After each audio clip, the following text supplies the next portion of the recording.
What's this?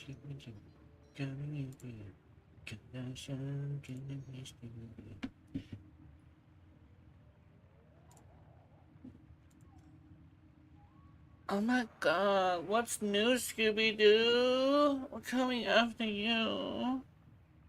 Gotta solve that mystery. I don't know, man.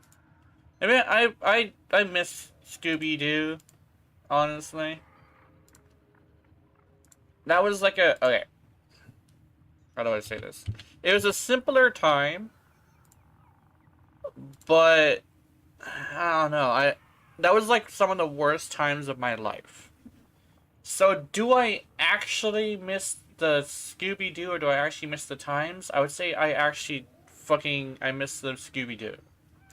I would like to be able to see Scooby-Doo during a time where I am considered at my highest. So I can actually enjoy it rather than use it as a means to escape a shitty life. Does that make any sense? I just miss Scooby-Doo. And then what ends up happening, they bring it back, kinda.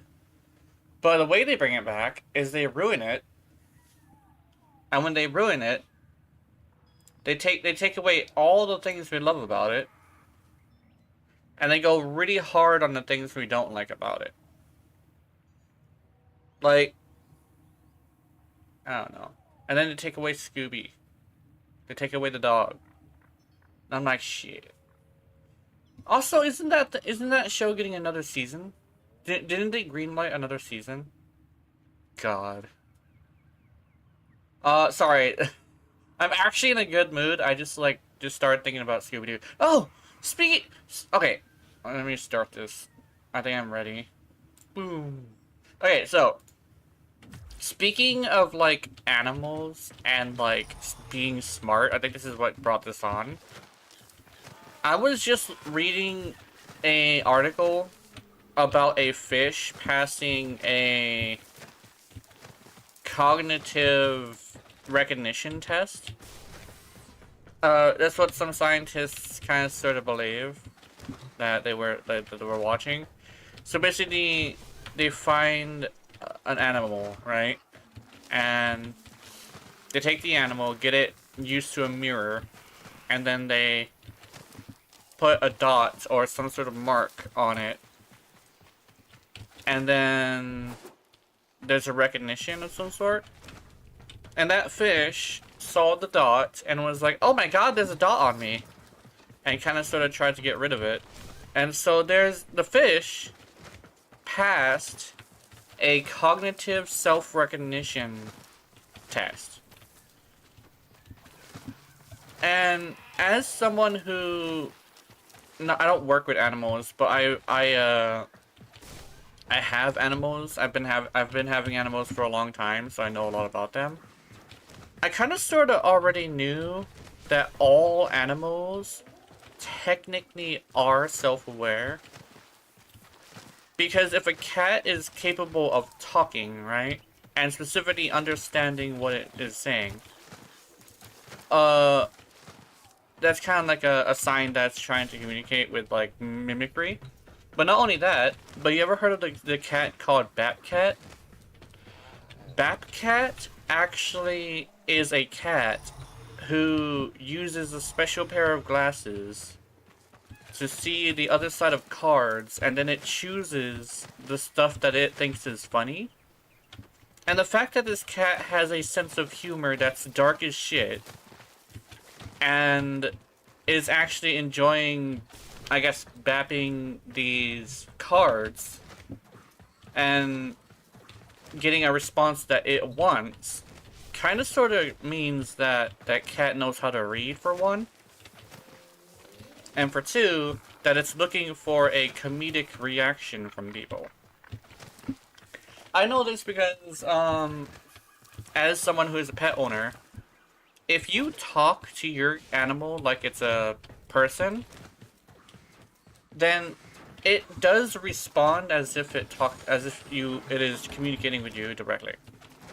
It just can't speak.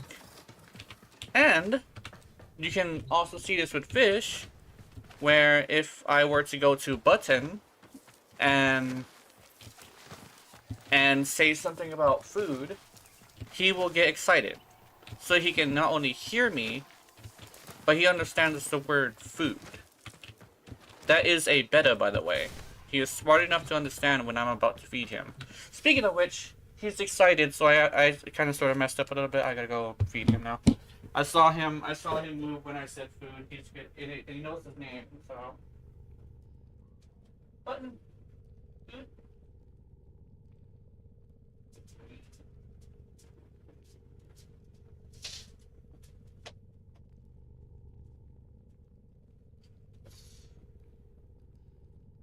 Where is he? Is he in there? Did you hide?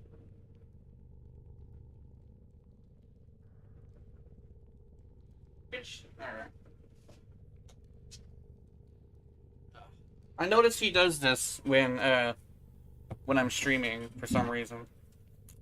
He'll hide when I mention him during his streaming, and that's why he got excited. Whenever I mention the word button, he will hide, as if he is a little bit afraid of you guys. But yeah. Oh yeah, there we go. He's eating now. Boy King, are you enacting some Home Alone movie Warframe? Yeah. So my mom went to the mainland, and she's currently visiting her mom, which I'm lucky to have my grandma still alive at 30. But she's visiting them, so I am home alone with all the stuff that comes with that. And I just got done feeding some of the animals. The turtles get fed every other day though, so I'm not gonna feed them yet. They get fed tomorrow. I'm not sure how I'm going to be doing with cleaning the yard because I don't do that. But she is going to be back in 2 weeks. So I think I should be fine.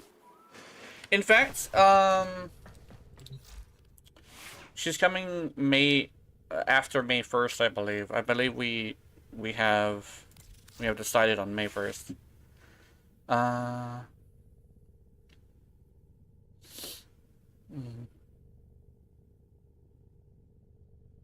Okay, let me think. I really okay. I wanted to add this. Where'd it go? Where's the toxin one? Oh, pistol essence. So I wanted to switch around some mods on the Lex Prime. Because I think I want more status. I've been using 6060s a lot more lately because I don't know. I think it's better to use 6060s for now. I really need to hold on. Let me check something. Okay, I can put this. That's good. Oh no, I can't do that. Hey, Chroma. There we go. Yeah, I was talking about Scooby-Doo and the fact that there's a fish that passed a cognitive recognition test. I read that today just before stream, and I was like, this is interesting. It can give me a little bit of a reason to talk about how smart my fish is. Next Incarnate is apparently OP. Yeah, it's very OP. It's very, very good.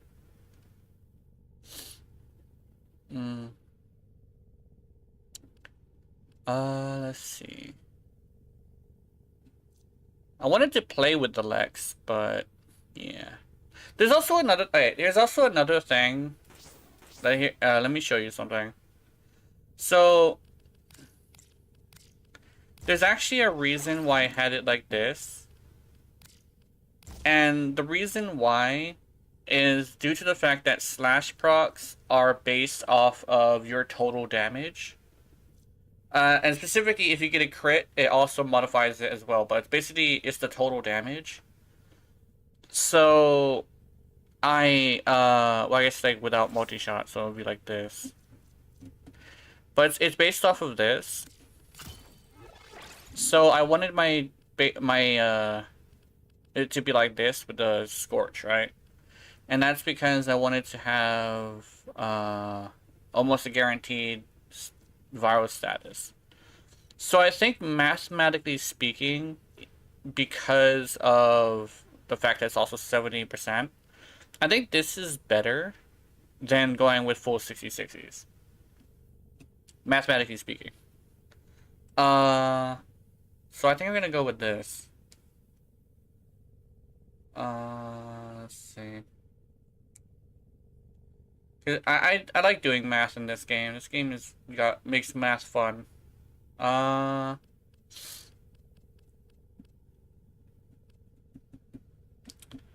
let's see. I just hope I don't get any visitors, because I have my door open.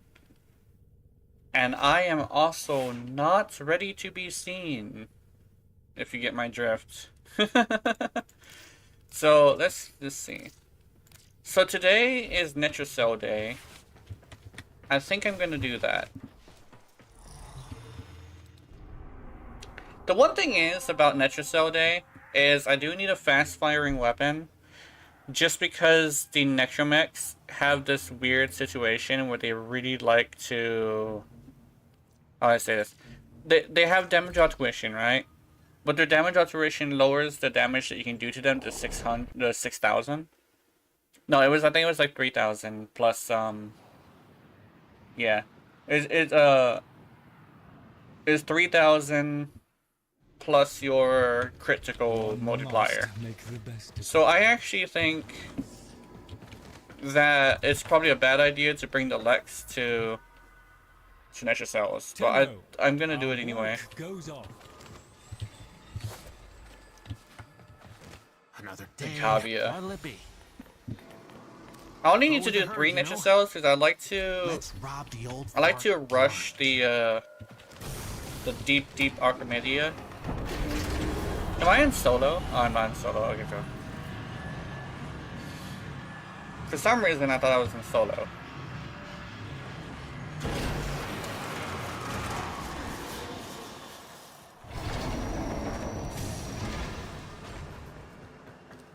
Veth. Where is this woman? Oh, she already went through? What the hell? You crazy. That'll help you zero in on it.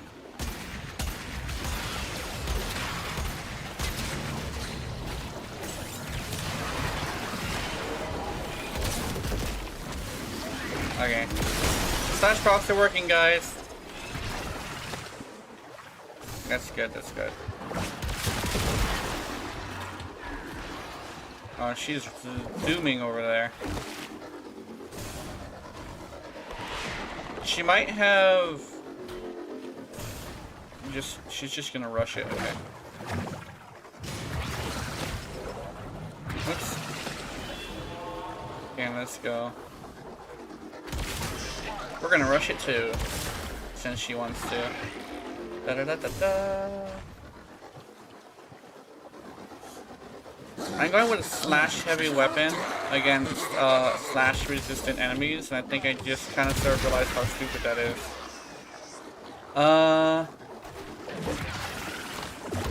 Oops. There we go.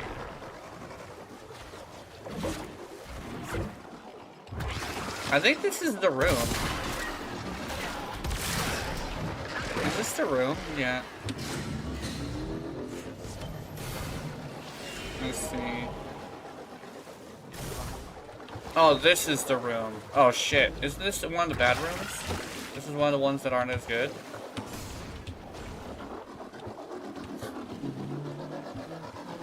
Beth. Oh, this is the console player. That's cool.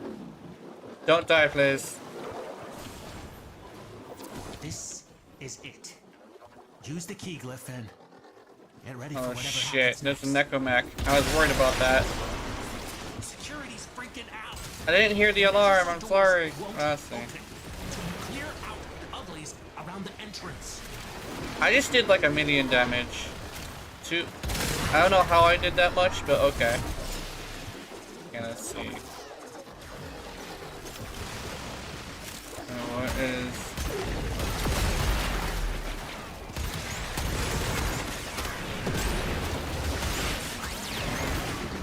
There we go.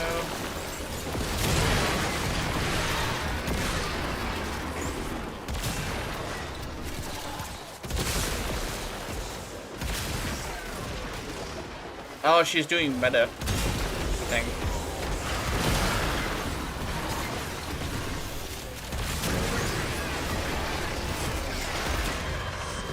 Hey, you fucker. There we go. Nature cells early in the morning.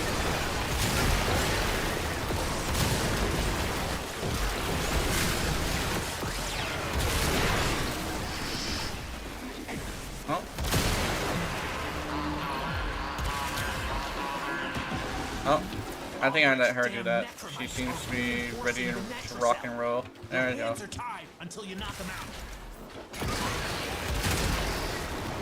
Oh, I think that one died outside. There we go.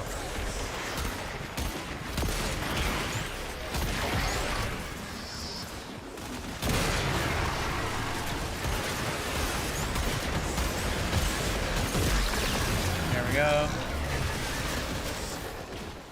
This lady is using Zatal's Whisper and Nova.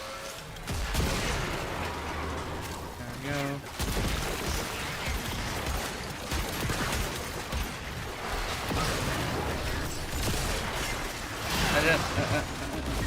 Okay, can I? Yeah.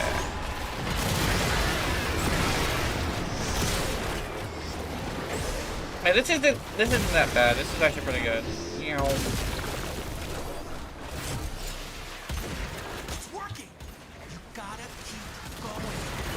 I actually have been. Oh, what's that? Is it speed butt? I think it is. Actually, she's only used her thing twice. I'm assuming it is, but she's not like the most amount. Oh, hold on, let me. There we go. Sorry. But she's probably going full meta. Technically, because in Nature Cells the meta is different.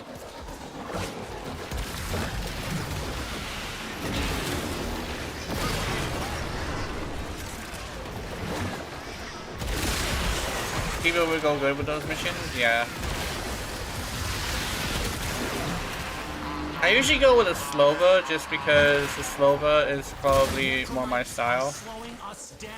I'm gonna let her do that. She's fast. I got caught on something. There we go. I get caught on stuff all the time when I'm trying to go somewhere. Oh cool, I got full incarnate. There we go.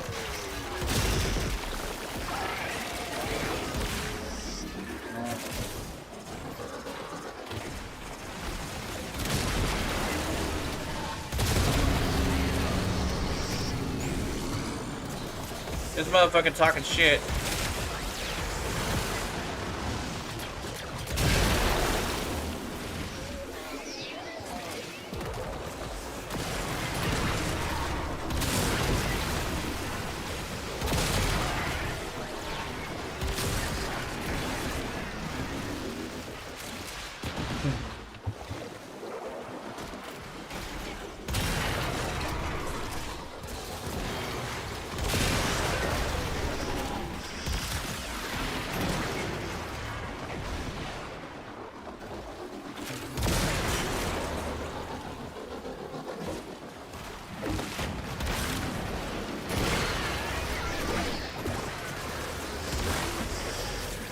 Damn, this person's a fucking bitch.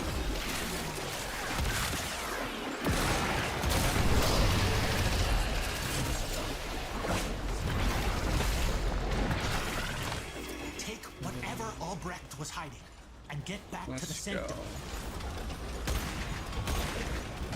The fuck? I'm just gonna. Let's go. Nothing about Albrecht? Okay. Next time.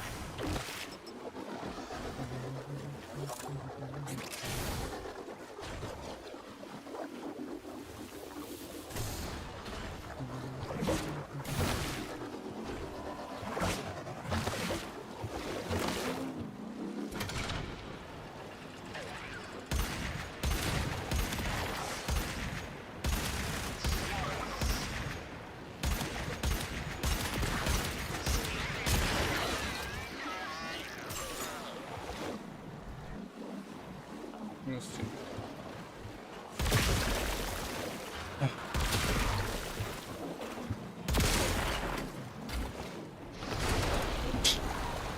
Mission complete. Excellent work, Tenno. Mini duplicate, nice.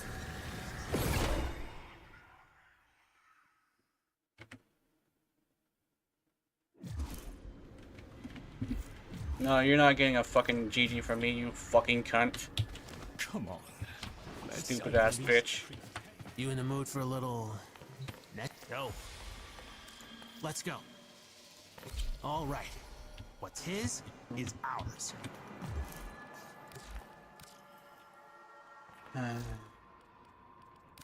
How the fuck you gonna talk shit and expect a fucking GG from me, you cunt?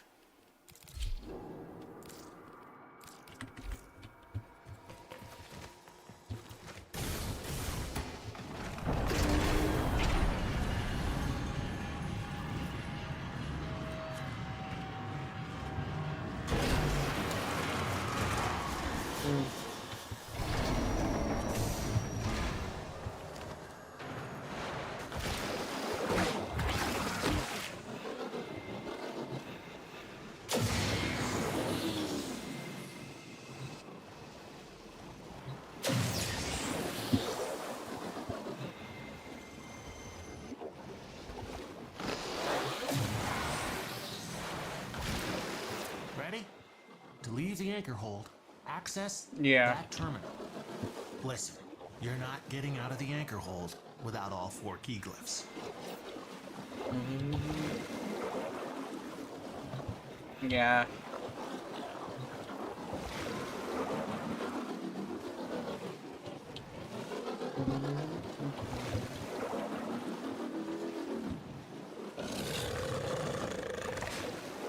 Oh. I always seem to get this shit from okay, probably not exactly. What the fuck? God damn it, Polo. Irritating little shit. Is it, I always tend to get like that shit whenever I play your rally. I don't know, man. What the fuck? We've had a few setbacks, but we are going to crack on.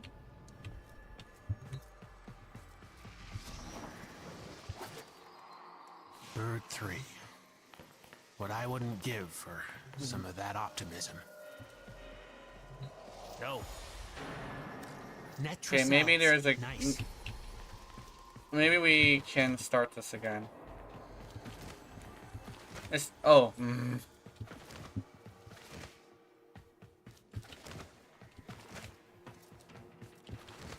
Okay.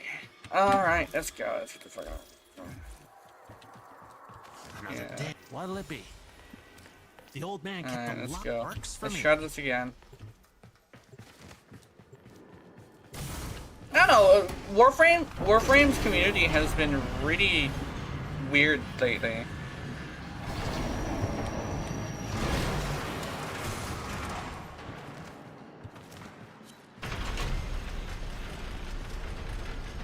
Let's see. Boy Blast.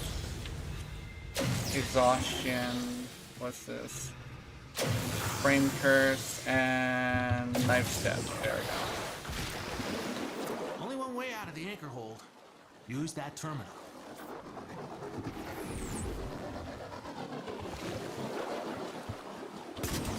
There we go.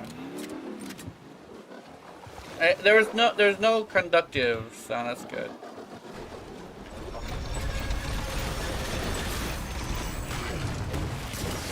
The Netracell is deep in this lab maze. Get control of a few terminals. That'll help you zero in on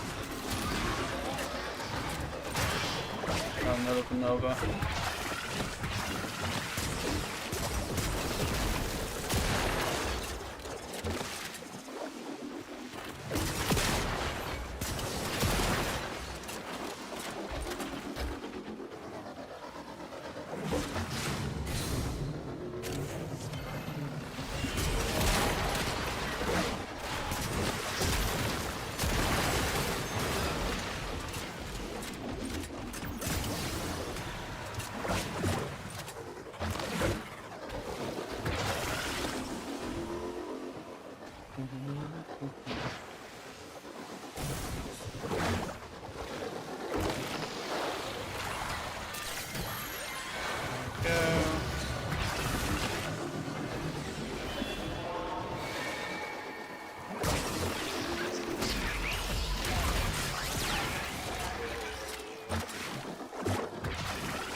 Am I going the right direction? I think yeah.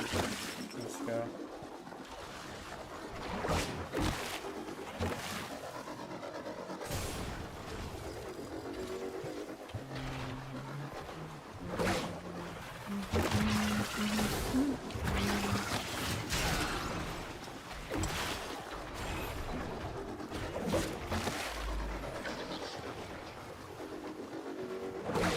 Using the key glyphs will open the Netracell. So be ready. Wrong key glyph. Fuck you mean wrong King Dev? Alright. We ain't done! Local threats are triggering a security override. Clear out the uglies to pop the door.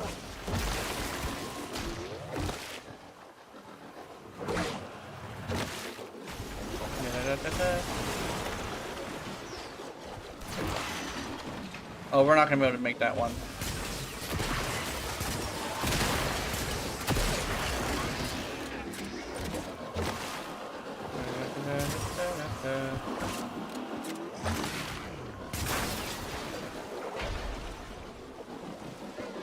Where's the thing?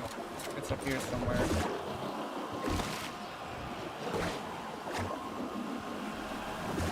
Shit.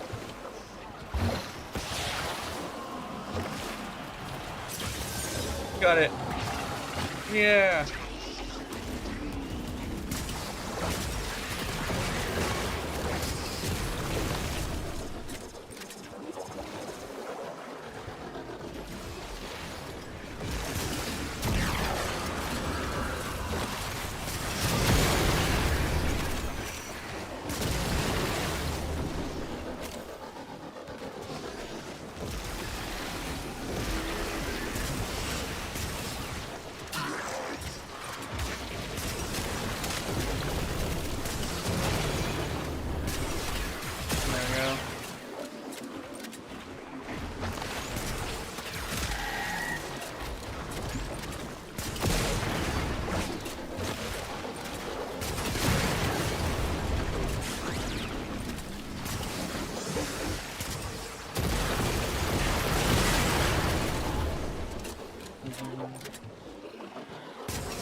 Reinforcing the Netracell. Your hands are tied until you knock them out.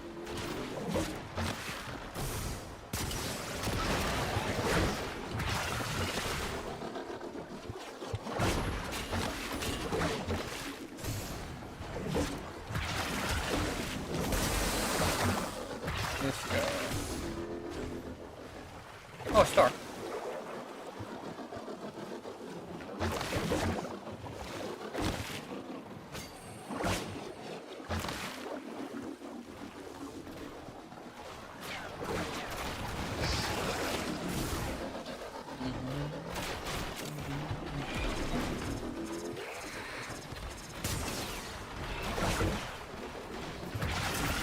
go.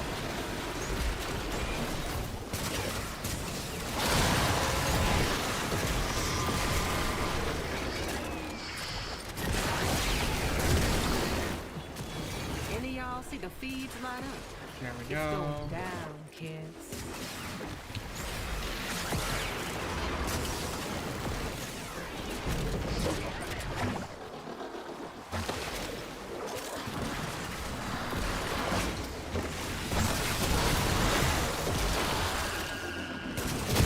Security level dropping. Hit them till they stop moving.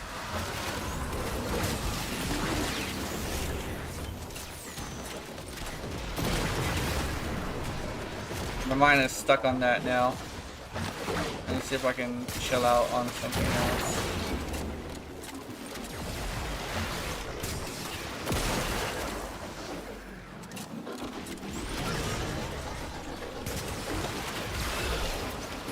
I'm trying not to vent though, that's the thing. But I think already people left because of that.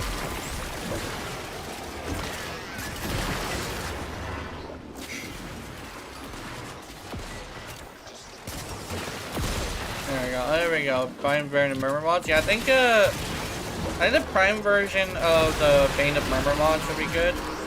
I thought that was gonna come out like soon, but apparently it did not. Where is this one? Oh no, wait, there he is. Take 'em out. We ain't got all day.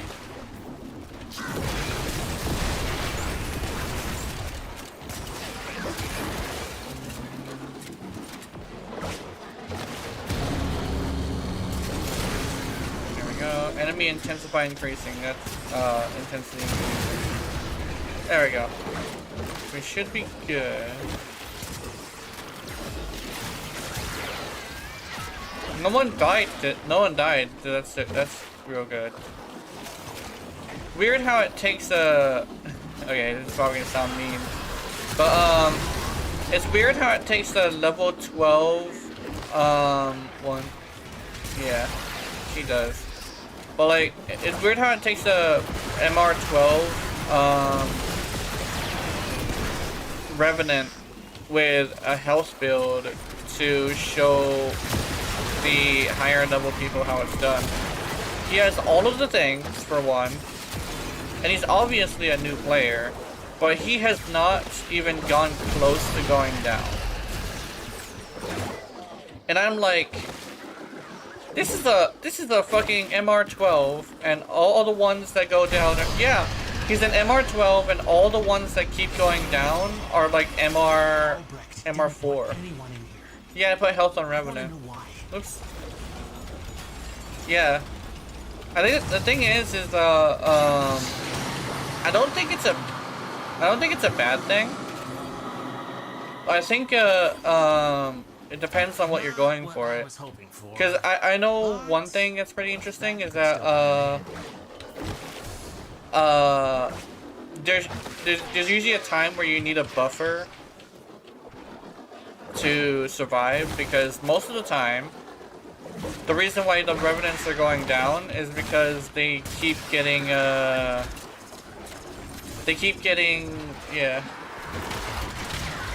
What I see a lot is Revenants, if they don't build for health, they have like 5 seconds of being able to get hit, and so when they do get hit, they get hit for like 300 health, and so they get one shot.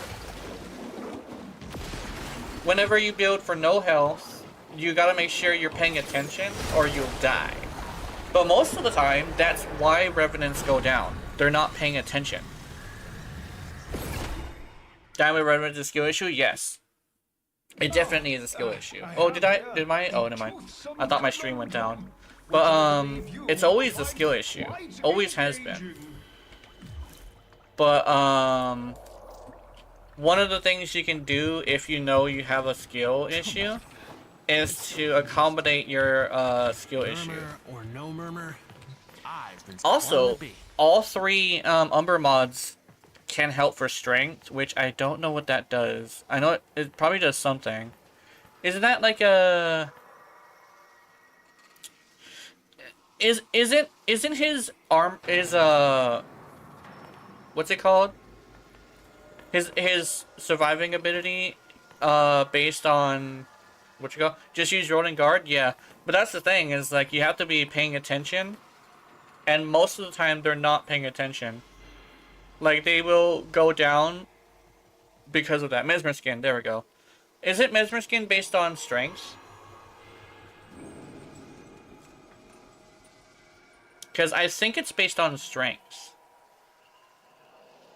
Because that's probably why he's built for health. Is maybe he has all 3 Umbra mods. Yeah, okay. So maybe that's why he has all 3 Umbra... maybe that's why he has health, is because he's going with all 3 Umbra mods. He probably has... Yeah. Because if he has all 3 Umbra mods, he will have a lot of health. So he probably has like 201 or maybe even 300 strength. That's probably the way I see it. He probably is building for a lot of strength and just so happens to have health. Because that's how I built my Revenant when I made him. The old man kept a lot of weird crap. Let's crack that. I did not. I don't think I had anything else on him though. I think I just had the strength.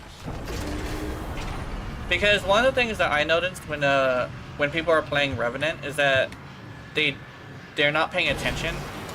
And one of the things that can help you pay attention is probably having a lot of strength. That way you can have more time in between getting your shields broken. Cause like, oh, what's this? This is nice stuff.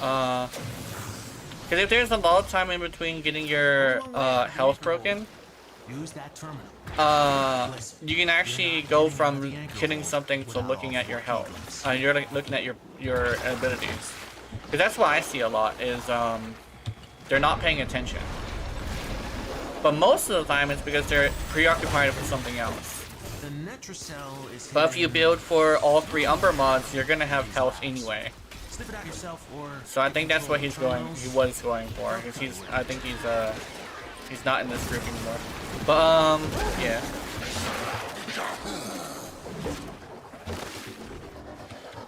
Why is there only one? Oh, that's why. Okay, let's see. That's what I'm thinking.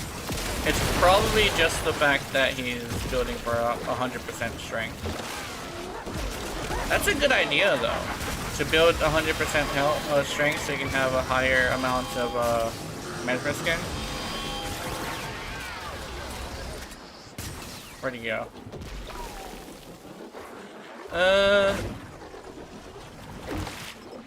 It also gives you armor, which should provide a damage reduction past the mesmer skin.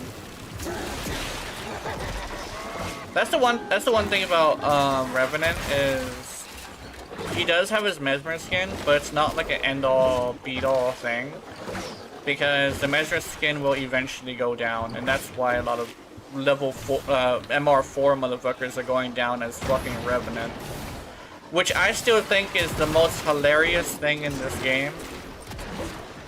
But like, you see a Revenant that's like MR12 outperforming all of the Revenants I've ever seen. Well, except for one of them. I'm not sure if we've seen Eagle, but Evil Eagle has a good Revenant gameplay. And I think he has all 3 Umber mods. If it goes down, just use Rolling Guard. Yeah. The thing is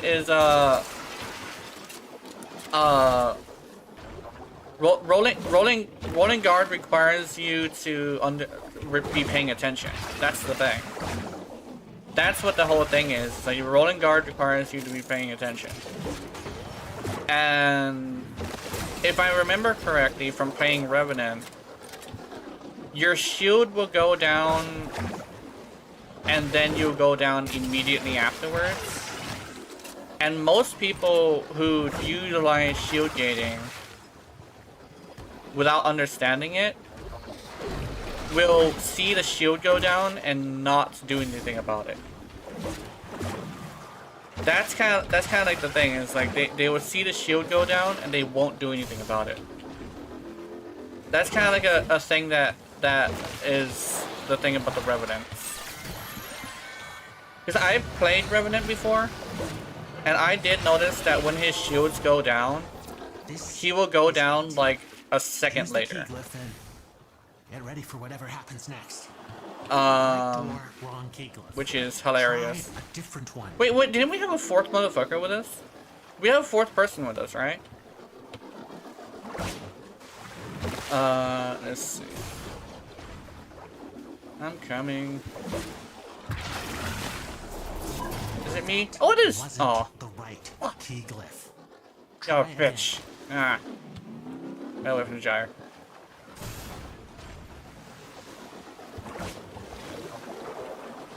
I think I think one reason why a lot of high MR players go down is because they have been utilizing the best things in the game, but they don't understand why they're the best things in the game. Like whenever somebody equips rolling guard, one of the things I notice a lot is they don't utilize it because they're rolling too much, so it's on cooldown, right? And when it comes to shield gating, it's kind of the same thing as well. They know what shield gating does, but they don't know how to properly use shield gating. I've seen a lot of people use shield gating and go down because they're using shield gating. And they don't understand why shield gating is good. If you're gonna be using shield gating, you have to use rolling guard. And the reason is because you need the invulnerability period in between shield gates. That's kind of like a thing that people forget about shield gating, is that shield gating isn't like the best. It's combination with rolling guard. That's the best.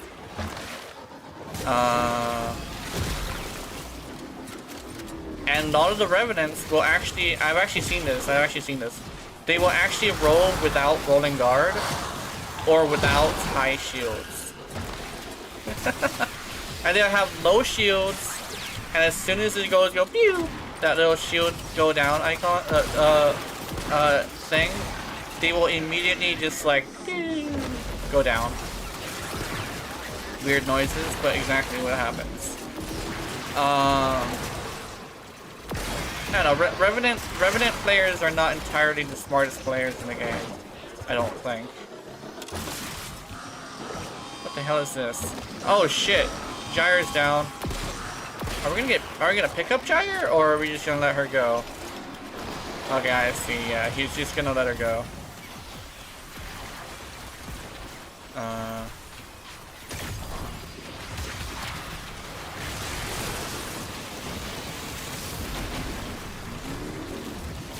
Oh yeah, they aren't. Yeah. That Goss was just gonna let her die. Something's going on with. Where is this fucker? Take him out. We ain't got all day. Where'd he go? There he is. I see many Goss players too, yeah. Goss players, there's a lot of them because they like speed. Goss is fun and cozy, yeah.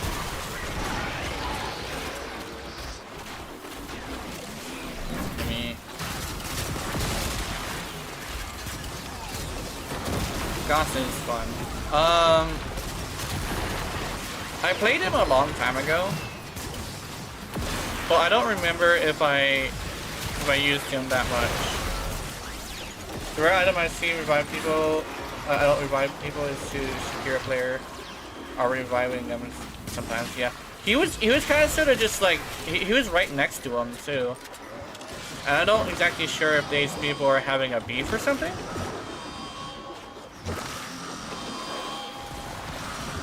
Oh, here he is. Oh, maybe he just wasn't paying attention. That's probably exactly what was happening. Okay, I see. I see. Because he came this time. Don't quit now. You gotta know what's in that necklace.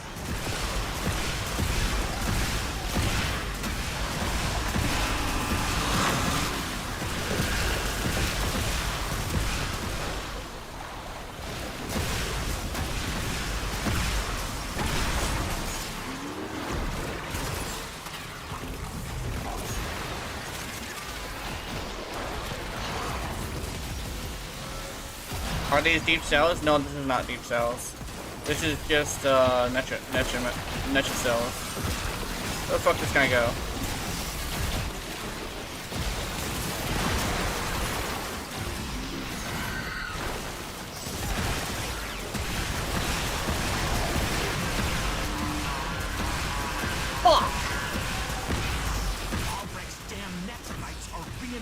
The Netra cell. Your hands are tied You. until you knock them There he out. is. Got him, got him.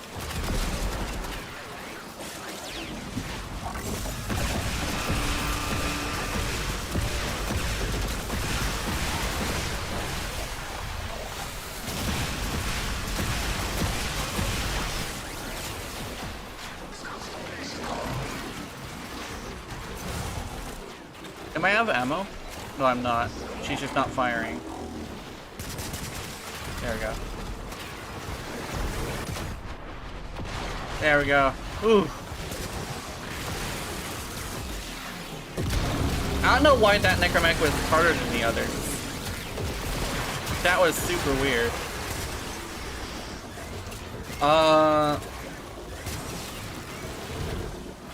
Maybe it's because there's 4 players. That's probably what it is. Wait, no, last time, like, in the survivals I do, oh, maybe it's because it's Netra cells. Yeah, maybe it's because it's Netra cells. Netra cells has enhanced armor and damage reduction if you come here with 4 players, so that's probably it.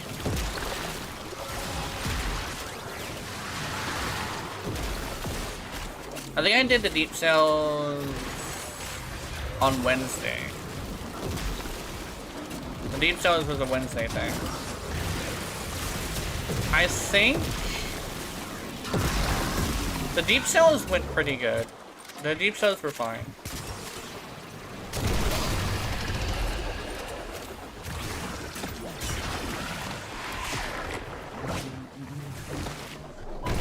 There we go. You're in. Grab and go. Can't wait to see what you got when you get back here.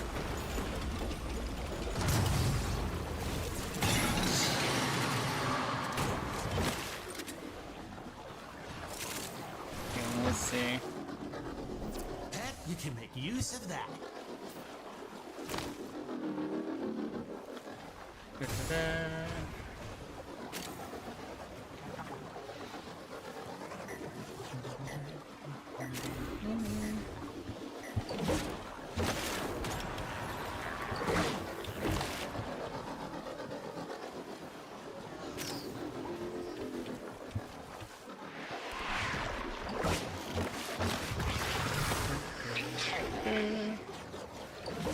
No.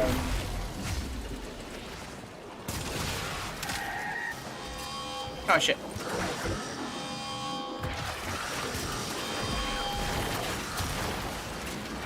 There we go. Oh!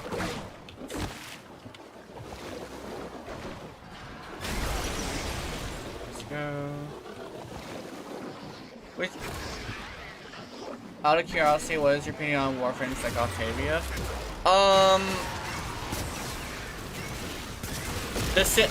Okay. So, my opinion on Warframes that are super easy to utilize. Okay. My opinion on overpowered frames is that, depending on how they're overpowered, they can either be a good thing or a bad thing. Like, if it requires you to do something in order to have that power, instead of just sitting there and being powerful, then it can help you, it can help you grow as a player, right? It can help you, like, put in effort and get that power, right? Kind of like your Rele or something like that. Where she's powerful, but you have to be, like, you have to put in effort.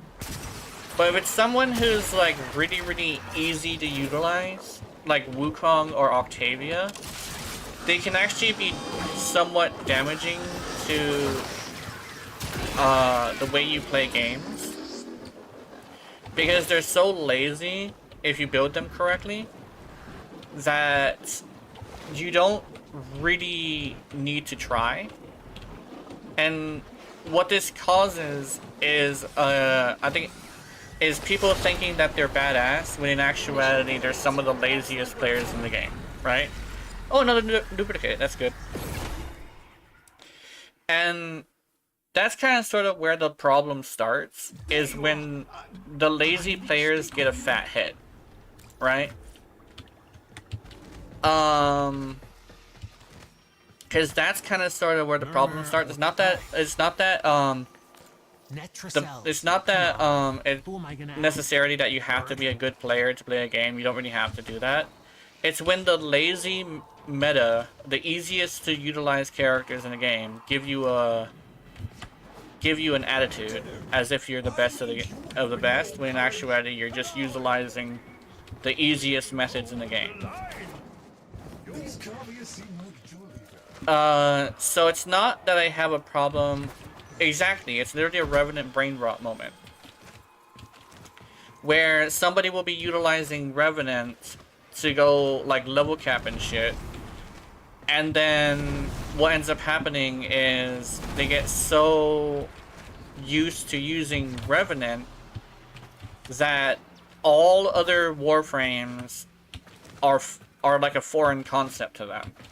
They pick up, it starts to go to a point where they'll pick up a frame like Excalibur. I'll use Excalibur as an example. And they don't have the capacity to put their money where their mouth is, right? I can say I have that with Urati, where it's like I've been playing with damage reduction so long that I don't know how to utilize anything with that. Yeah, exactly. Well, the thing is, like, Urati, the skills you learn with Urati kind of sort of transfer over into other frames, where you learn how far you can roll, right? And then you can learn how far your bullet jump goes, and you end up being really good at parkour. So you can do a capture mission really easily with another frame. But when it comes to Revenant, Octavia, and Wukong, none of the things you learn with Wukong, Octavia, or Revenant transfer over to other frames. It's kind of to a point where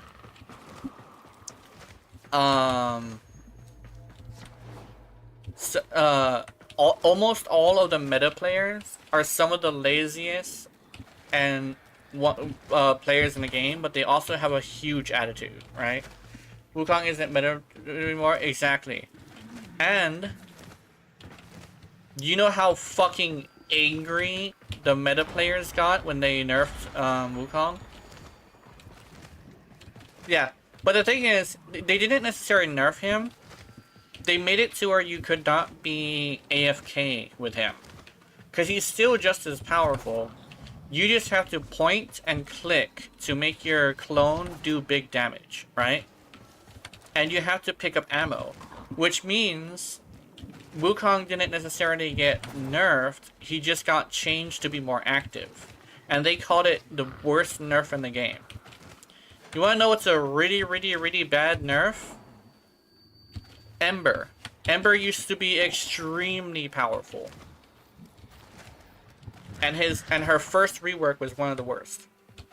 He's still good, like very good, exactly. You just have to be active. You can't just sit there like you used to and just masturbate while Wukong's slave does everything for you. Sorry to say it so bluntly and so harshly, but that's kind of sort of what Wukong players did. Or if they were particularly bad attituded, they would go to chat and talk shit to the players of quote-unquote inferior frames, and while they were doing that, they would go down in like 5 minutes. And then they would get all pissed off at us, which causes us to get all pissed off with them, and then all of a sudden you have the term Wutards coming out, where everybody is so mad with Wukong players that even the actually good Wukong players, the ones that use the 4 and run around and hit shit, they get a bad rap. Because there are good Wukong players, and they're usually the ones that use the 4. But there's also bad Wukong players who use the clone. I've seen really good Wukong players that use the 4. You only see Wukong spam smoke, and how Jaws being players who are angry meta users. It's because back in the day, before his rework, that's kind of sort of what we were running into. Back in the day when Wukong was king, he kind of sort of did that. He just ran around. His players just hid in a corner and yelled at everybody angrily. He used to be really meta because he could do the entire mission for you, and you wouldn't even have to pull the trigger ever. And they removed that from him because he was too AFK. And the reason why they had him like that for so long was actually because his name is Wukong, which is the Chinese myth, and they're a Tencent company. And Tencent used to be very hands-on with Warframe. But Tencent pulled back after a while. And so they nerfed Wukong. Basically, the Wukong clone gets a 2x damage multiplier before. Yeah, you used to have a 2x damage multiplier, and you used to be able to just sit there and let him go. So imagine, yeah.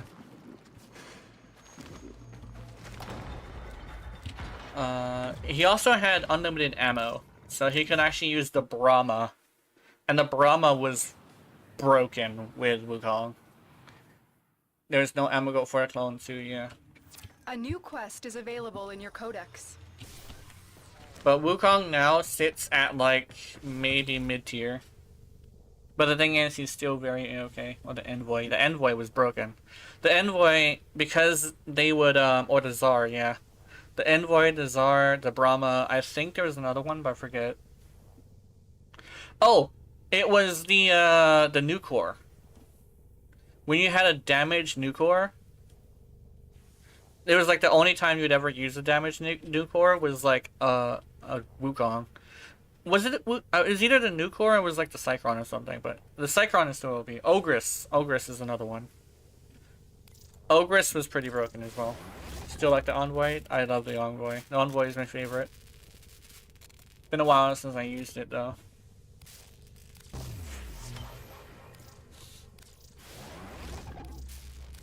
I think the one thing about like meta players is there tends to be two different versions of them. Okay, so actually this goes into my theory of like the type of players there are in video gaming. There's praise-based players who play technically for the admiration of other people, and then there's competitive ones who like basically the ones who want to take out all of no challenge based ones. Sorry, praise and challenge. So the ones that have to take down an enemy in order to feel like they're like good players. A lot of the time when a meta player does meta, it's one of those two things.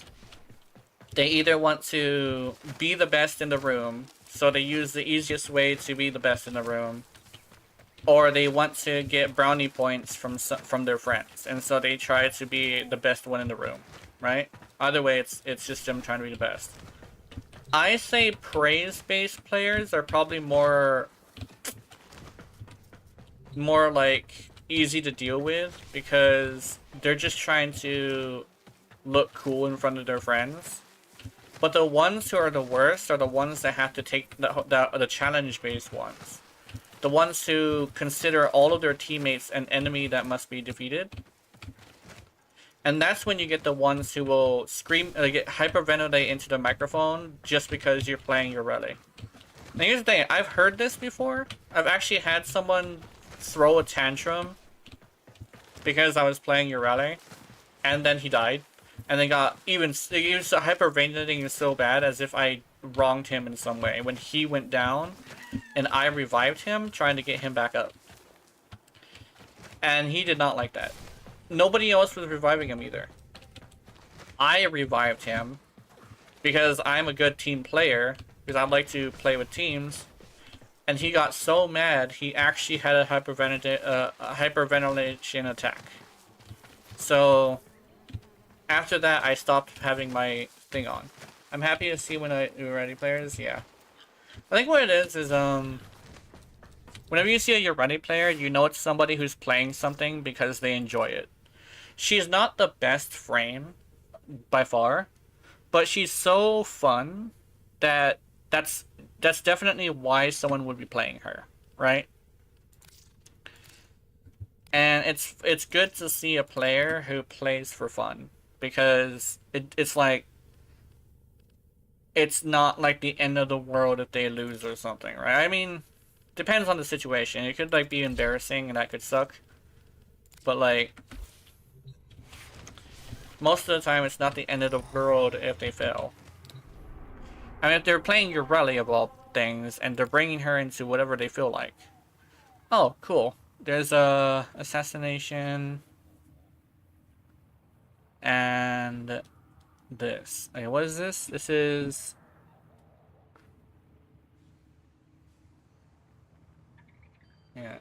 yeah.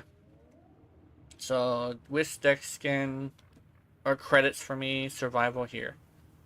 Is there a steel path one? I can only use melee weapons. With deck skin, very sexy, yeah. I think this is only credits right now because I have these. I have both of them. What's this? Do we have a alert? No, we do not.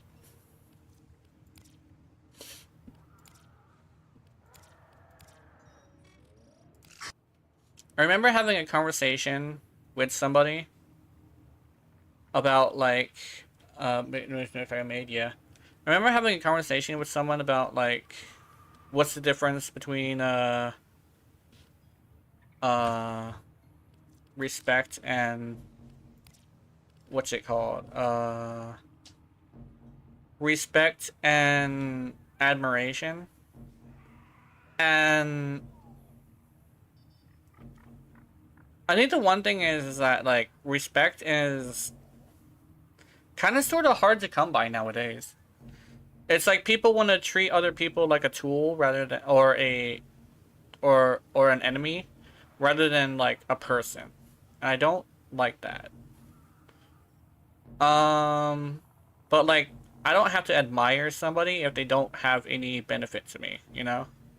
Because I think that was like kind of the conversation was like we were talking about the difference between the two things, and they were talking about how like they believe that respect is basically they were doing their definition of respect was what my definition of admiration. And I'm like, okay. But that's kind of like the problem with like somebody talking shit to you when you're the only two in the room, where just because there's no witnesses they will talk shit. And that's how I feel about that person, and it's like it's still bothering me. But it's literally the thing of like just because there was nobody else there they could actually say something. Which is why I fucking hate being in a duo. Because there's no one there to help you deal with the issue if there is an issue. I think I really hate that. I don't know where I want to go. I kind of want to go to Alara. Yeah, let's go to Alara.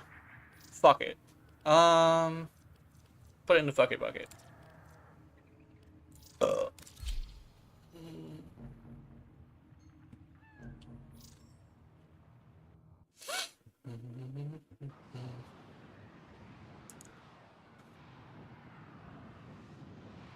I think one of the worst situations I've had with this is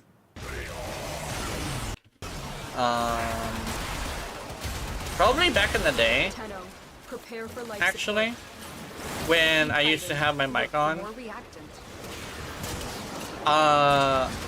No, it was before You're Ready came out though, so it's not a You're Ready situation thing. But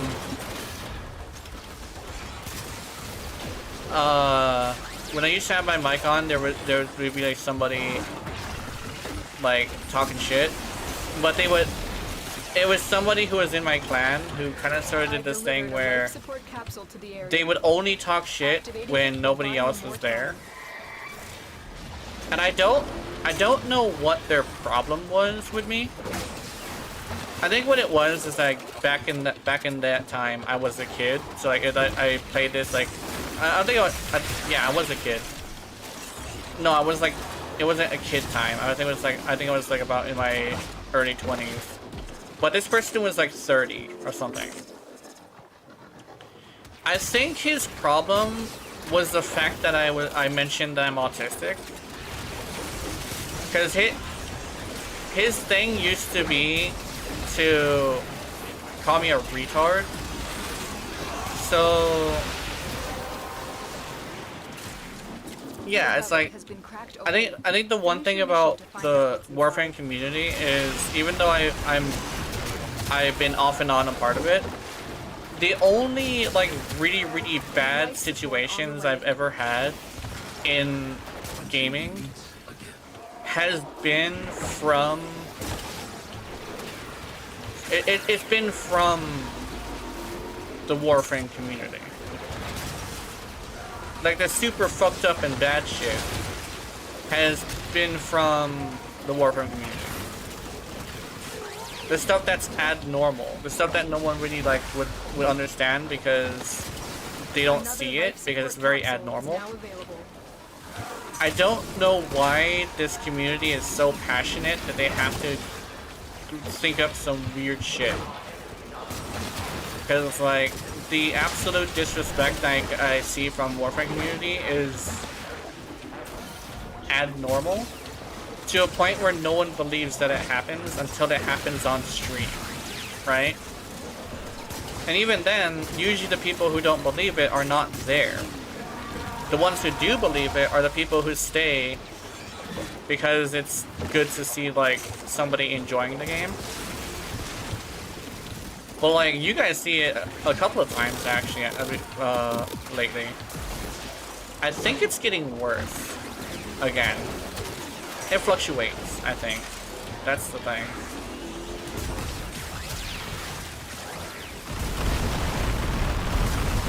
It's kind of like how I feel about it. It probably fluctuates.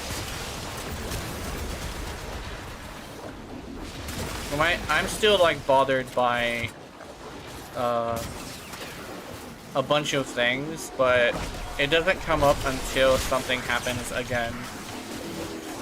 My brain brings it up. Slightly different topic, no companion. Ah, shit! Now, thanks for reminding me. I actually meant to put on a companion earlier. Oh, I forgot about that. I do probably need a companion. I usually use one, but I think, oh, you know what it was? I was testing something in a simulacrum and I took him off. I thought I still had him on. Why so tanky?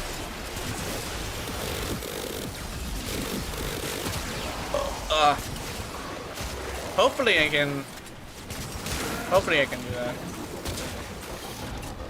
Oh shit, motherfucker. The raid Hey. is off to a successful start. When you need it, extraction is ready.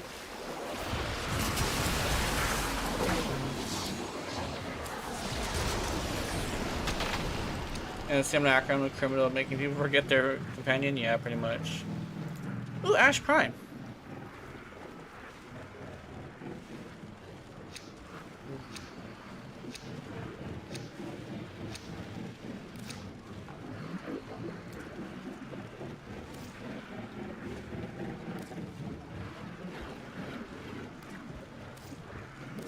I like this.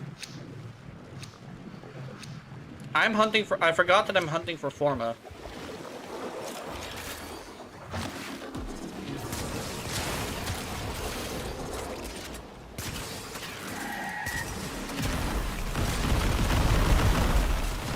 Forma, yeah. I like Forma.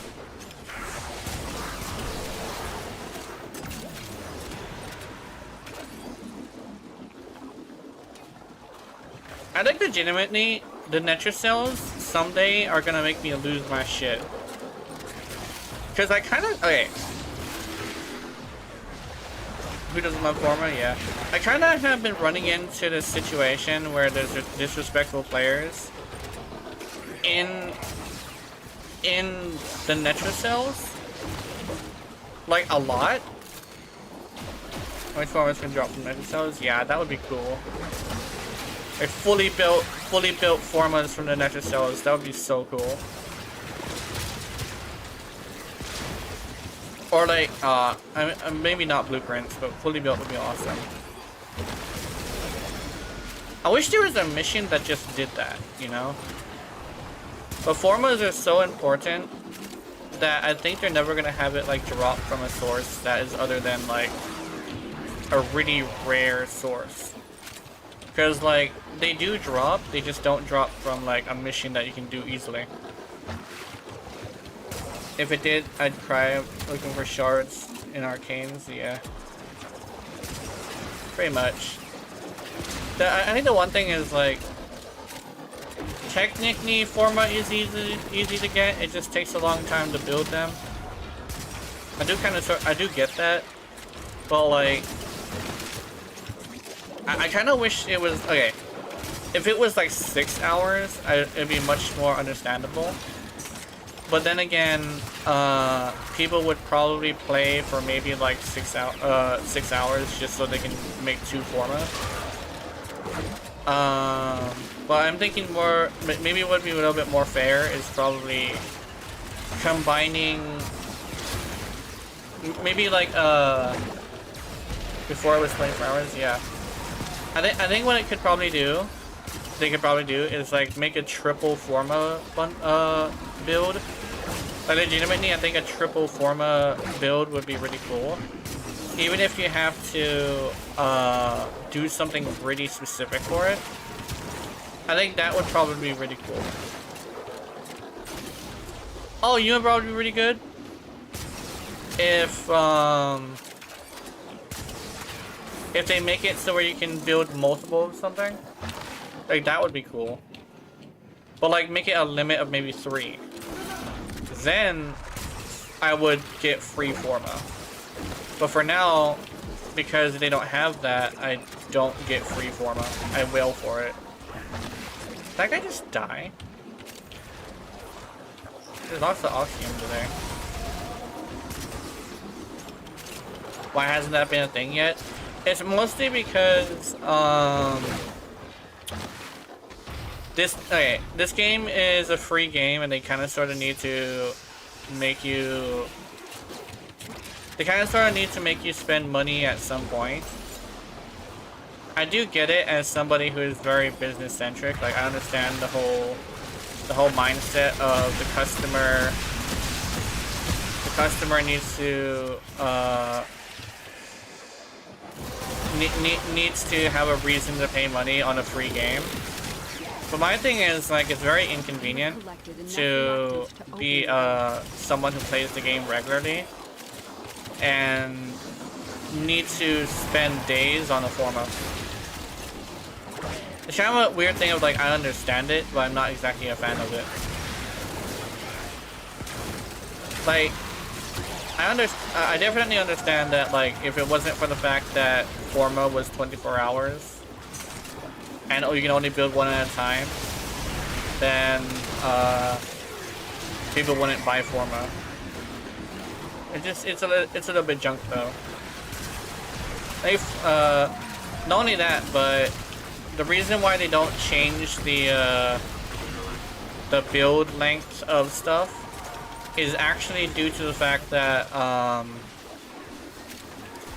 they said it straight up, and I do understand it. It's it wouldn't be fair to those who spent days on 3 Forma, right?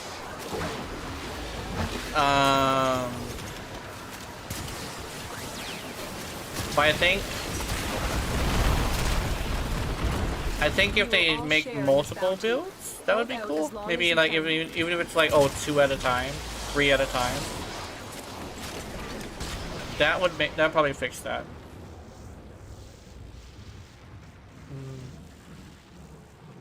Or like make a special forma drop that's like a triple bundle.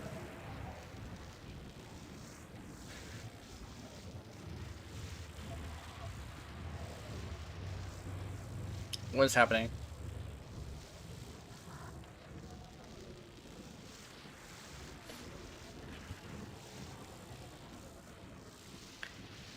Eh.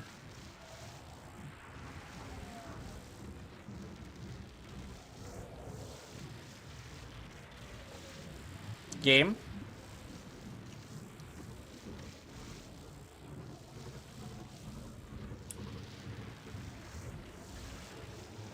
Hello? Oh! Oosh. Actually kinda scared the shit out of me.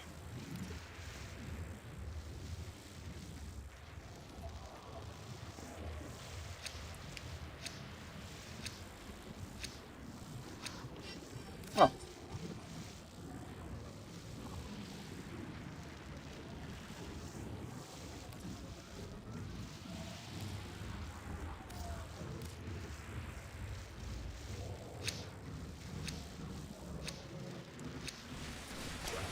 Sorry, somebody called me. You guys there? Yeah, I think we're there.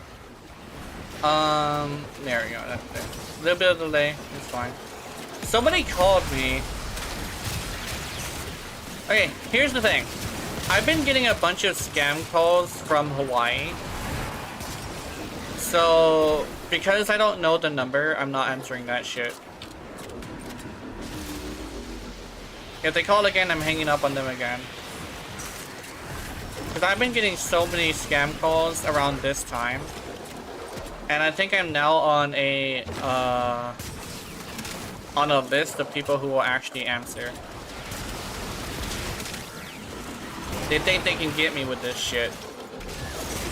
Like, dude, no, you're not getting me. I know what a scam call is. For one, what the fuck are you doing using a robotic voice trying to get me to buy something or give me your information? And for two, like, if you do use your voice, here's the thing. I know what a fucking Indian sounds like. That's probably racist. My bad. But, sorry about that. Or, oh, actually, on that note, since I probably have a little bit more on that, a person who's like from Arabia. I know what a fucking Arabian look sounds like. Hello, your computer has a virus. Yeah. Like, I know what a fucking Arabian sounds like. I'm from Hawaii. I have met almost every single type of person. So, you're gonna come over here and you're gonna be calling from Arabia with a Hawaii number, and you're gonna think you're gonna not realize that I know what you fucking sound like. I know what a Hawaiian sounds like. If it was a Hawaiian, I would go full pigeon with the fucker. But the motherfucker from what's a place in India? What, I don't know. But like, somebody from over there answers it. I'm not gonna talk to you. I'm sorry. I don't know anybody from India. I don't know anybody from Arabia. I don't know a New Yorker. You know how many times I've heard a New Yorker come out there? Somebody used to come from a Hawaiian number. It's like, oh, there's I think a very specific like way they speak, but there's like he's obviously from New York. And over here, like, motherfucker. Here's the thing. I've met New Yorkers, so I know what they sound like. And here's the thing, like, they don't call people here, right? So it's weird to say. It's like they don't work in call places here for some reason. That probably sounds a little bit racist, but like, I've never seen a New Yorker in Hawaii working in a call center. That's kind of like something that doesn't happen. So you're gonna come over here with an accent that I recognize with a Hawaiian number and start talking about how what was that scam specifically? That was like, I think that was like a car insurance scam. Maybe Hawaii in here. Hawaii, yeah. That would be pretty interesting. But like, motherfucker comes over here and is like, there's something about a car. Bitch, I don't have a car. If I had a car, I would be concerning, but I don't have a car. Neither does mom. I don't have a car. What, she's a surfer? Yeah, pretty much. If they make her Californian, I would be so mad. Okay, this is probably something really fucked up, but people in Hawaii and people in California, we're a completely different type of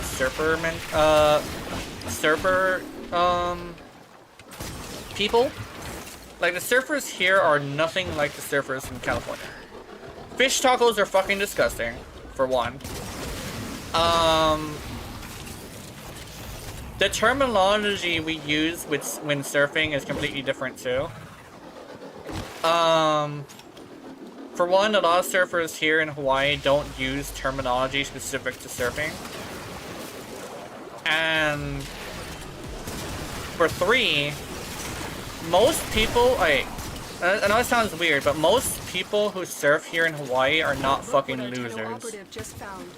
They could not do this without most people who surf here, they do it because it's just something to do on an island. But most surfers here we're like the fancy surfers. When we have a surfboard, are usually some of the most we spend a lot of money on that surfboard. It's our version of a car, right? Is it true that surfers have big back doors? Usually, we have usually when you're dealing with somebody who surfs, they have a shack. They usually have a shack here in Hawaii. And mostly because the shack has bigger doors, or they have it in a garage. Like if you live in Hawaii and you can afford a garage, you definitely can afford a surfboard. And usually your surfboard is in there, in that garage. And the thing is the reason why you need a big door is because the surfboard is just fucking massive. The other back door, I mean, I have yet to see a surfer who doesn't like anal. Like, not only that, but, if you mean, like, the junk in the trunk, yes, surfers, because the muscle that you use the most is the glutes, you actually get a firm, round ass. Like, it's firm and it's round, and that's how you know it's a lady or a guy who uses their ass a lot. Because the muscle you need to use to balance on your board the most is your ass muscles. So you do in fact get a very toned and round butt. Life support has been replenished. And like I said, I have yet to see a surfer who didn't like anal. So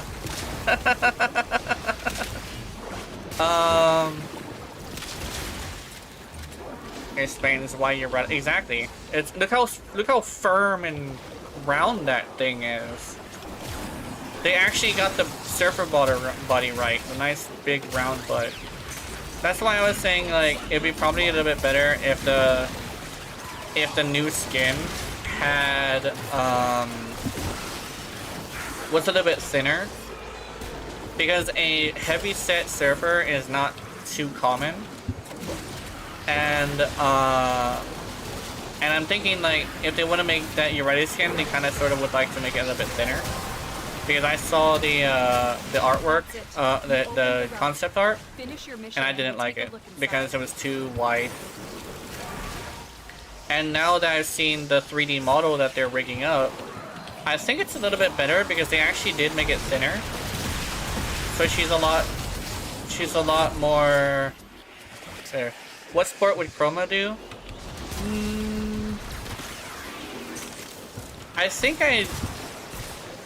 Let me think.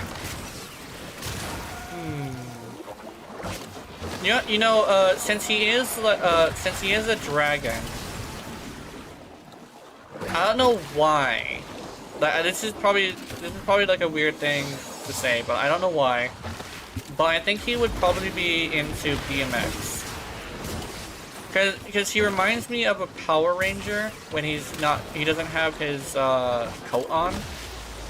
And one of the things that I, for some reason, have as like stuck in my head is that some of the BMX, it's bike riding. So I have this weird thing where I think like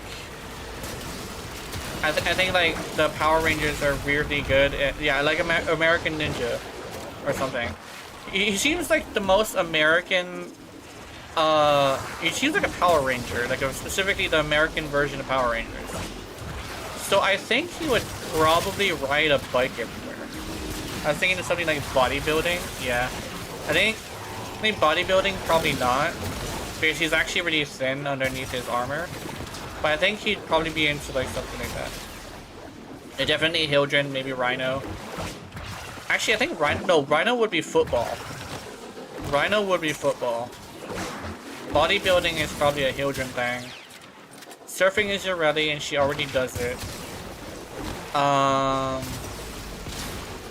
Skateboarding, probably Neja. No, that would be roller skates, I think, because Neja has the roller skate thing going on. Dancing Trust, yeah. I think, for some reason, I think Gyre would definitely be like professional dancing or dance competitions. But then again, it would mostly be like ballet. But I think the one that would be doing like the modern dancing would probably be like Octavia or Banshee. No, Banshee is mute. I forgot about that. But Banshee like doesn't make any sound.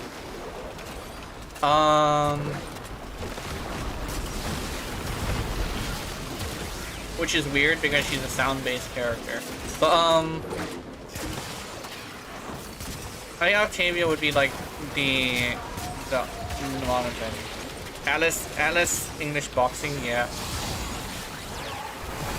Definitely not kickboxing though. Kickboxing requires kicking, and he doesn't kick. He skips leg day every day. Skip leg day every day. It's all arm day and pecs. What is up with these loading times? For Wukong, it's professional karate. He does kind of sound like he would be a professional kung fu person. Like the yeah, it's kung fu because it's Chinese. I forgot about that. Yeah, but like Wukong definitely would be.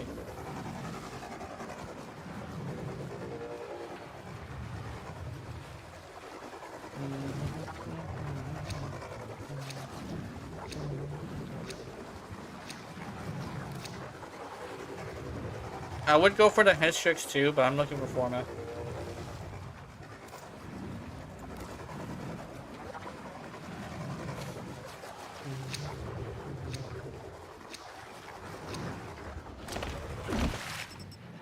Yeah.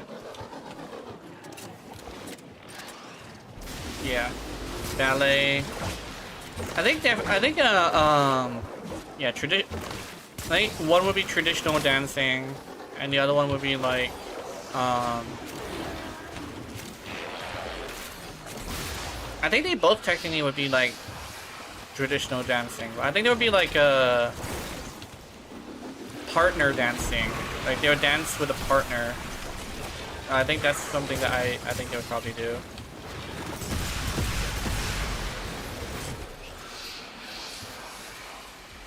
They seem like they would need a partner for dancing, because I know that like partner dancing is a thing where they have like not like line dancing. I think line dancing is like strictly an American thing, but yeah.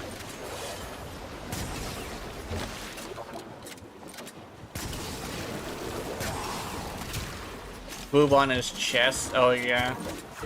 Oh, battle robots. I mean, what? No, battle bots. What's it called? Battle garage? I forget what it's called. But like he would build robots to battle other robots. Yeah. Dude, I actually heard of Battle Garage. I used to watch a show that was based on that. But apparently they stopped recording the battles for some reason. But I hear Battle Garage is still going. Yeah, Excalibur is definitely fencing. Oh, Excalibur would be like, what is that? There's a certain, one would be fencing as in like the traditional sword fighting, and the other, and Limbo would be like the rapier, the rapier one. Because I think that's like there's two different kinds of fencing, but one would be like, I guess like, what would you even call that? Like, I forgot what it's called. Kendo, I think. Yeah, I think it's called Kendo. One would be like the Western fencing, and one would be like the, what's it called? Mirage would be circus stuff, yeah, or prostitution. Depends on what skin. Professional prostitution. I think that, I don't know why, but I think that's, I don't know why I see Mirage as the one who would actually do that. I don't know why. Yeah. Okay. The reason why I say that is actually because of this skin right here. Where'd it go? Where's my Mirage? I think I even have it on her. Where'd it go? Where Mirage at? It's this skin right here. I don't know why. I don't know why, but this literally looks like she would be into like professional prostitution. I think it's because of the way the skin has like these. But for some reason, I feel like that's like what she would do. Like, yeah. Mrs. Not Chef, shut the fuck. She's a daycare teacher. The leggings, yes, the leggings. She'd be some sort of entertainer. I'm thinking exotic dancer. The exotic dancer specifically, I think. Kind of gives Harley Quinn vibes, yeah. I think Harley Quinn kind of sort of was like that, wasn't she? Then again, no, she wasn't a hoe. I think that was Poison Ivy. But then the Poison Ivy would also kill you. But Harley Quinn, she kind of sort of like was a one man woman, a one person deal. So I don't think she would be like that. But I know like a Harley Quinn is like a actually thing. Because I know like a Harley Quinn is like an actual thing when you put it all together in one word. Because the supervillain is two words.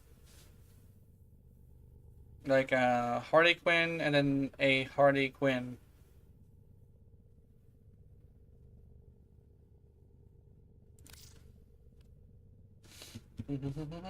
I kind of want to... What do I want to do today? Anything else we can do today?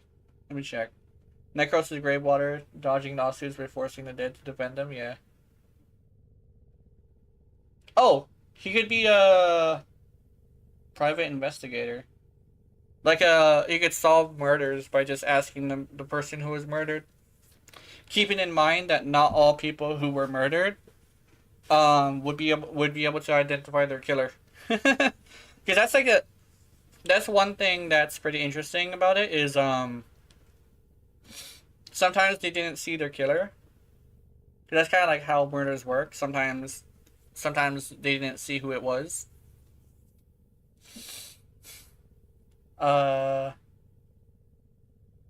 Which is interesting. Oh no, mate. Fucking with my nose. Hold on. I should have done that this morning. But yeah. Oh yeah, I cooked today.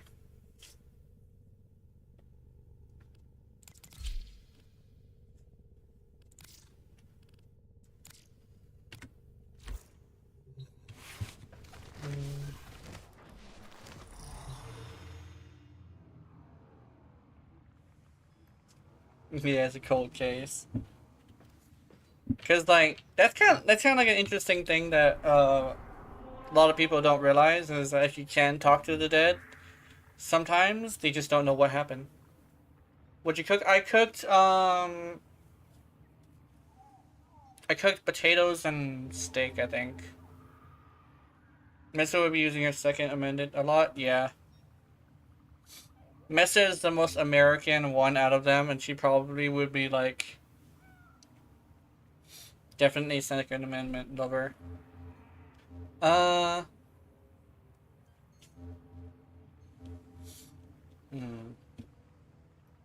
think the one thing I know, okay, the one thing I believe when it comes to the amendments is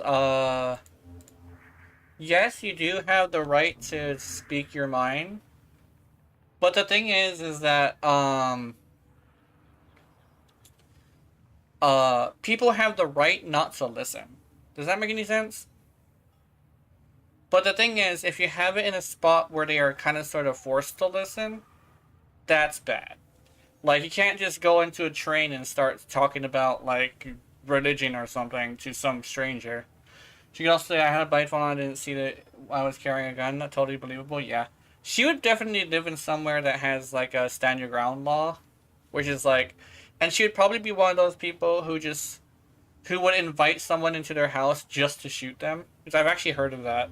I've heard of it, and that's, like, the first thing I ever heard about the stand your ground law places. I've even met somebody who has done that. There's been a couple of people in the stand your ground law places that I've met that have actually been guilty of shooting someone just because they didn't like them and then blaming it on the fact that they were a home invader. When in actuality, they invited them into their fucking house. They even proudly say it too. As soon as the court was over, they immediately were like, ha ha ha, I got away with it because Second Amendment. I'm like, damn. That's why I say, like, the stand your ground law places I would not like to live in. Because you could get shot, and it's considered a mutual dispute, which means nobody gets in trouble. That's why I'm glad I live in Hawaii, where guns are not very common. Only time you ever see them is if there's a hunting rifle, and you're going to hunt pigs. Without a knife, because most people hunt them with knives and dogs. Let's see.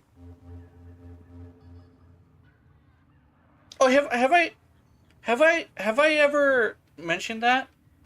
Here in Hawaii, when we go hunting, we use like a pack of dogs, and we use a pack of dogs and what is that? It's called a Bowie knife, I think it's called.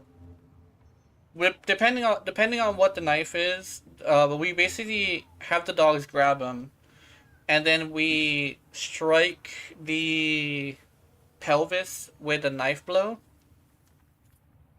and then we have the boar bleed out. We don't use guns on boars here.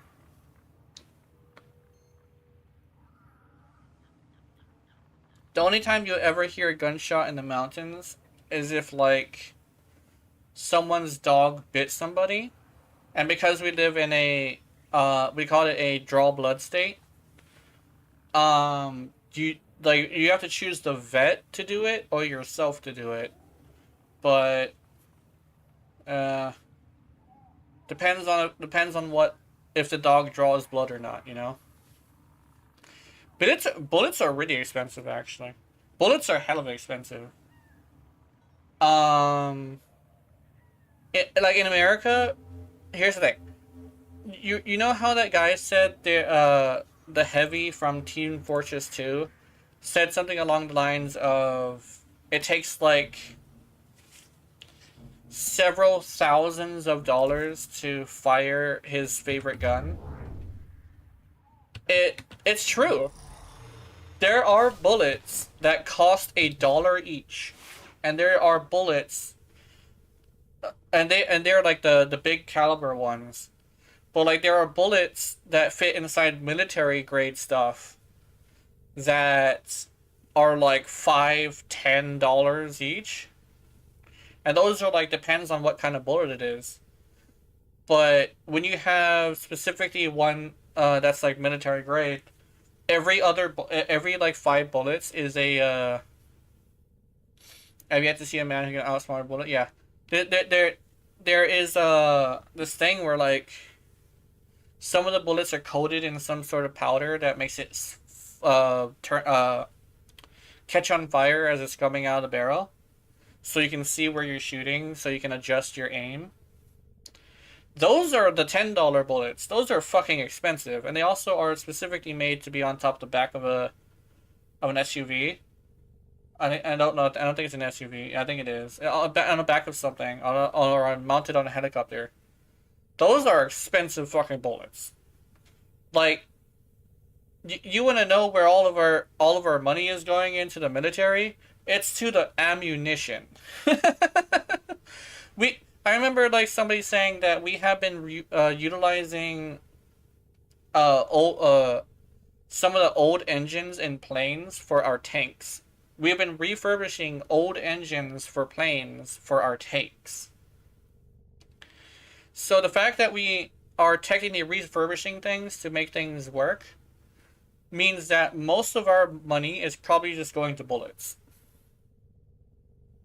Because bullets are expensive. Let's see. I wanna use this spare. Yeah, there we go.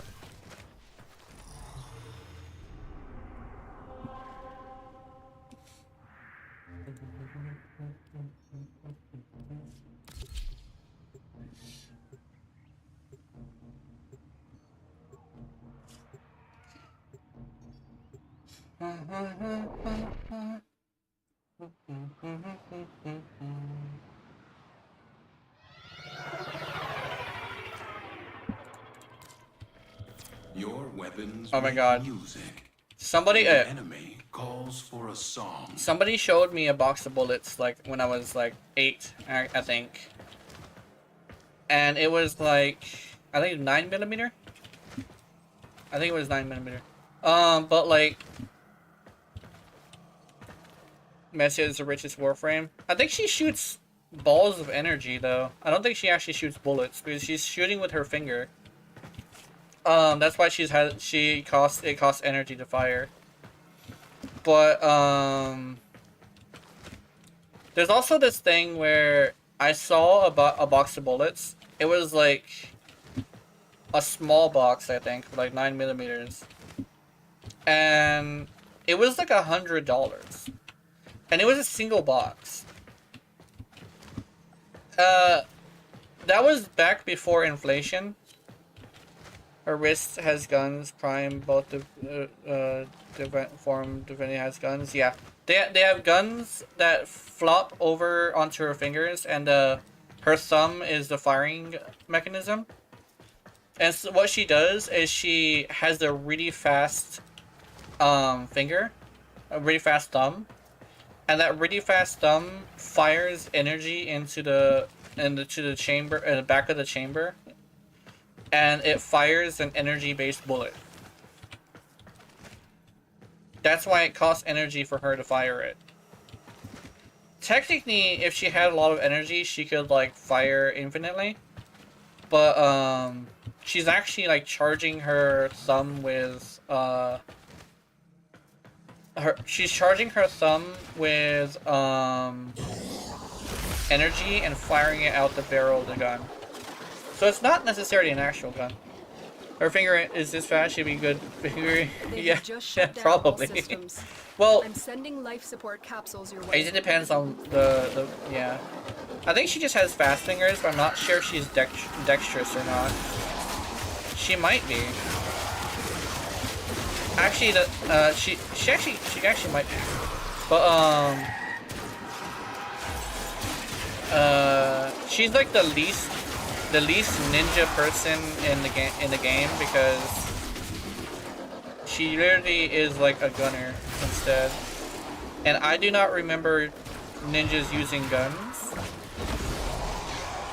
Oh wait, no.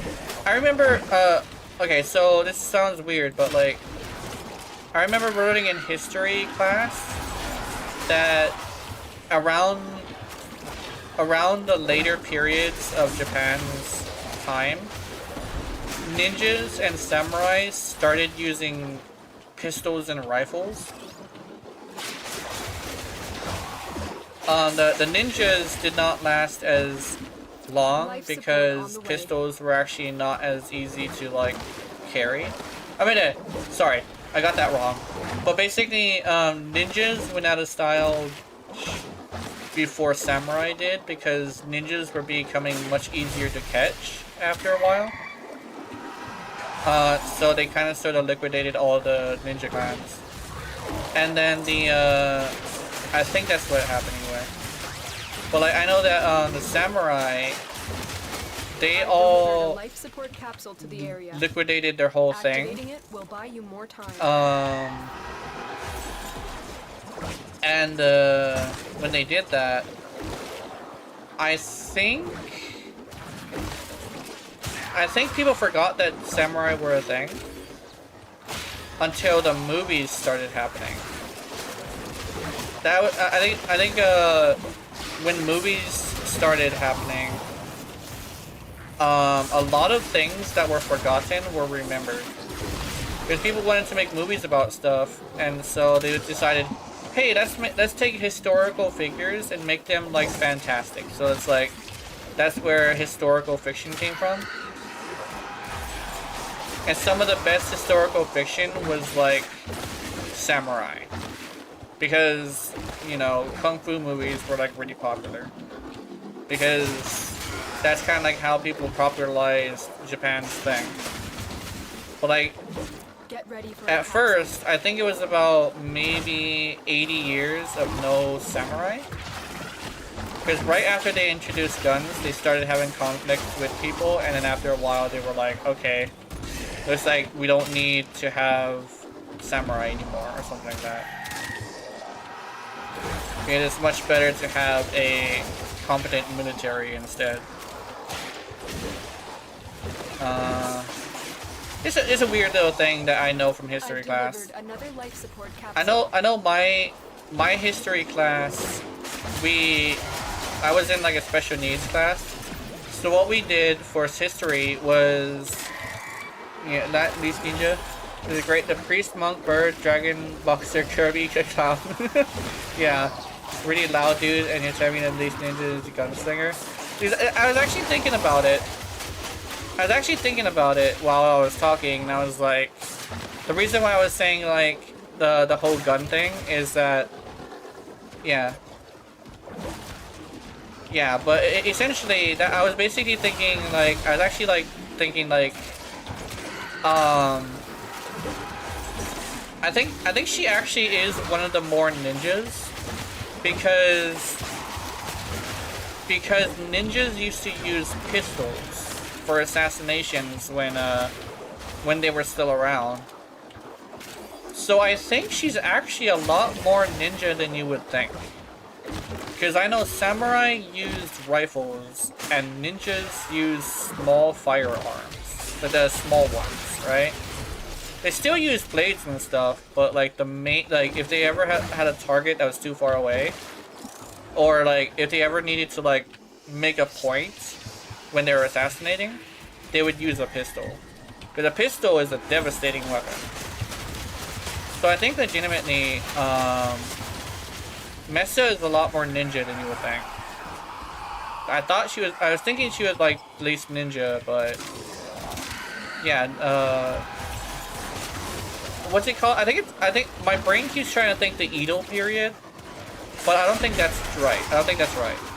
But around the time that Japan started having guns, ninjas started using pistols. It's like, there wasn't that many pistols and they were still trying to figure out how pistols work, but I think like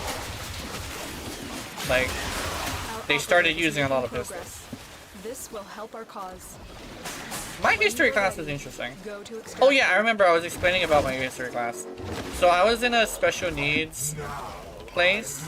I know a behavioral technically, but my behavioral class had this thing where our teachers didn't want to teach us like what was in the books, because they even said like what's inside the books is bullshit because it's all filtered out what the actual information was.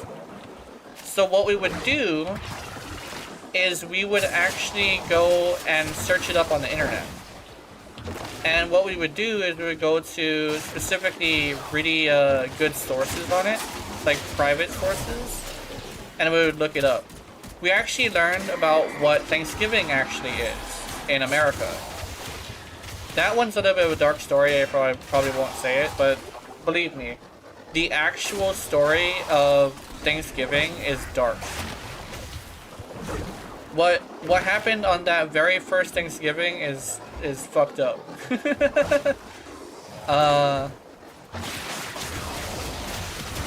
But like not a lot of people are like too aware of how that went.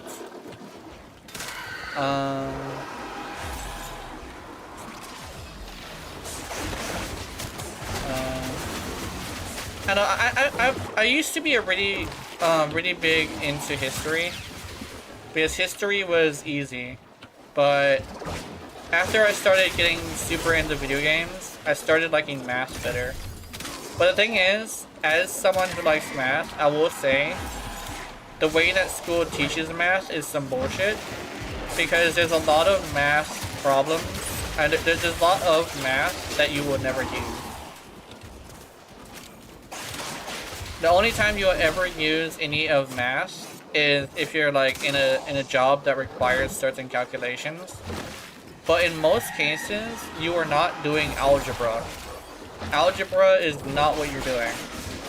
What you're doing instead is you're doing plus and minus and multiply and divide. But you're not doing algebra. In fact, I think I've heard my teachers say this, is algebra is probably the most useless version of math in the entire world. Because if you don't ever use it. And some people were like, oh, you could probably use it in like construction or something like that, or like science. But in actuality, even scientists don't use algebra. They don't. They use plus, minus, multiply, and divide. Scientists are using the basic math, and it's like, so you don't exactly even need algebra. You do need to learn this problem solving that comes with it, but math isn't put there as a stand-in for problem solving. It's put there as a get the answer right or you get punished for it. Yeah, I found myself occasionally needing algebra, though I can't recall the last time because I decided to record and stuff. Yeah, I think there's some scientists like that do use it, but that's a really rare job. And because like that's like the one thing is like the common person doesn't need to know certain information. I do agree that like a lot of us should know like basic information, but a lot of us don't need to know like most information that we learn in school. Like there's actually a lot of information that we don't even use or don't even need.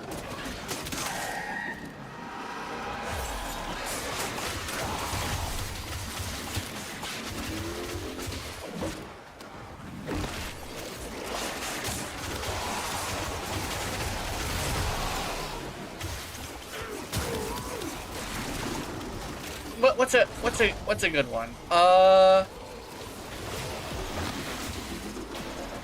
Yeah, I think when it comes to scientists, it kind of sort of depends on the science, right? But last time I recall, The only science that does need math is like chemistry, I think. Is it chemistry? I think it's We'll all share chemistry. in this bounty. Hold out as long as you can. Is it chemistry? I don't know. I don't think it's chemistry or not.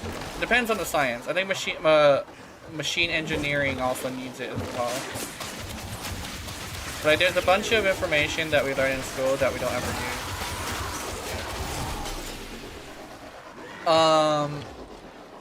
It's not that I'm not saying that you should not go to school. You definitely should, because a degree will allow you to get an actual job if you're not disabled. But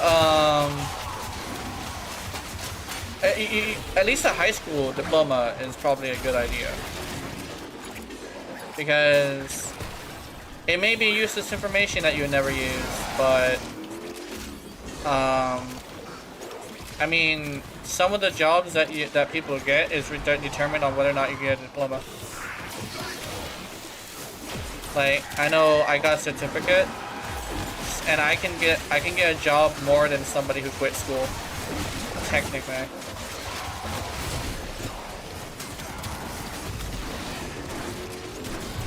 Actually, oh yeah. What's a huge like? What is a huge like? What's a huge factor in people quitting school is actually YouTube. Because there's a lot of YouTubers who are fucking stupid, who believe that school is a hindrance. And they're like, you can become a YouTuber too. Dude, you are one of the 1% of motherfuckers. Somebody with 1,000 viewers is actually the top 68th person in the world. I don't think somebody's gonna be able to go where you're going as a YouTuber. As someone who does YouTube as well, I'll say straight up, like, and also Twitch as well. The top 1% are the ones who are the millionaires. But in most cases, they started off as millionaires. That's kind of like the thing, they started off with a cushy lifestyle. So it's not necessarily YouTube that makes them really big. And not only that, but it's very, very rare that someone's going to become just as big as like PewDiePie or something. It's exactly like sports, actually. You can play all the football you want. All the football you want. But you are never going to be a really big football star, statistically speaking. And people love football just as much as people love YouTube. So there's people who are actually playing as if they're gonna make it to the big leagues. Like millions of dudes playing football as if they're gonna make it to the big leagues. Do they make it? No. They're not the 1%.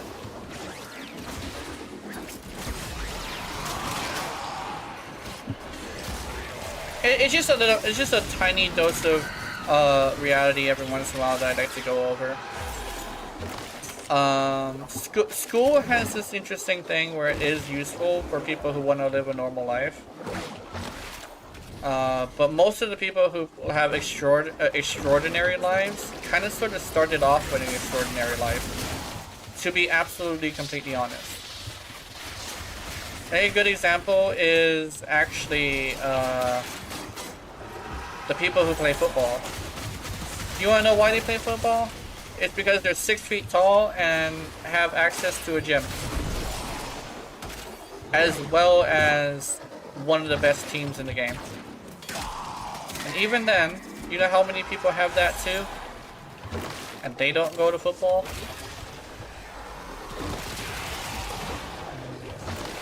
Yeah.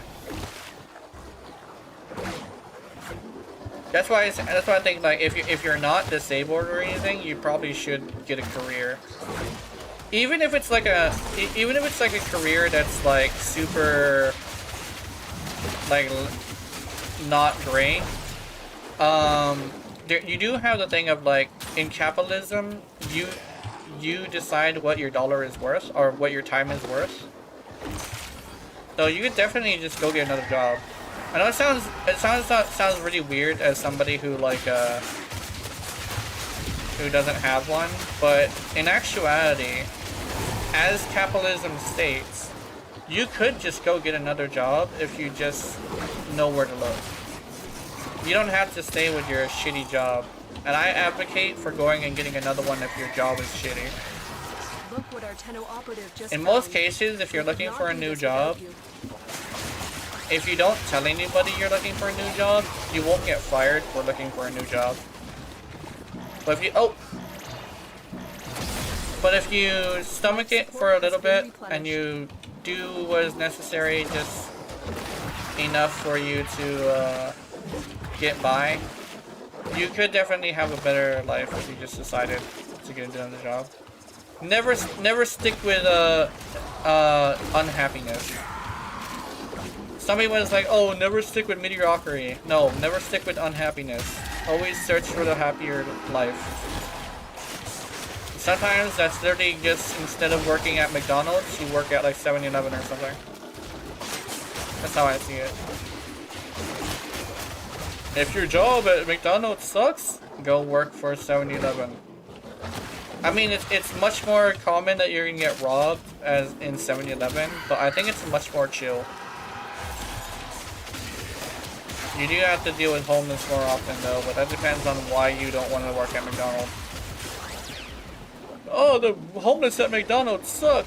Well, then maybe you probably don't want to go to, maybe you don't want to go to, what you call that?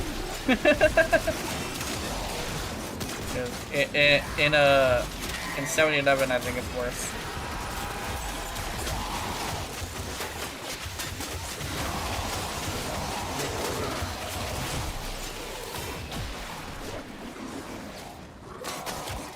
Oh, also on the people starting off as Additional life support has arrived. starting off with big bucks and then becoming big YouTubers.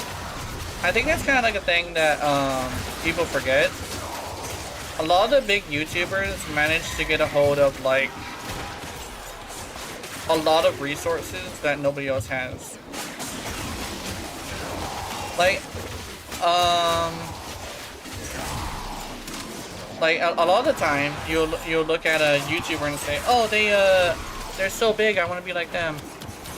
In most cases, what's happening is you're looking at like a 3D model of a YouTuber who's like had $1,000 model done. Okay, good night. Like, what's a good example? I don't want to point too much fun at her because I do like her, but Shy Lily is a good example of this. Shy Lily's model is expensive. Shy Lily's model is super expensive. She got not just like a and she the thing is, like, her first model was also, like, pretty expensive, too. Because, not the first one, but, like, she started off with a regular model, and then she got a professional one made. But when she made her first professional one, I think her first professional one was also super fucking expensive. And you can say, like, oh, there's a bunch of, YouTubers who, a bunch of creators who aren't like that. That is true, but keep in mind, they are not the 1%. Okay, come on, Torment, bring it on.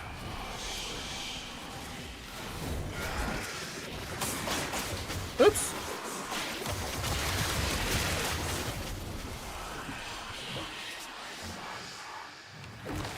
I think legitimately all this ranting started off from that one person being shitty, and now my brain is going through all of the things that I'm bothered by. I guess it's like my day was gonna be awesome, and then somebody had to ruin it for me. I guess like a good lesson for that would be, I guess, try not to make people's days worse, because you never know how badly they'll take it. I guess that's like a thing I could say. But like, I don't know. And that's the one thing that I see as like something I don't like is like, I do understand like striving for your own happiness, but I don't like when people gotta be happy off of like taking away the happiness of others. It seems like such a minor thing for a lot of other people, but like I fixate on something that bothers me for a long time because, you know, I'm fucking retarded. But I'm gonna be on this for a while, but tomorrow I should be fine. Tomorrow I should be fine. I'm going to just vent it all out today and see if I can be better tomorrow. Huh?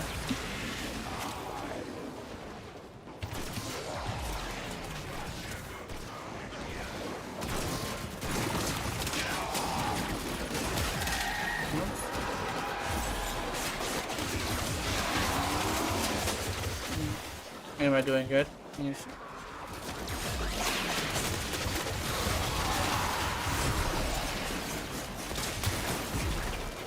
That person asked if he was doing good. I'm assuming he's worried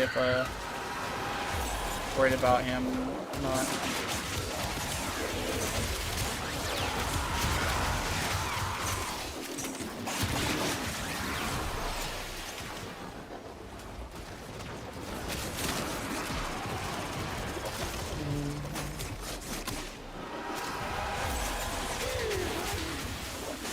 I guess he was worried about his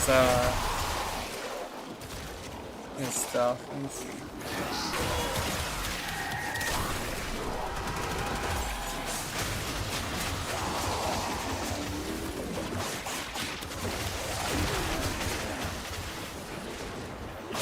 Oh, this is fun.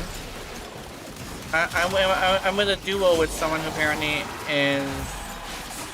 got a good attitude. That's good. This makes me feel a lot better.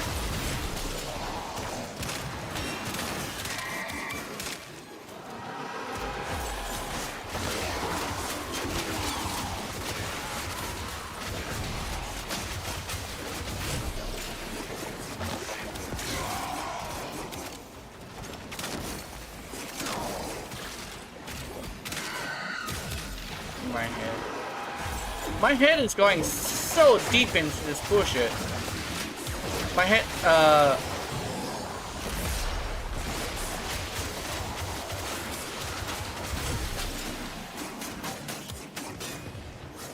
oops.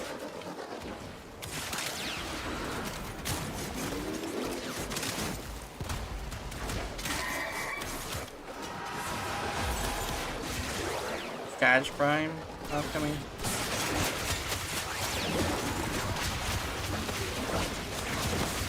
Where'd he go?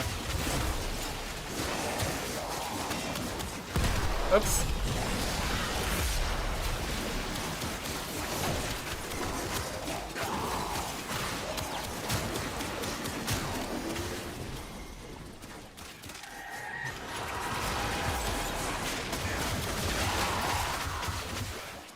Fuck, it's violence.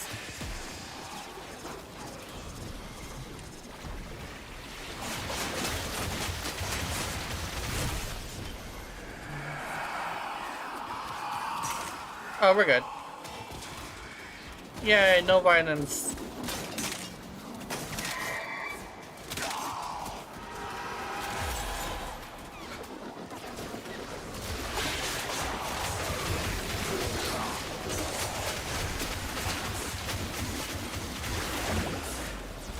I wonder if you want range on Zephyr's tornadoes.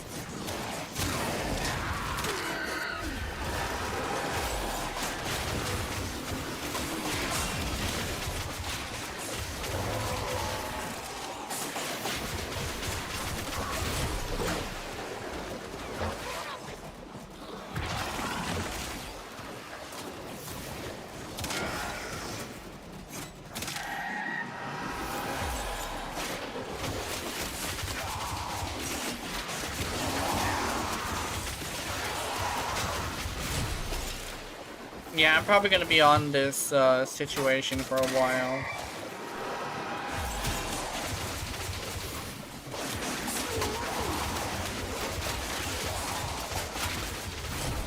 My head keeps going back, and I'm trying to vent it all out, but I don't know. It's hard.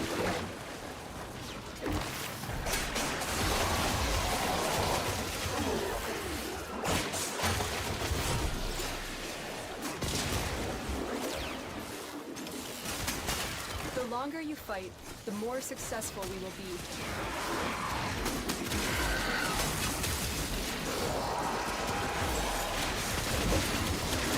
There we go.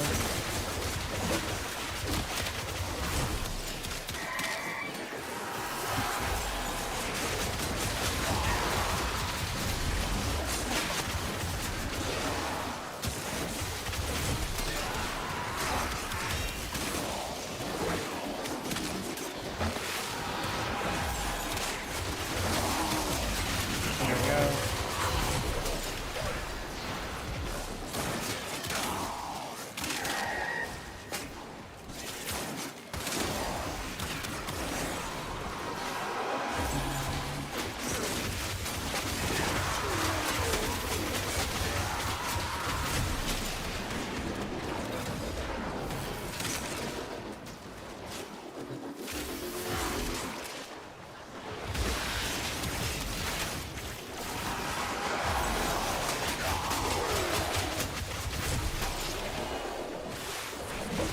Sorry, my head just did a bit of deep dive into that. I think it's getting worse too. Oh my god.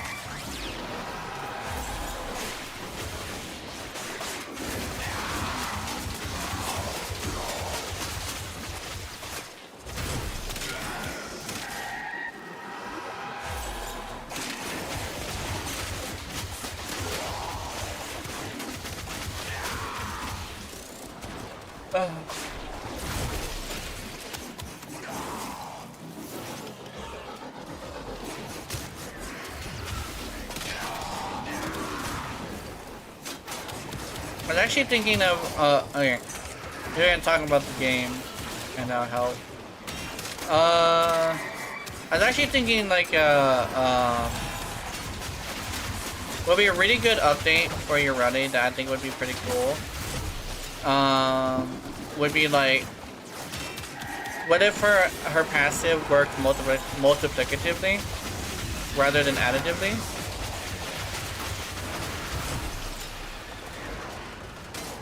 If it worked multiplicatively rather than additively, I think that'd be really cool. Oh, I'm coming.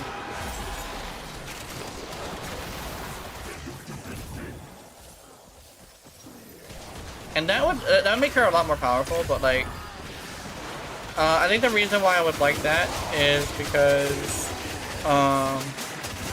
technically, because she's so hard for a lot of people to utilize, I think she wouldn't be like super like meta, right? Because a lot of people can't hit things while moving. So if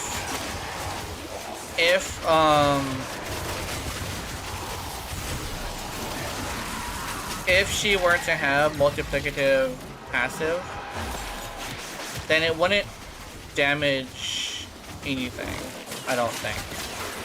But she still will not only have the stigma with her, but she will also still have like the fact that her passive is weirdly hard for people. I think so. I think it would. But the thing is, like, a lot of people have a hard time utilizing your Ruddy's passive because of the fact that, like, you have to move at the same time. Not only that, but like the best, like, the way you play your Ruddy without the augment is to use the board, and hitting things with the board, it's probably gonna be too difficult for a lot of people. And I think that should help her herself, and it should like make it to where people will people who already play her will be rewarded for doing it, you know? I think the thing is like I think that a lot it's the same thing with this, like the skin, right? I don't like appealing to people who don't play Yorelli. Okay, I do because it gets more people playing her, but it depends on the whole like situation. Like now that you don't have to use the board, there's already like the people who would play her without the board, right? And right now I think it'd be good to reward the people who play her, because the people who don't play her usually now, because of the thing, they don't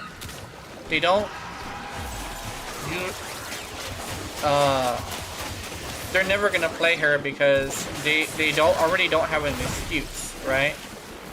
Like they don't have the excuse of like, oh, the board. Well, you can just take that off now. So people who aren't gonna play her are never gonna play her, right? So at this point, other than removing the board, I don't believe we should accommodate people who don't play Yorelli, right?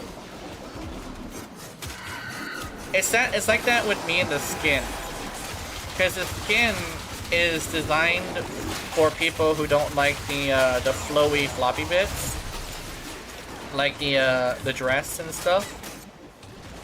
So yeah, they have the excuse of, but I like the other Warframe more. Yeah, they have the excuse of they like the other Warframe more or something like that.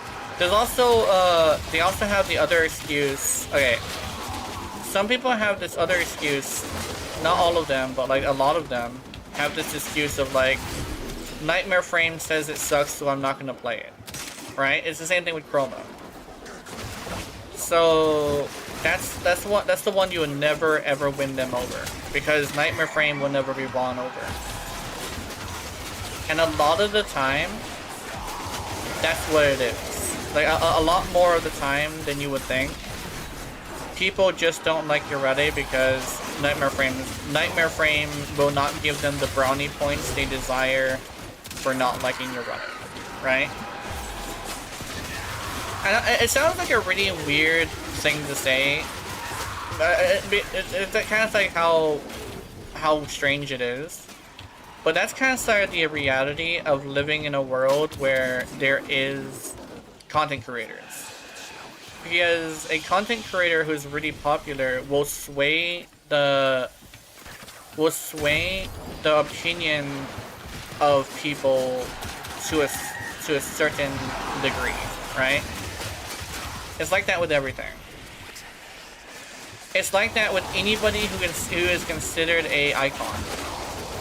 There are people who will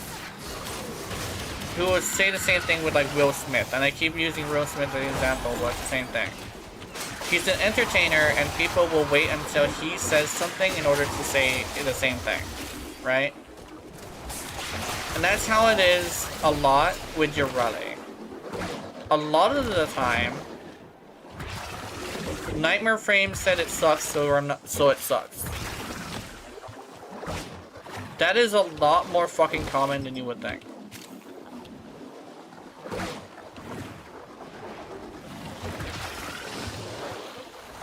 And so we learn the importance of clarity and purpose. I know it sounds. I know how stupid it sounds, but that's just how people work. If they like somebody or they like their content or something like that, the stuff that they make, they're going to believe that they're right. They're gonna believe that their word is gospel. That's just how people work. So when it comes to like why people don't like Yorelli, there's like a few reasons. There's reasons for everybody, but the reason that is most common currently is because Nightmare Frame says no. The most common situation I see with the average player is they tried her without looking at content, because the average player doesn't look at content, and they liked her because she's fun. But they put her down because she's buggy. If she didn't have the bugs, she probably would be a little bit better. But the average player also does not look at updates. So, yeah. That's why you see a lot of your readies now. Because she has so many bug fixes that she's a little bit better now. But, I mean, like, legitimately, if Nightmare Frame said, like, if Nightmare Frame suddenly turned around and said Korra was ass, people wouldn't play Korra. And that's kind of like a weirdly sad reality of, like, content creation. That actually stands for me as well. There's some people who believe what I say because I say it, and they like me. To that I say, I try to make sure that whenever I mention this, I try to make sure that, like, I let the people that do that understand that that's what they're doing, and maybe they will shape their opinion a little bit differently on their own, because you kind of sort of cannot combat this, because that's just how human nature works. Let's see.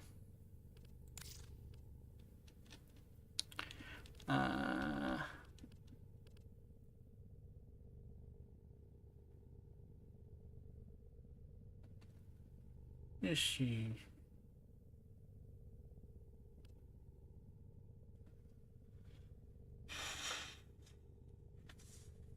Let's see.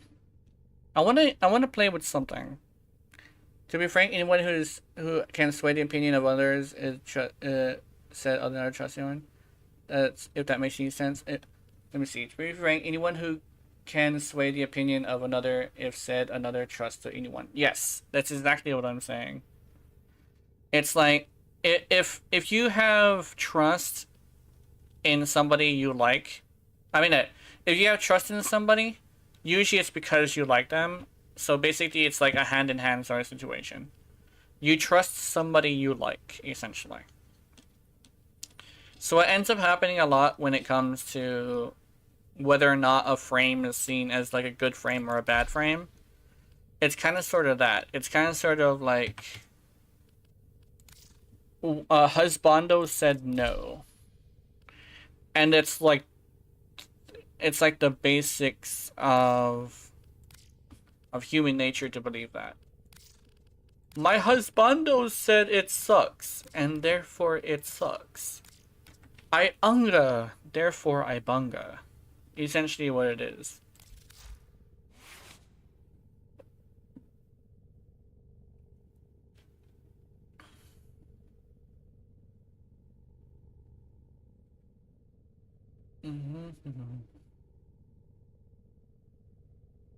Why do I have electricity on here? I found out Mariluna's damage reduction works at Overguard. Same with Trinity's Link, Neja Halo, and Necro Shielded Halos. Yeah, it works. I actually discovered this with Overguard. I was like testing it out, and I found this out. It's actually really hilarious. It's like if somebody doesn't like Overguard, they'll run into a situation where it's like your Rennie will just keep the Overguard on even longer. Because I've had like maximum Overguard for the longest time, while the Dante that was giving me Overguard had run out of Overguard twice. You probably had electric because the glitch with influence. Currently patched, sadly, yeah. Oh no, I didn't have it for the glitch with I didn't have it for that. I had it because I'll show you. So this already has this. Increase secondary critical chance by that much, up to 75%, for the heat proc death. So technically, I kind of sort of needed to switch to a different Yoreti in order to use this thing. That's what's going on. I technically am just gonna be using the Latum with a kind of bug happening. Not bug, but like, in order to like, I'm just finicking around with it so I can use the Latum.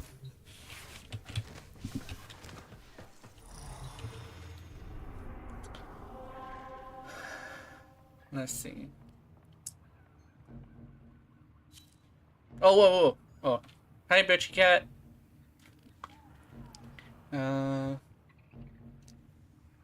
Okay. Oh, where do you want to go? Because I think, today is Netracell Day. I'm not sure if you did Netracells yet. My day has been super weird. I woke up all happy, I cooked breakfast and stuff, and then somebody in Netracells pissed me off. And then it kind of sort of cascaded down from there because it's been on my brain all day. Tomorrow's Netracells? Tomorrow, for me, is Archon. I think Archon is that day. I like saving Netracells for Wednesday. Or Saturday.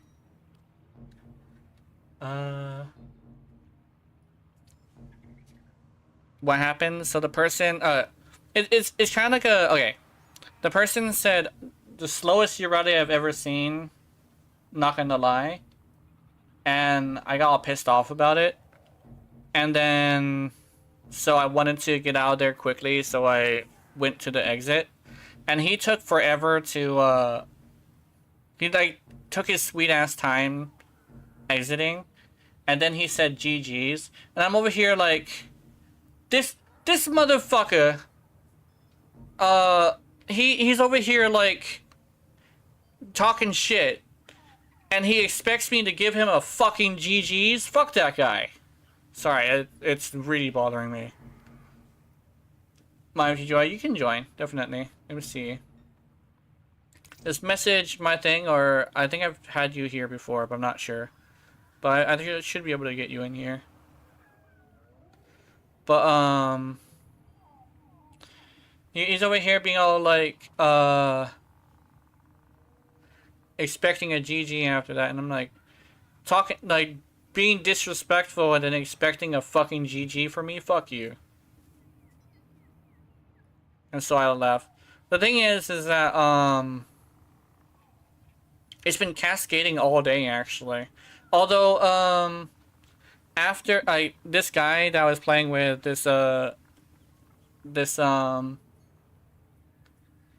Zephyr was actually pretty fun. I liked that Zephyr.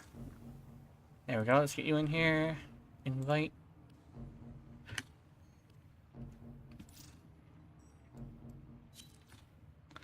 I think, and then I mentioned like the only time I've ever had a bad reaction with players is in Warframe. And the thing is, whenever I'm in like a bad mood,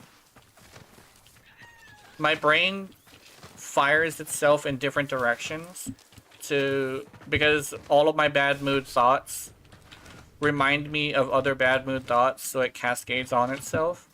And it all stems from like being disrespected during a Netracell. And one of the things is, as someone who has played this for a long time, I noticed that's always when you're alone with them. Because they know damn well, if there were witnesses, they couldn't say shit like that. That's one of the things that bothers me as well. It's like, he wouldn't have said that shit if it wasn't for the fact that, like, no one else was there. It's the deliberate disrespect of it, and that's like what actually is bothering me. It's always something that bothers me a lot, is like deliberate disrespect. It's like you're obviously doing it to be disrespectful on purpose, and that's what bothers me the most Oh yeah. Speaking of that, I actually was okay. This is probably a weird segue, but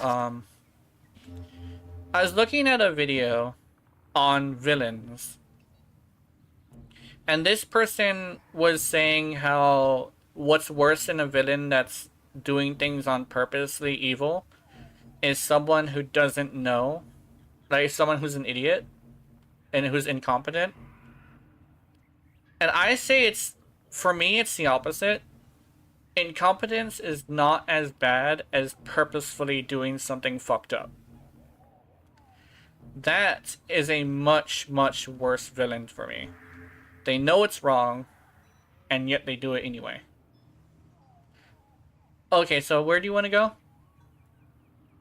I think that's like a thing. Basically, that person is kind of like the worst version of a villain for me. I think we want to go to... Where do we want to go? Oh, we're probably going to want to go to, like, something not Steel Path. Wait, are you able to go to Steel Path? Where do we want to go? We should probably go somewhere.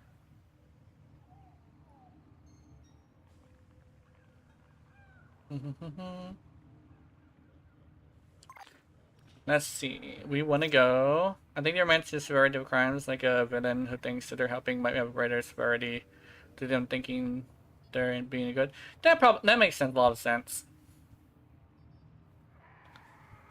Wait, no. So basically, what they were saying was, they basically were saying straight up, like it was actually the exact line. The such and such, I forgot who the villain was, but the fact that the person was that the entire thing of their villainy was an accident makes them worse than evil. It makes them incompetent, and that was kind of like a really cringe thing to me, because I think what makes a true evil person or a truly evil person is whether or not they know if the thing they're doing is wrong. What they did was really severe, though. It was the scientist from Horizon for Horizon Zero Dawn, I think, and he said basically like the villain was incompetent, not evil, and he thinks that's worse. It's kind of like exactly what basically I'm saying that's exactly what he said. Severity also matters as well, because the severity of the situation definitely does account for how bad the villainy is. I think what's a good example of this? Like being a really bad person, but the only thing you do is like the only thing you do is take candy. Like if you really hate it when a kid is happy, so you take their toys or their or their candy, right? Something like that. Like a weird little Scrooge like villain. That's not as bad as like you don't like kids, so you shoot them in the head or something like that. That's way worse. But one is more scarring than... Okay, that's probably the worst way to say it. That's probably a bad way to say it. But one is mentally scarring, and the other one is like you just killed a kid. Mental scars can make someone evil. I've noticed. I've learned that a long time ago. You give someone enough scars, and they will become an evil person. They will become a monster, essentially. That's kind of sort of what I have been avoiding for a long time. So, where do you guys want to go? I'm currently up for anything. I'm not sure if we can do Steel Path though.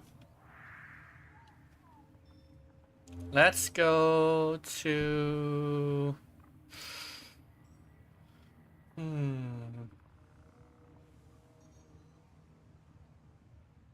Where can we go? And you find any endless? Okay, any endless. Let's see. Then we do. Oh, what's this? There's a lot of exterminates. If no steel path, the Omnia Fissure is a survival one. Oh, that's probably a good idea.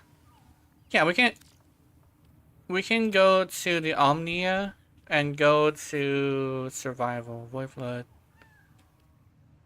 Oh, where's the Omnia? Oh, it's a void flood. Never mind. Let's see. What is this one? Void Cascade. Ah.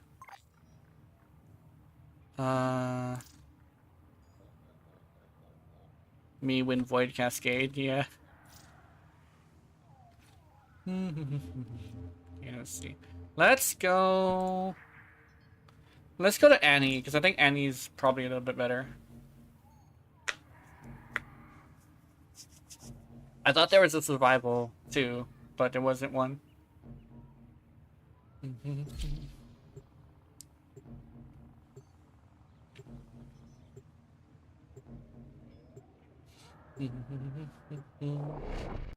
I think legitimately, I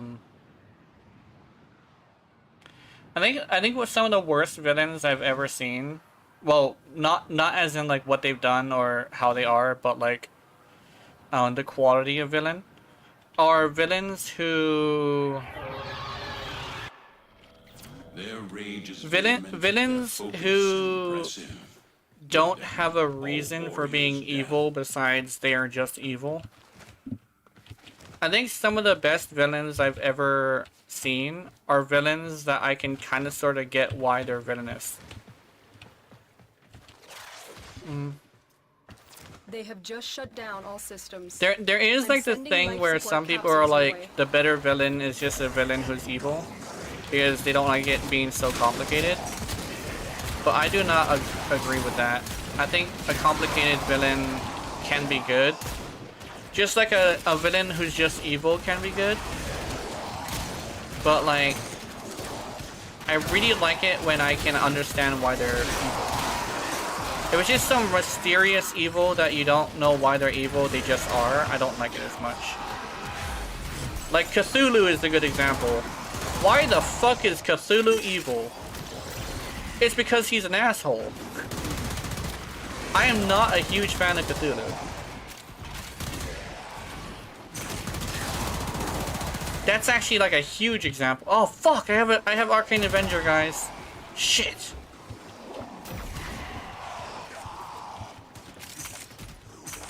I have Arcane Avenger. Hey, hold on. I need to abort Tenno, this. prepare for life support. Am I able to bring you guys with me? No, I'm not. Okay, never mind. Shit. I'm gonna invite you guys again.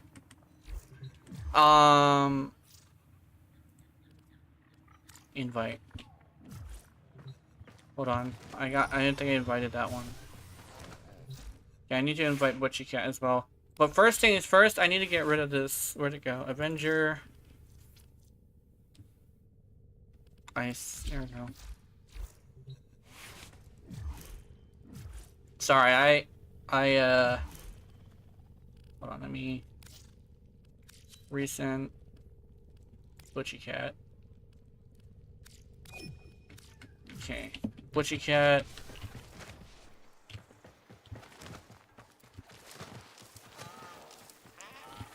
I realized I had fucking Avenger on this bitch.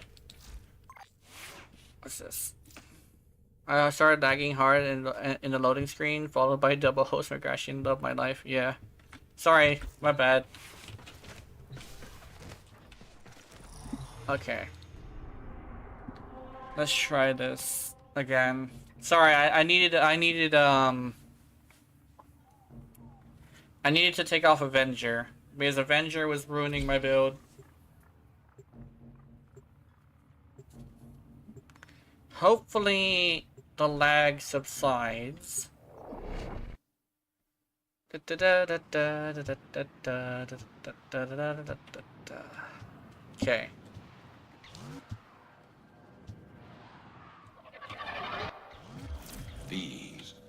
worthy foes. Underestimate them. At your peril. Wait, does anybody have a prime? You can probably touch this ball. They have just shut down all Touch the ball. systems. I'm sending life support capsules your way. Touch the ball! Let's see, I need to get headshots now.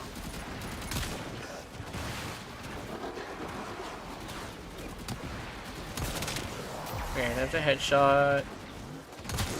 There we go. No more Avenger, that's good. Hey, you fucker. There we go.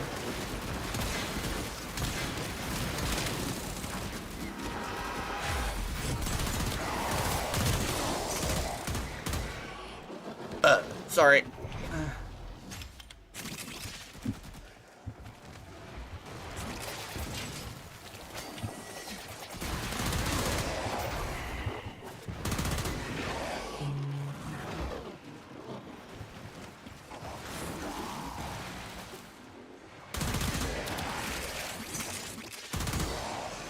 There we go. Tenno, prepare for life support.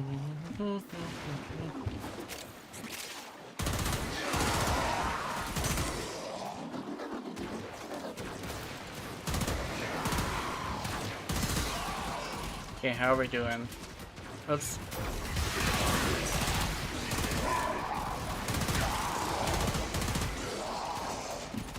Everything good? Oops. I've delivered a life support capsule to the area. Yeah, Activating it will buy you more time.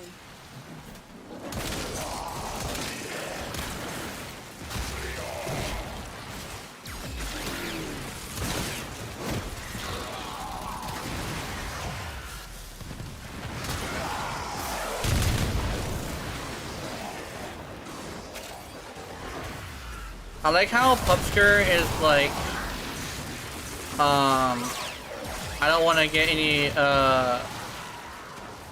of the other incarnates because why would I use anything but the Latum? And I'm over here using the Latum, and it's kind of sort of not great because getting the incarnate meter is kind of difficult for me. Let's see.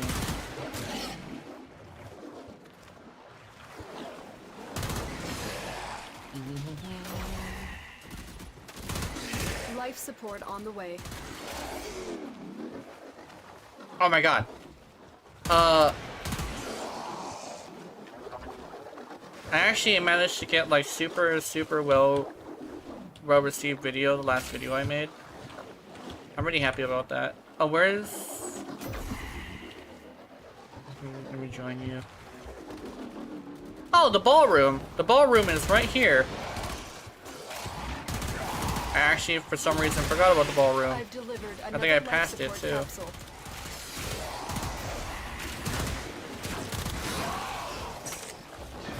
Yeah, it's literally the first room.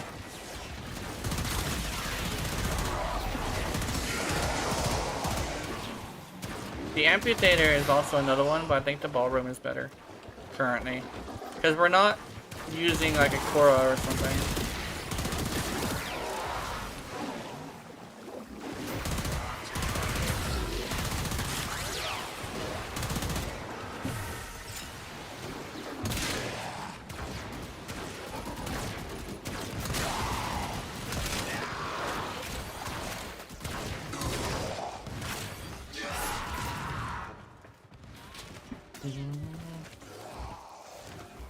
I'm getting weird headshots, and I swear sometimes I'm not even pointing at the head.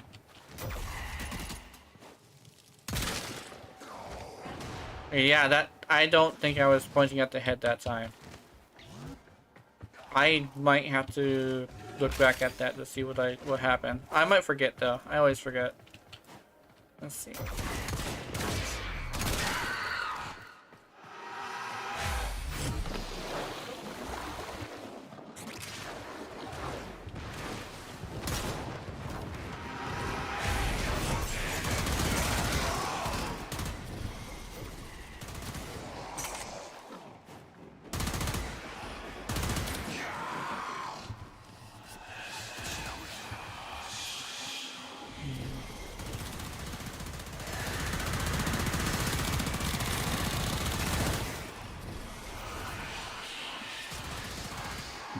There we go.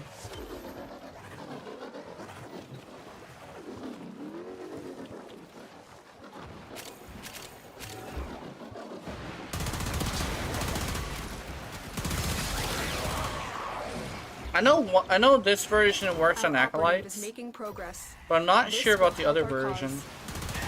Extraction Actually, no. is I available know the if other you one need it. doesn't work on there, on them, because I tried it before.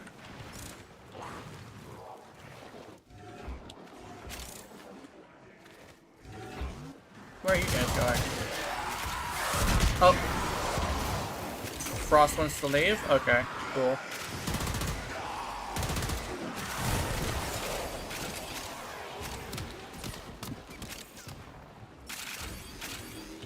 Where are you going?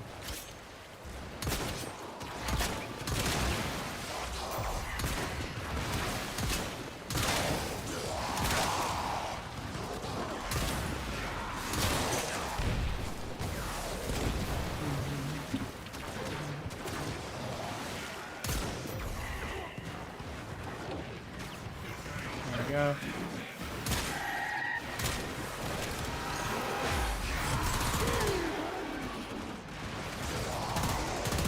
Dude, actually, how do I say this? So I was playing with, I think I was playing my ability based URL, right? And during that time, I was playing with like, I think it was like a, like 500, maybe 600 ping or something like that. Like it was a really massive ping, and I was hopping on and off of the board without falling to the floor. And keep in mind, like the Eurete's fall to the floor issue was actually a ping based issue, so I should have been falling to the floor, but I wasn't. Oh, cool. But essentially, I was switching from this Urali to the other Urali, and what ended up happening is when I was hopping on the board, I suddenly transformed from one Urali to another during the game, and it actually reset my look, but I don't think it reset my mods. So I went from one Urali to another, and then back again. I think it happened like twice. Hi, Gyakos! I think he's not here though. I think he's in what you call. I think he's off the stream. I think he's doing something. Yeah. It's really interesting. Yeah. It's a really interesting situation where on really high ping, I transformed from one UI to another. It was like, it's really interesting. It was super high ping. I didn't realize you were streaming. Oh, there we go. Ah, shit. Where is he? Where'd he go? Oh, there he is. Where'd he go? He's in stream VC, okay.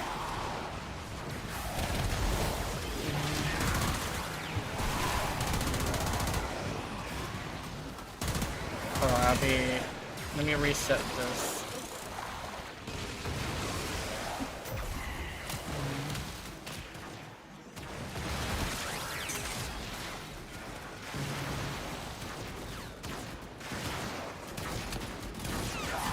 Let me.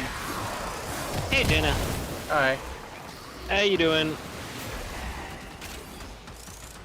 My Did I just watch it and sleep right now, so yeah. We're currently running Annie. yeah. Okay. We're I currently gotta see what running- Barrow has. Yeah, Barrow has interesting things, but I'm not entirely sure if all of it is good. He does have the Vassal Lock again, though. And not to mention, you also had Prime Fever Strike, which I do need to grab another one. He also has Jolt, Mark of the Beast. That's actually a new one. Oh, that one's been there for a bit. It's Really? yeah, it's an old mod. It's just that nobody uses it. Bro. He has a Vastalok? Yeah. Oh shit, Keith's here. Keith, go get the Vastalok, What you our Tenno operative monkey. just found. They could not do this without you. Today's Saturday too, so he's gonna miss it if he doesn't go in there.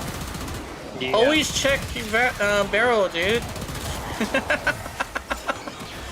Keith is the one that wanted the Vastalok. He has the Vastalok, Keith. Go get the Vastalok.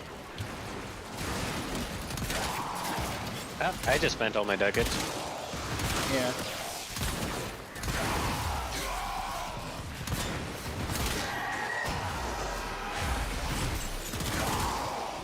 Yeah, Keith started off being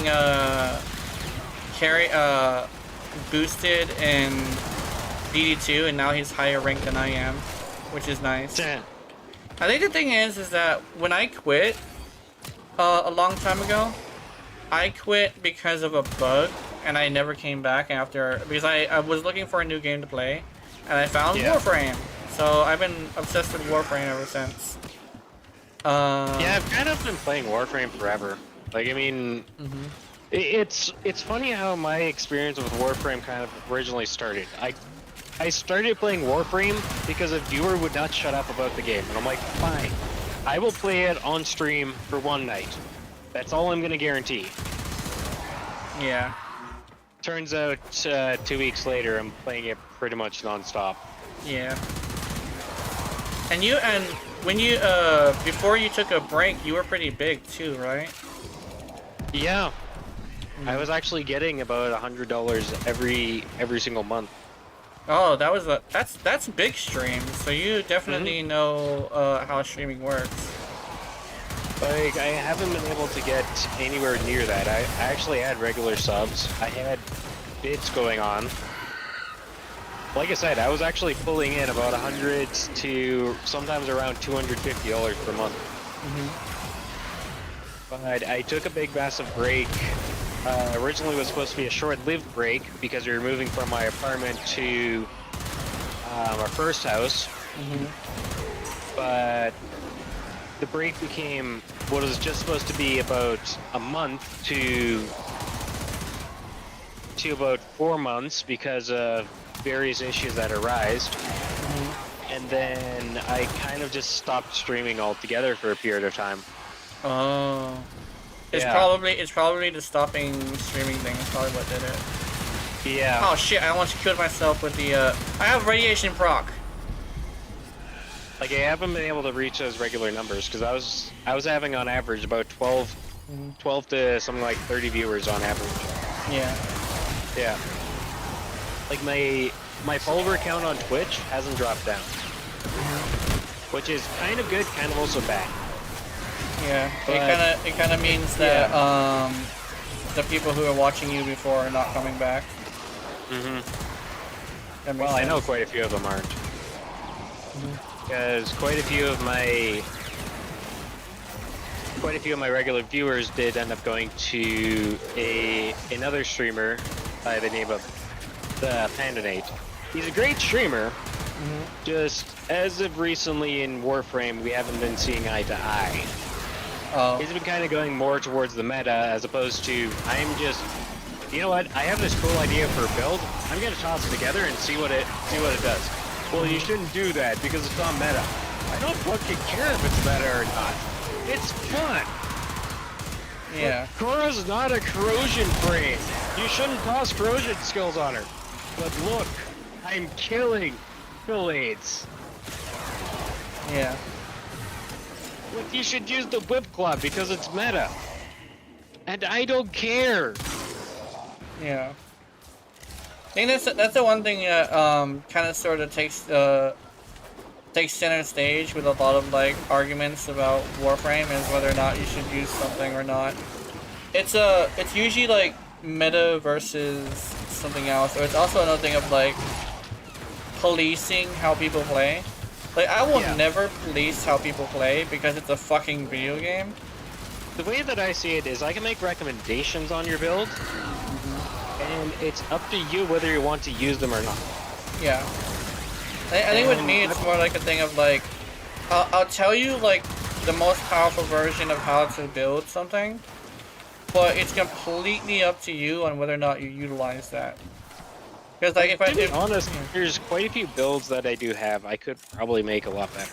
yeah, Let's just put it this way. For example, my Tempest Cora, which everybody's like, oh, well, why are you putting Tempest Barrage on Cora? It makes no sense. I do it because it's fun. yeah, I don't play Warframe to end up being this meta player that can tank anything. I play Warframe because it's fun to just do what I feel like doing. That's one of the reasons why I have 5 Cora Primes in the first place. yeah, The 5th Cora technically actually doesn't really have any form of differences between the other builds. It's just the factor, you know what, I'm just going to make a 5th Cora Prime. yeah. Call it a day. Yeah. I think And plus, I love her that much, so I think it's worthwhile. yeah. I think legitimately, the thing about content creation that I learned is like consistency is super important. Like that's the one thing I actually learned that is like weirdly important. It's like, especially since like if you have a schedule, it's probably a good idea to keep to the schedule. Because there are people who are gonna want to watch you for various reasons. Like, one of the people who watches me because he goes to sleep to the sound of my voice. So Yeah. sometimes whenever I see like, oh, there's somebody who has like the window on the main window, but I've not heard a comment in a long time, I'm assuming it's them. Yeah. Also, hello, I hope you're having a really good night. Sorry about ranting too much today, but yeah. Oh, I didn't tell you about that actually. Somebody was like super disrespectful during our Netris cell today. And there's a whole bunch of problems with it. It's like, if for one, the one that bothers me the most is like if what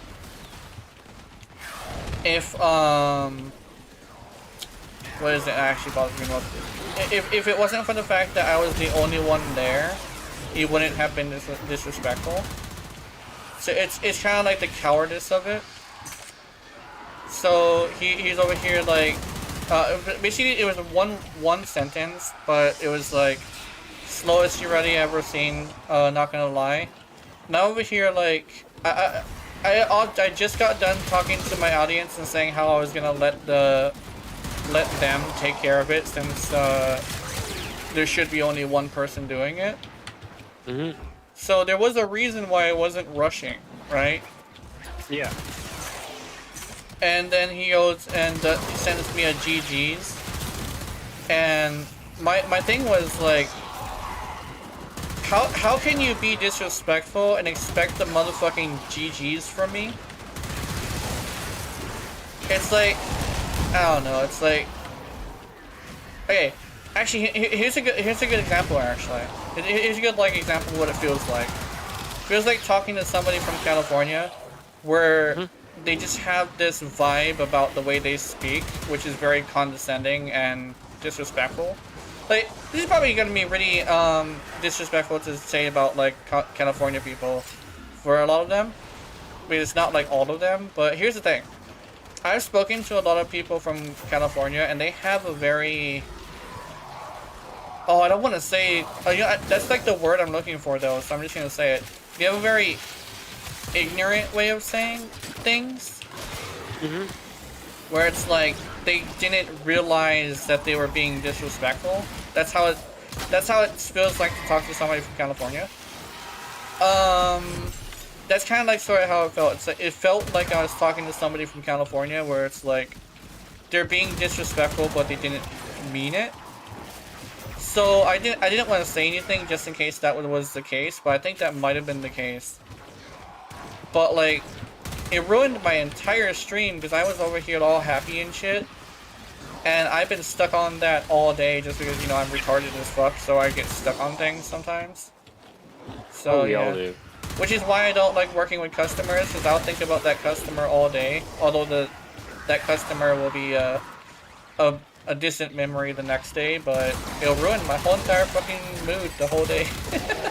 I'm just glad there's a couple people who kind of sort of already know that, so they've been shitting with me for a while, trying to get me to change the subject every once in a while, and I can tell, but I do appreciate it. That's actually what you guys are there for, guys, to kind of sort of lead me to say something completely different. I was over here like talking about like villains and political shit, and I started cascading into a whole bunch of things that I'm bothered by. And when I'm talking about the political shit that's bothering me, you know something earlier in the day was actually bothering me. Because I don't do political commentary. I don't think it's appropriate. Yeah. Like, there's times that I'll be honest, I do want to talk about political stuff, but yeah. The only reason why I care about politics and that sort of stuff is because, unfortunately, whether I like it or not, my money is going to pay these assholes. Yeah. I think this is kind of sort of how I feel about it too, but like I'm mostly focused around Hawaii. But yeah. I haven't seen a lot of Hawaii stuff lately, except for like them building stupid shit. Like the only thing I ever run into is them building stupid shit. Like you have no idea how many times I've seen like them proud about building something, and I'm like, that's fucking stupid. Okay, here's a good example of this: the rail. But I am from Hawaii, and I'll tell you right now, nobody likes the rail. For one, it's a super like cumbersome and low effort thing. So it's not even like a really high tech train. It's actually low tech and also expensive fuel. I think it's kind of like a little car, so it runs off of like regular fuel, not even electricity or anything. And another thing is you see a situation where it's like,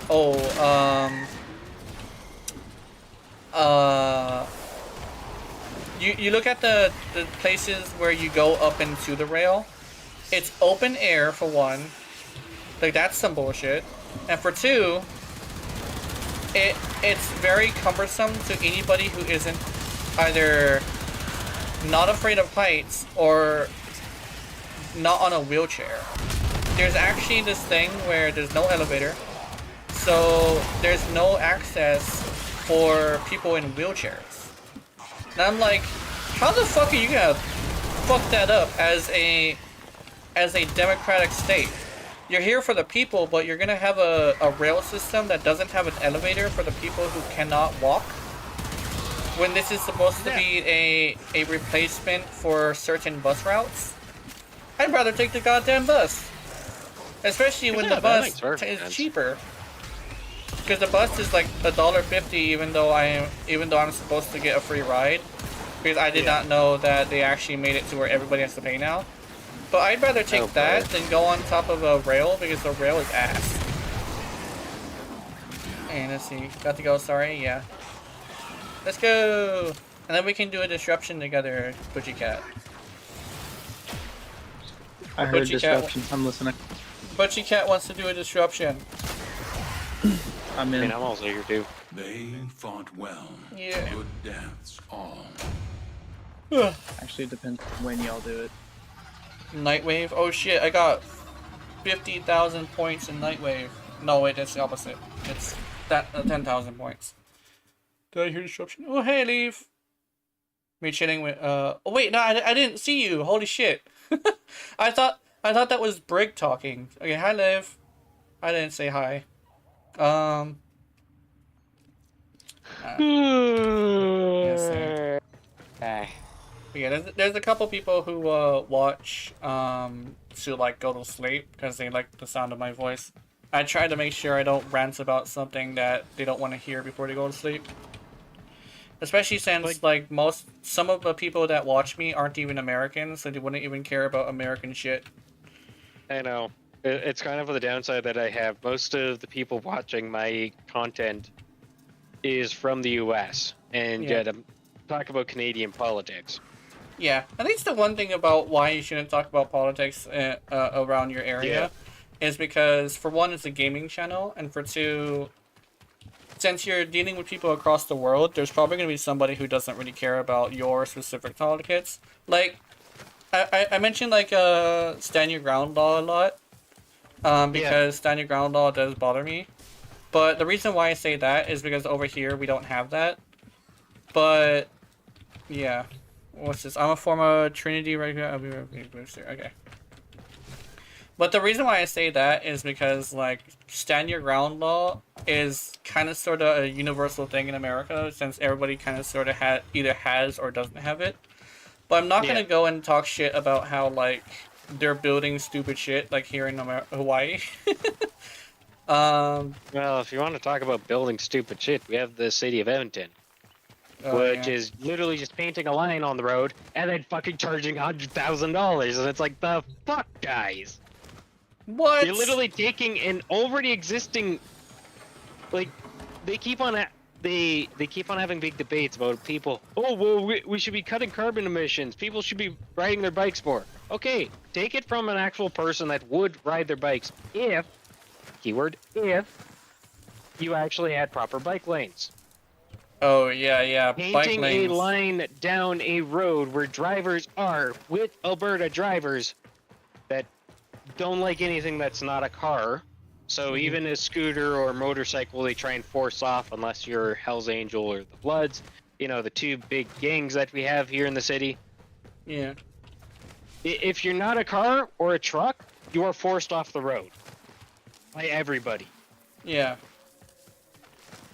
Even though we do have laws, your wheels over 12 inches, it has to be on the street. It cannot be on the sidewalk. Mm-hmm. You have a motorized scooter, it has to be on the street. It cannot be on the sidewalk. Yeah. But yet you are forced off the street.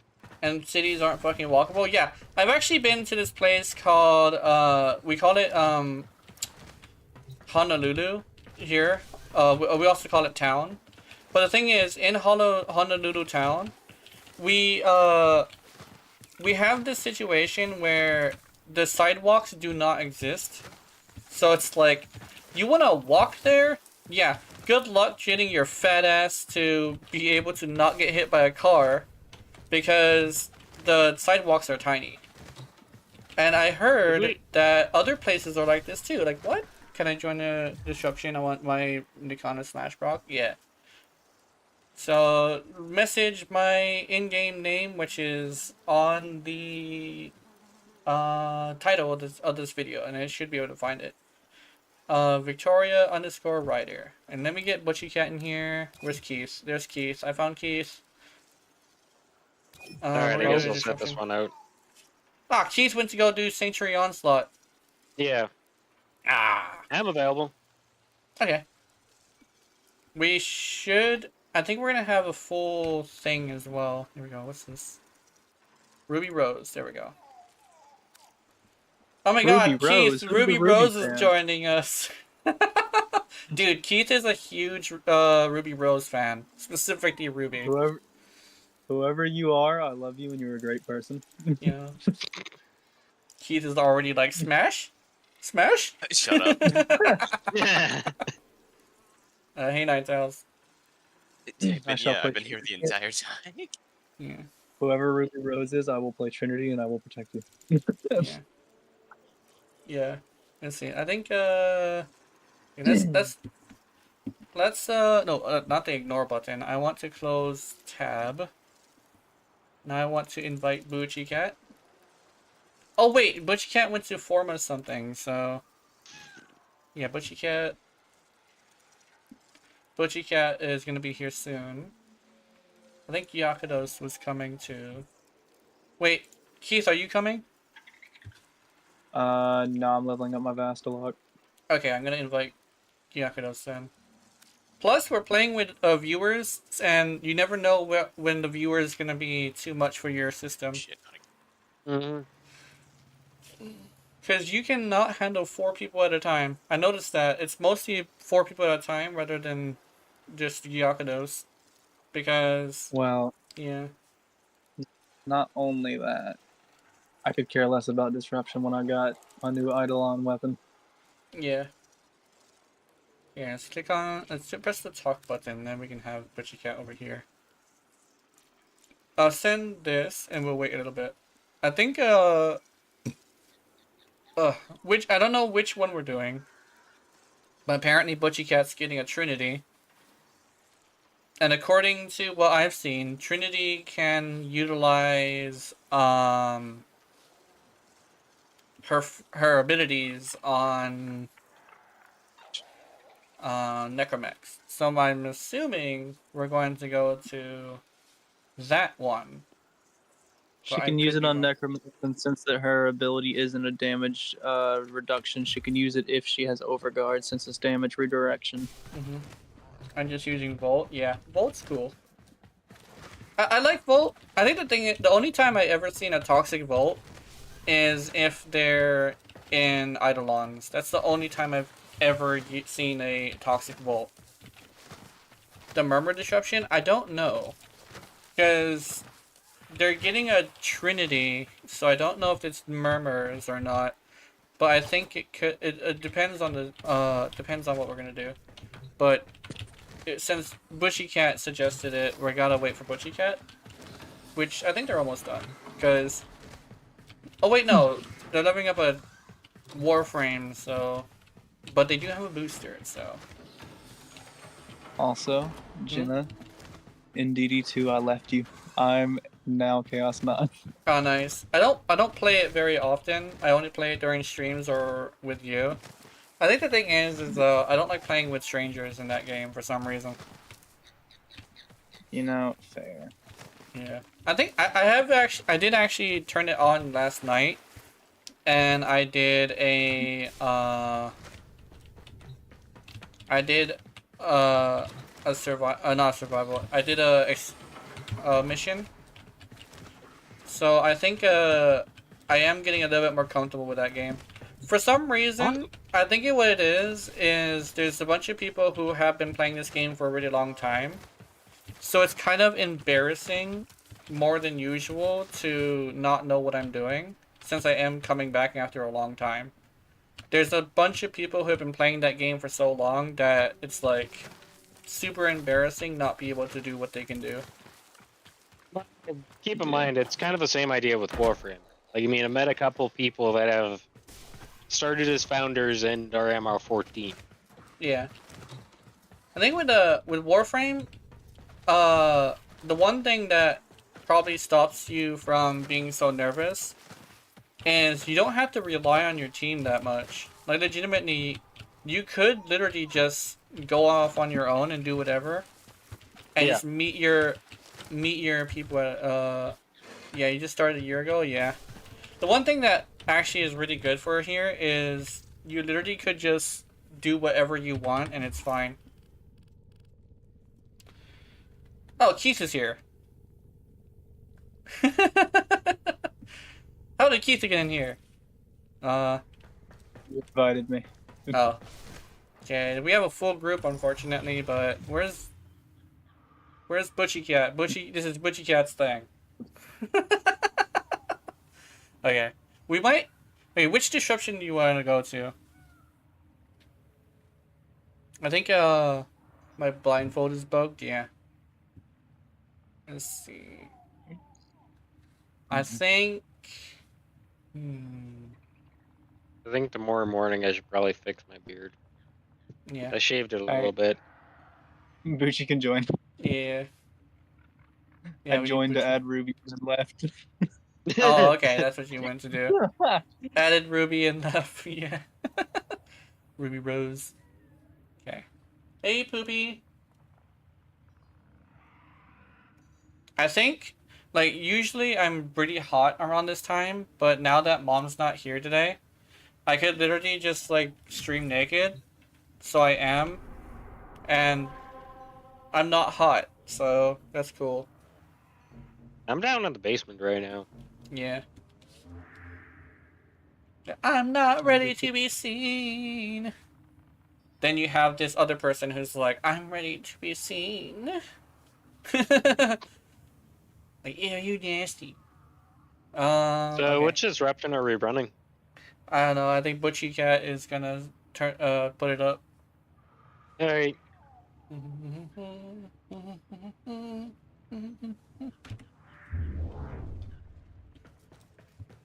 I'm going in here with Latum Urele.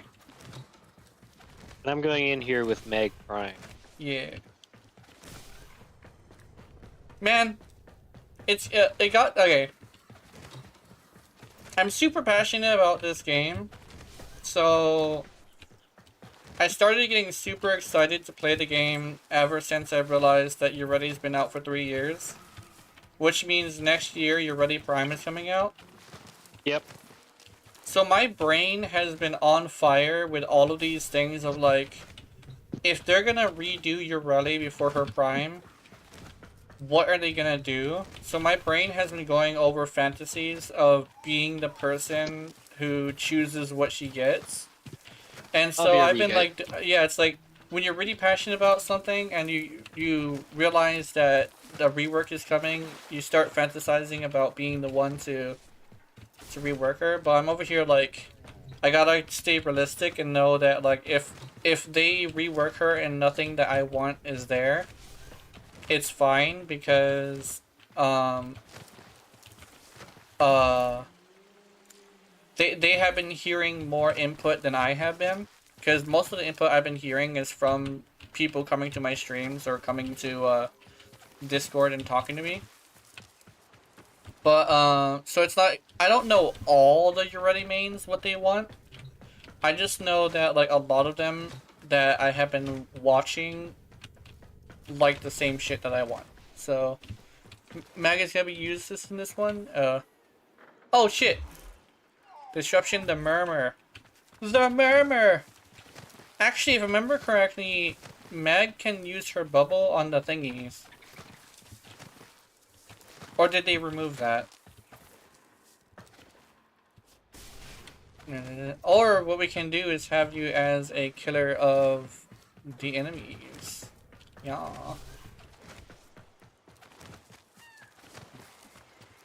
Can't use it on Necromech? Oh, that's stupid. That sucks. I could have swore I saw it being used on Necromech before, but I think they removed that because Mag was destroying them. And I'm like, let Mag destroy these guys! I mean, they probably also removed Ureti's bubbles too, because my Atomos was not doing as much damage. Because Necromech is anti-warframe material, pretty much.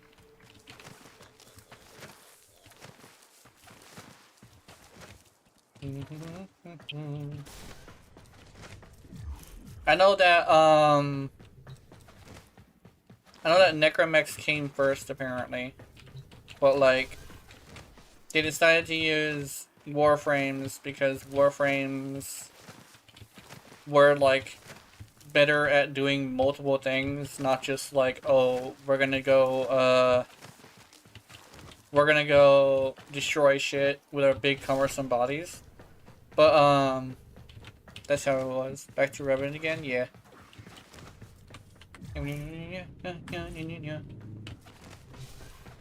They're coded like Archons, yeah. They have damage alteration.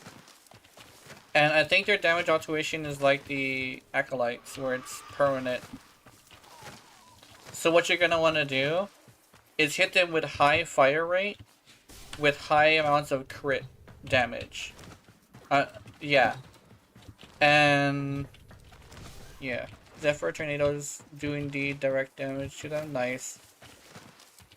Or redirect damage, yeah.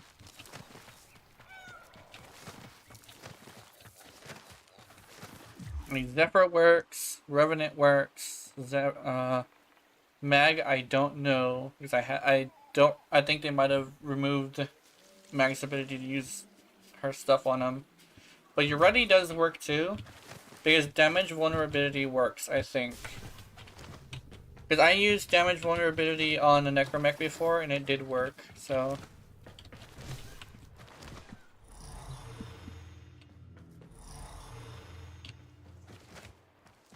Yeah. The heirloom accolade. Oh yeah, like people were mad about the heirloom bundle, but a lot of the people who are like really into Warframe that are already whales ended up having the heirloom bundle. Me. Yeah. You're like super into Warframe, and you're also technically a high-ranking player since you know a lot about bows. But then again, Testing. Okay, voice working. there we go. We got it. Then again, Keith has been playing for years, and he does the less survivability of the entire group. So I was MR25 5 months into the game. Yeah, so I had to buy it. Yeah.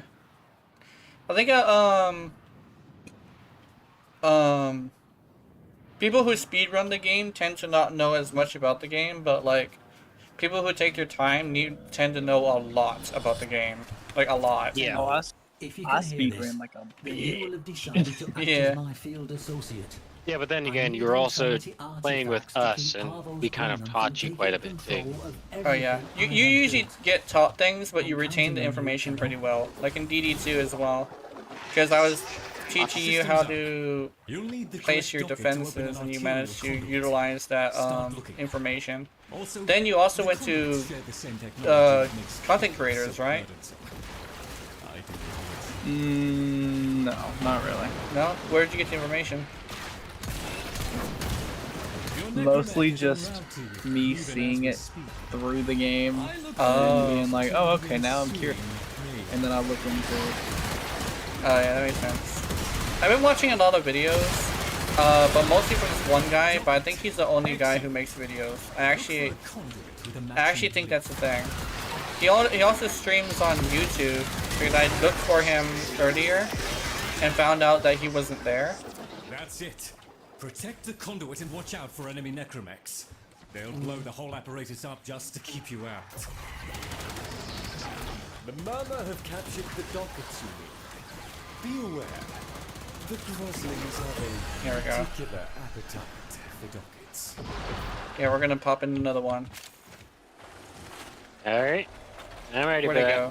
Where'd it go? I thought it was right here. I have the yellow one. Oh, that was the yellow That's the one. yellow Never one. mind. That was the yellow one.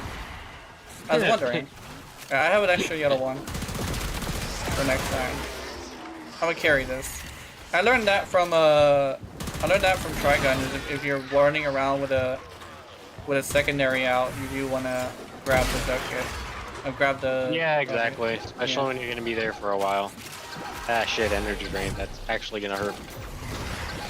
Oh, this motherfucker. Oh my god.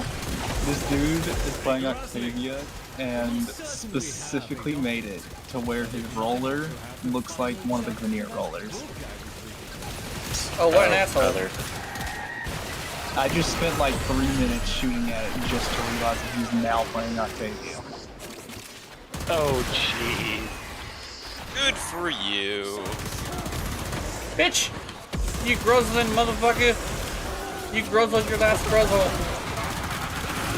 Hey, Ninetales, What? have you ever played Sea of Thieves? Yes.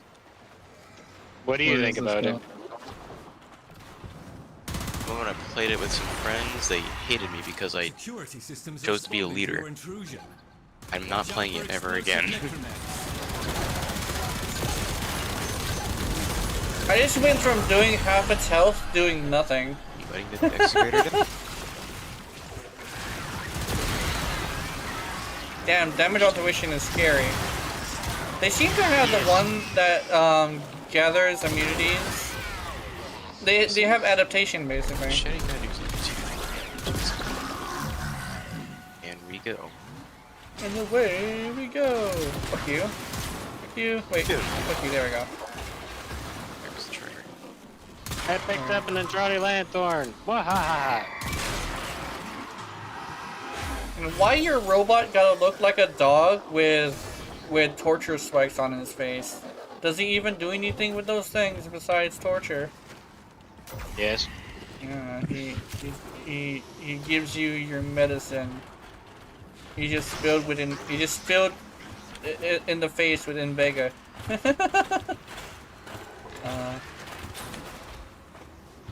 I don't know where I was told that autism and schizophrenia affect the same part of the brain, but I'm really hoping they're right about that, because if not, I'm being given a schizophrenia medication for autism. I actually just realized that specifically just now because I was thinking about it. So I ask of you, like, there's actually a chance that my doctor misdiagnosed me as schizophrenic. artifacts are very difficult to come by. Well, let me ask you this: does it help? I don't know. That's the thing, because I don't know what normal feels like. I don't know either. Like, I mean, I was told I was not normal. That's the thing is, like, so, to be honest, I don't think anybody really is normal. That's the thing is, like, what I mean by normal, I mean, like, without chemical imbalance, as in, like, without a medication in my system. I don't know what it feels like. Because I've gone cold turkey on my medication before. But the thing is that it's never lasted that long, and the fact that the side effects of going off of a medication can last for years. So it just recently stopped, but the thing is I switched to a different medication. So I don't know what normal feels like.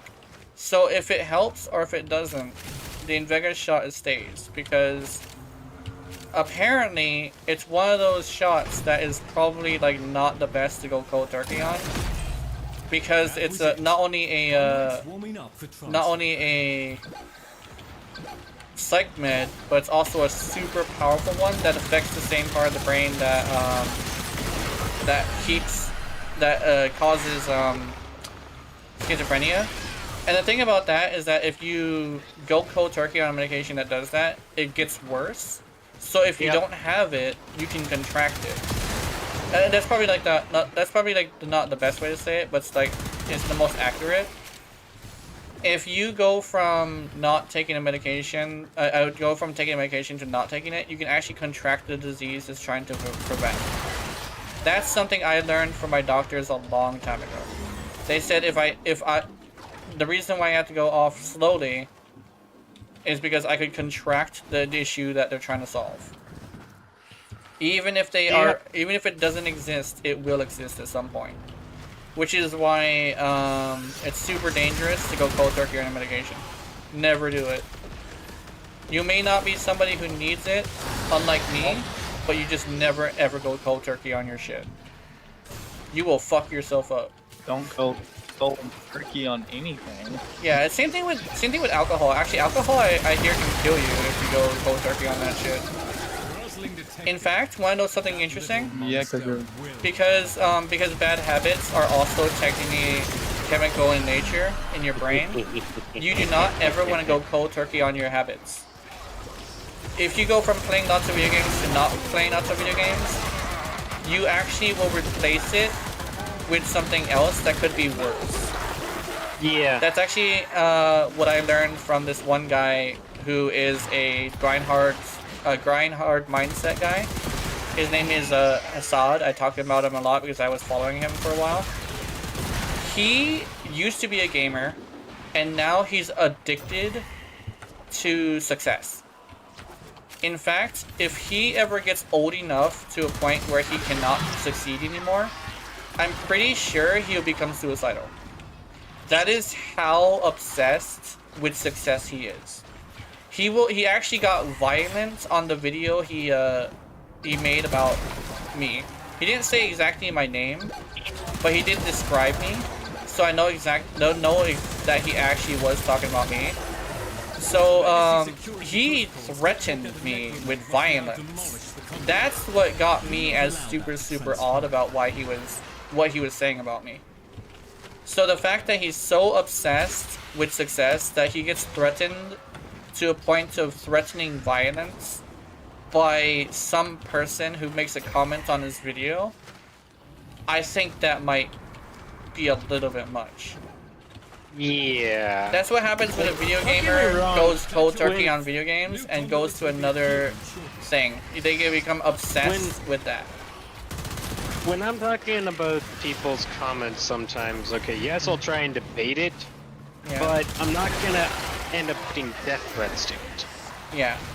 Because the way that I see it, whether I agree with it or not, your opinion is your opinion. This is what we call freedom of speech. Yeah. Here we go again. You know, I'll be quite adamant about some of the things that people will say and be like, yeah, you know, your opinion doesn't necessarily make any sense, but you are free to believe it. For example, the people that believe the Earth is flat. Yes, it might sound stupid, but there are people that actually believe in that. Yeah. But my thing is, like, I will say probably a good thing to say is like, oh, hold on, let me go to this. Porn addictions turn you into a rapist. I think that's another thing is like some people say like some addictions will lead to even worse things. But in my experience with addictions, the addiction is specific. It's not like, oh, you're addicted to sex, so you're gonna be like a rapist. What it is you're addicted to porn, so you're gonna be like watching a lot of porn. You're gonna be addicted to video games, so you're gonna be playing a lot of video games. When it comes to stuff like that, specifically, usually it's just somebody who lacks the ability to see reality. And they think that it's okay to do something like that. That's usually why that happens. Other times, like, this is actually a lot more common actually. It's somebody who is really aggressive and wants something from the victim. And because the victim was not giving it to them, they force it to happen. It's literally a thing of like, no does not mean no to them. It's a bunch of sick people, essentially. When it comes to, like, addictions, they're kind of sick in a way where it's like they're obsessed with something, but they're usually not too bad unless that thing is threatened. Like, if you're addicted to porn and somebody talks shit about porn, you'll get violent about, like, defending the porn. Like, you have to avidly defend it. Me, it's not an addiction, it's just, like, something of, like... some people's reasoning for not liking it is super weird. Like, my grandma doesn't like video games because she thinks it makes you violent, but I tell her straight up, like, video games don't make you that. They get, yeah, that's what it is. They get unrealistic, they end up doing something they're not supposed to, yeah. Like, they get unrealistic expectations, like, they're like, oh, what's a good example? Oh, like, they end up saying something like, they end up saying something really stupid that gets them in trouble. But whenever they actually get to the point of, like, oh, when sex comes up, they're so in a bit of, like, fantasy that they don't know what to do, so they embarrass themselves by being unable to actually get it up. Because when you really think about it, but I've actually had it before, so I would know. Sex is fucking weird. Like, when you look at, like, what sex actually is, it is fucking weird. The smells and the touches and the sensations and the sounds. Like, somebody who's addicted to porn who goes to, like, have actual sex will actually get this thing where they can't get it up because they are so confused by what's happening. I've seen this and they get all frustrated and sad. That's what a sex counselor is for, so you can actually figure out how to do it. When it comes to, like, R-wording people, though, that usually comes from somebody who has aggression sexually, but most porn addicts do not have that. That's kind of like a weird thing. That's like a thing. Although, most people who do have that have an addiction to it, so that's kind of sort of like a... It correlates in a weird way. Basically, 1% does not correlate to, like, the 100%, right? That's 1% of the people, and, like, most people are not like that. Most people don't ever go that far. But there are the 1% who are absolutely batshit insane. Batshit crazy. Okay, that's the thing you gotta remember is, like, the batshit insane people are the 1% of people, but they always do really fucked up shit. Because they're insane. Those are the people who R-word people. They're the insane people who are not checked properly. Motherfucker! People love you. And violent people who play lots of, who just happen to play lots of video games. They are already been violent. It's just that they just happen to have a video game. It's kind of like a coincidental evidence. Because, like, what kind of gamer is violent? That is like somebody who's already been violent. But a gamer who's like always mad about things is just usually like tired because they've spent their whole day playing video games. And because they spent their whole day playing video games, they do not have the energy nor the effort to actually get into a fight with somebody. Especially since most gamers, they are not under the impression that actually fighting with people is a good idea. Well, then here's another thing. So, keep in mind I'm talking about some games like Warframe, for example. It uses quite a bit of brain power. Yeah. Like, whether you like to think about it or not, Warframe, Monster Hunter, many RPG games, in fact, even Call of Duty, as much as I hate it, does actually require quite a bit of brain power to play. Yeah. Heck, even a game like Street Fighter requires a lot of brain power to play. So a lot of the time, you know, we spend all these times, you know, bettering yourself at the game. You just don't really have the energy to put it into, let's say, like actually fighting somebody on the street. Yeah. I think the one thing that we could also, what could be correlated that's probably negative, is laziness. Yeah. Because you're constantly just sitting there playing video games, and it's like, okay, are you gonna like do something? It's like, yeah, but I gotta like, I gotta do, like, not play video games today so I can actually do it. I think that's like that's one way you can actually get to a healthy way of balancing video games. If you have a job and you work like maybe all on the weekends, don't play video games on the weekends. You wanna know why? Your mental energy needs to be on your work. So probably don't. That's like a good advice actually. Because I disagree. Yeah. You disagree? Yeah. Yes. I think play video games every day. Play video games every day. Have yeah. naps in between. Yeah. Because like, I think the way I'm saying it is like for people who already have like low energy. If you're spending a lot of mental energy on video games, you're probably gonna be not as good at work. But if you have like a job that is like, I need to focus a lot on the job, I think it's probably a good idea to probably not like stop playing video games, but probably do this thing where you don't play as much or you play not as intensive games. Video games gave me procrastination issues. Yeah, that's what it is. I can agree with that. I can agree with that. Yeah, because like, yeah. Oh, right. I forgot your Zephyr. Yeah. I'm like, how the hell do you die up there? Yeah, because like procrastination issues are kind of sort of part of like a video game like thing, where if you do get a job, it's probably a good idea to lower the procrastination issues by not spending your mental stamina on something that isn't something you gotta do, right? Like, I will say, like, the reason why I haven't done an animation in a while, or any artwork in a while, is because I spend most of my time playing video games or watching YouTube. And the reason why I watch YouTube is actually due to the fact that I don't have the energy for anything. So instead I just watch YouTube. But whenever I do have a lot of energy, I have to spend it on one thing, and one thing only. That's why, like, that's like a healthy way to do it. If some people like to try and say, oh, a balanced lifestyle, which means you can play video games after work, I think that's probably a bad idea. It depends on the person. Yeah, it depends on the person, but in most cases, like the average person does not have the mental fortitude to be able to do both. In extreme cases, there would be somebody who'd play video games and then also go and like, I don't know, ride a bike and then go shopping and stuff like that. But like in the average human case, it's a good idea just to relax instead of play video games before you go to work. That way you don't have nothing but video games on your mind while you're working.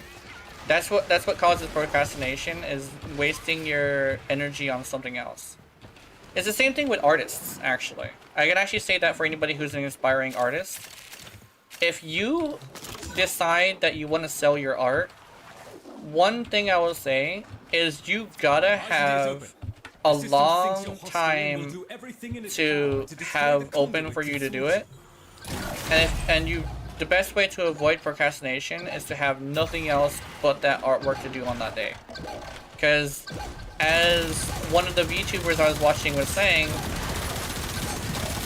if you're gonna procrastinate, you're probably gonna want to, you're probably gonna really piss them off, because that is a customer, and as somebody who's dealing with customers, you have to have business sense. Yeah.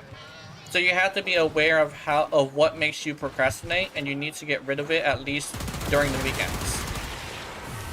Because one of the things I noticed about artists who procrastinate is they also do other things.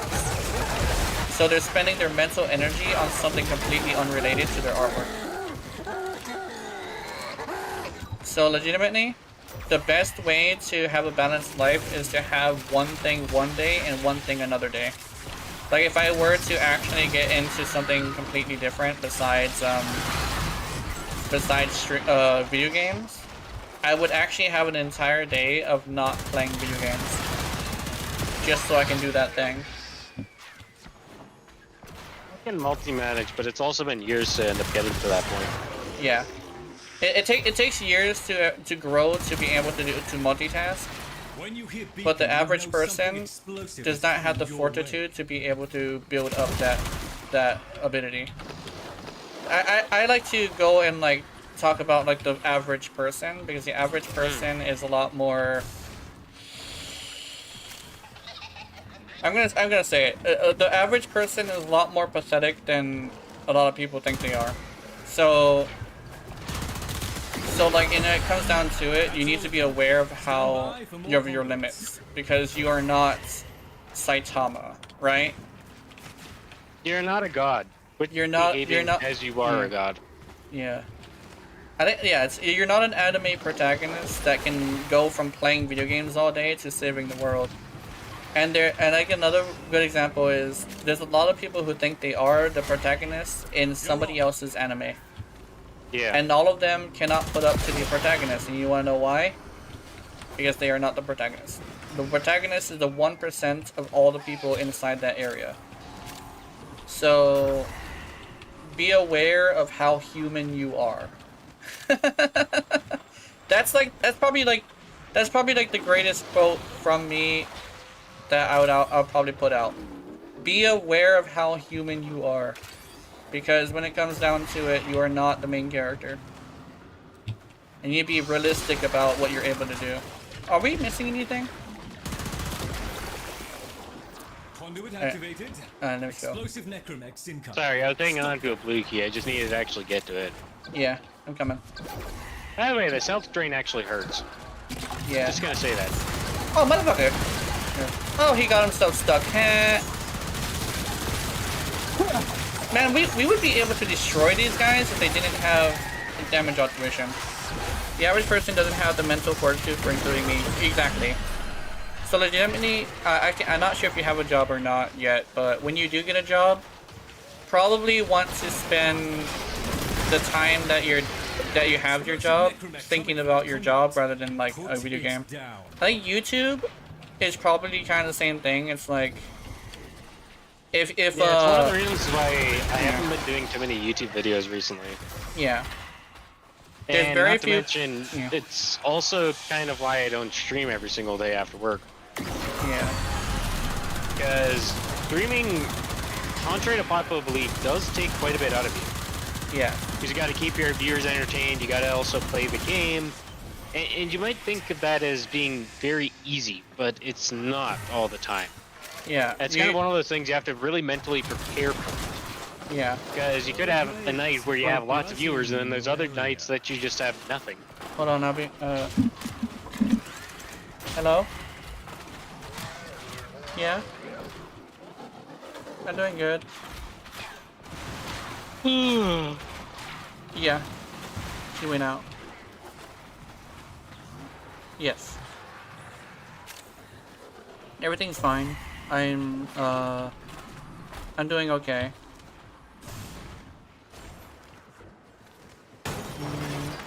I'm trying to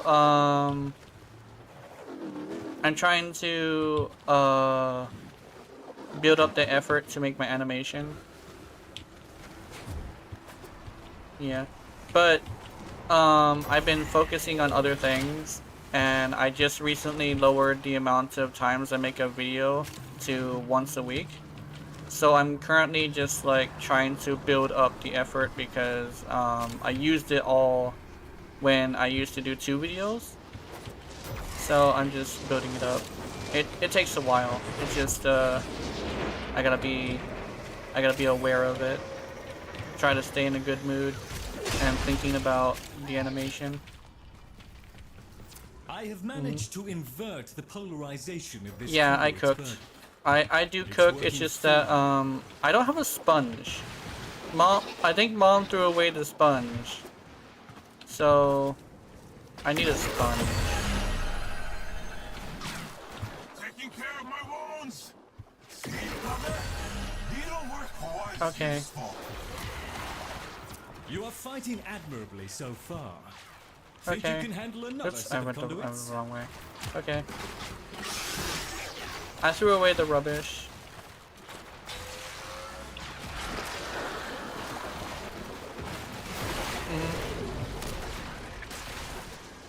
Yeah.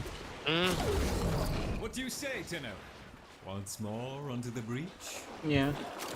I just have to figure out what to do with the paperwork, but I think we can do that together later. Well, when she, because, well,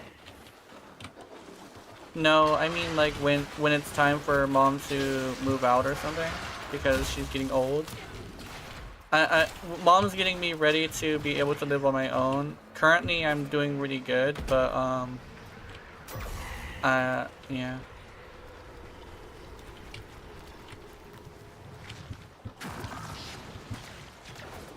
Yeah. Oh, also, me and Mom were saying that we wanted to move to the apartment complex down the road, the low-income housing. In Kapolei.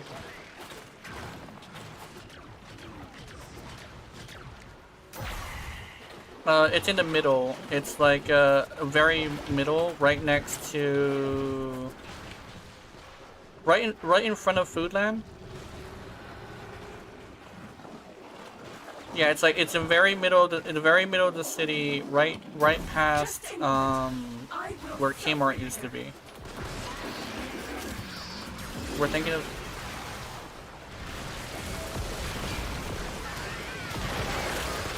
No, we have to wait a year because we need to get some stuff done here so we can keep our Section 8, and we need to get enough money so we can do the move. And we also need to get somewhere. We need to give the animals away because there's no animals there, except for fish. I think the fish is the only thing we can get. So Button gets to stay. You hear that, Button? You get to stay. Yeah. Yeah. Slapping on a med pack. Oh, we.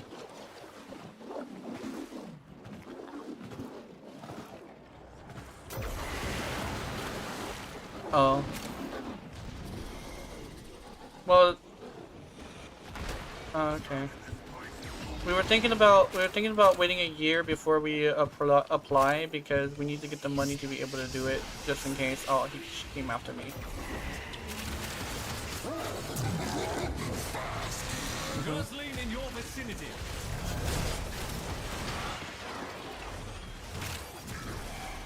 Yeah.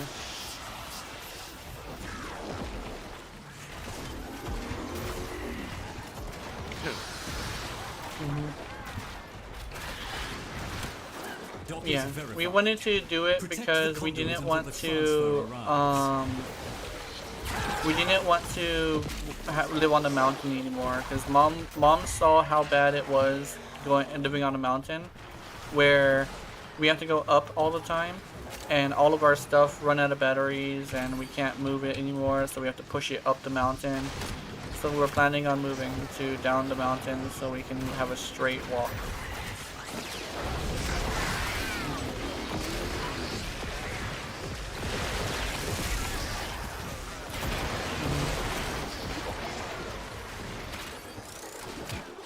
Okay.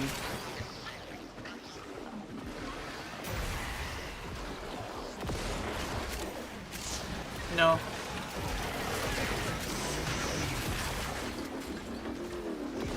Okay. Alright. Alright. Okay. Bye.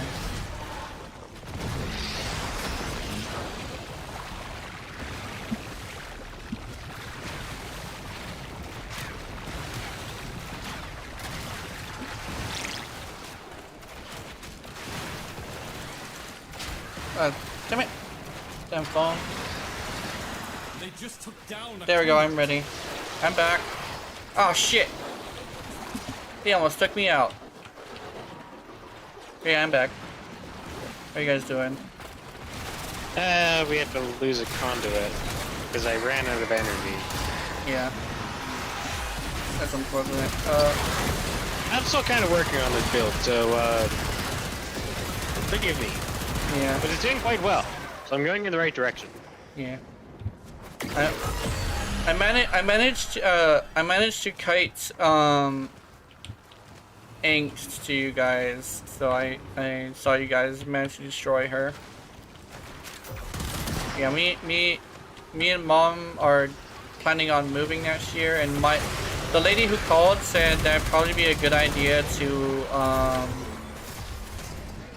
it'd probably be a good idea to what you call sorry. What was she saying? She said something, oh, to apply now, since it's low income housing. Yeah. We technically could go there because we have Section 8, but she said, like, we gotta do it, like, soon rather than later. And I said, we gotta build up money and then we'll apply. Because if we just go applying without having the money to move, once they approve us, we're probably gonna take a while. Lose it. Yeah, we're probably gonna lose a spot. Because the spot doesn't, when they approve of your spot, you do have to move in within like a month, I think. So because we have 3 months, but same idea. Yeah, I don't think it's like 1 month. I think it's like something along those lines. But like when we get approved, we do have to move up.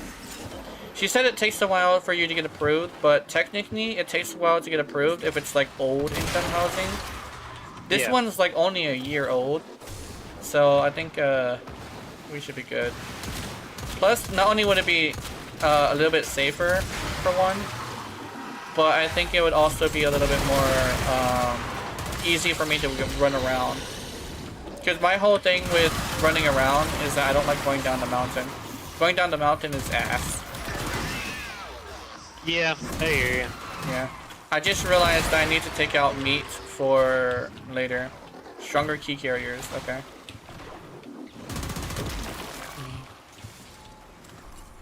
Purple.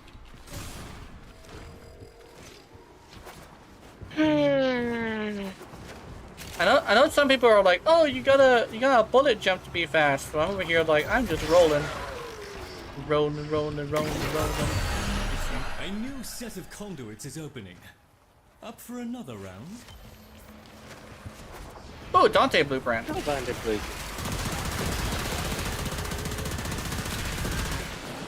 I already have a Dante, but if we manage to do this, we should be able to get another Dante. I already have to. I have one consumed. Yeah. I haven't consumed a second. I haven't consumed one yet. Oops. Once more onto the breach. Alright, I'm gonna go put the docket. Okay. Apparently we have 2.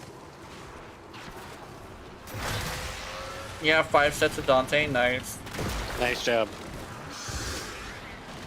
I think, honestly, it's kind of good to see somebody who level caps who isn't like super into like, you gotta do meta, and it's like, it's good to see that because you guys are the better level cappers, I would say.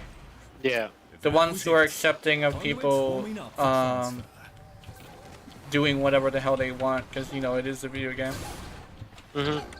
We do, however, have a lot of people in at least my community who don't like level cap. So you might get some people being all like meh. But however you want to play, man. That's what I believe. Damn, these doors are so fast. I kind of wish the other doors were this fast. Like I wish more doors in Warframe were faster. Look how fast these fucking doors are. Damn. Yes, I know. Dude, Goss could get through here. Yoreti could get through here. For whatever reason, Grendel could get through here. I need to get my incarnates. Did they come after me again? No, they did not.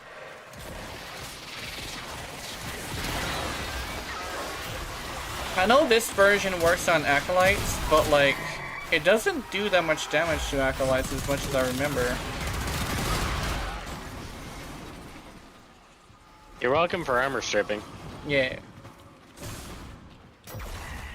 Unless I got that wrong?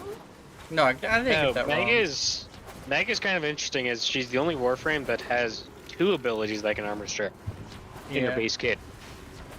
Because she has Polarize as well as Crush. Yeah. And both can do it without any augments either.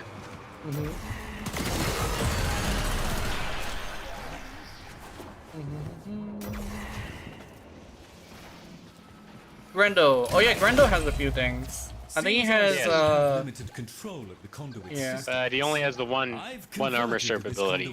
Doesn't he armor vanilla? Yeah, he has only one. 2. Back in base kit? Yeah. He also has, when he's in his ball form, he can just move around and the armor strip. Did I just beat? Yeah, Meatball can strip? Oh, I did not know that. I didn't know that either. Okay, I am proven wrong. Where is...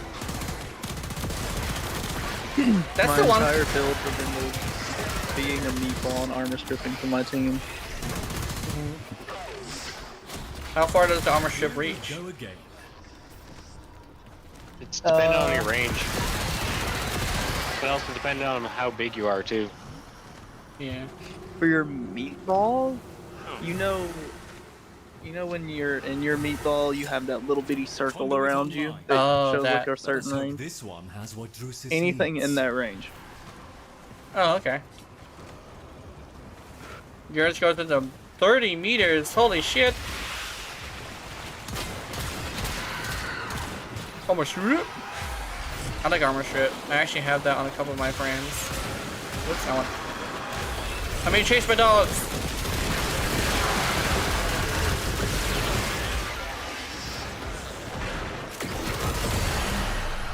I may not be able to armor strip the Necromex, but I can at least triple my damage. I think my live chat is broken. Oh, no, not mine. Yeah, it's because I paused the video trying to pick up a phone call. So I do not see anything. That's fine. Oh, there he is.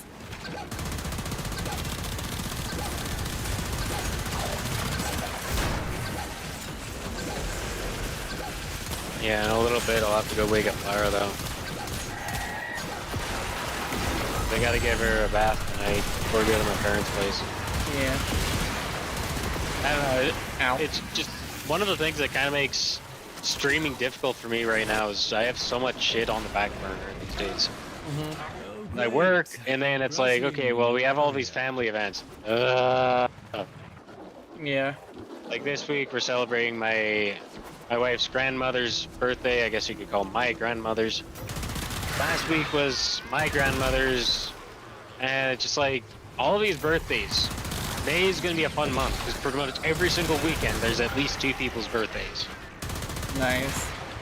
Yeah, That's what happens when you have a big ass family. Yeah, I know. When everybody decides we're gonna have a bunch of children. Wait, what is this 120% thing over here? Poopy, you know you're not supposed to eat that. Oh, I need to give the dog a scoop of kibble. There's actually a bunch of things I need to do. Scoop of poop. Yeah, we need to get Poopy his poop. Dictate that a necromech must now demolish the conduit.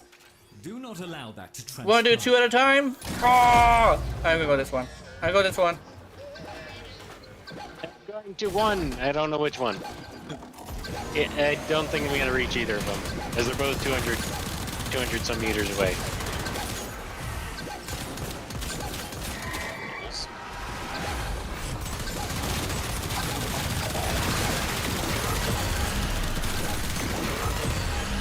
A new set of conduits is There we go. Up for another round. Dante blueprint. What the fuck? We already had one of these. We're on round 10, so it's bound to repeat. Curious, though. Let's see, so we got 2 Dante blueprints, 1 neuroptics. We haven't gotten system or chassis yet. New conduits active. Yeah. Time to start looking. You know, it'd be hilarious if we ended up getting 2 sets of each. Yeah. Or 2 sets. I kind of want to put 2 green shards on this Urale to get her armor strip, just because armor strip is that cool. Yeah. Let's see, do I have a... I do.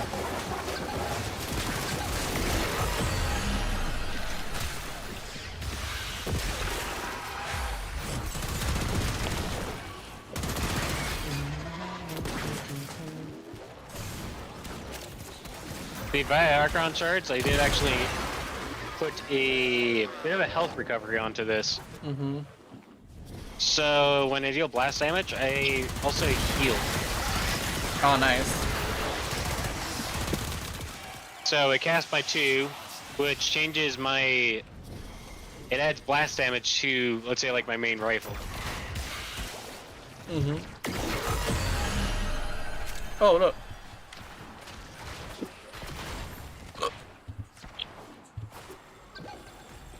Oh shit, you're down. Security systems are responding to your intrusion.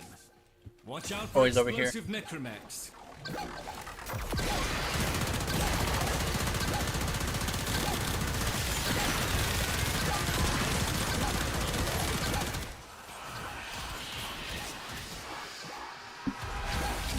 But like I said, I am still kind of working on this build.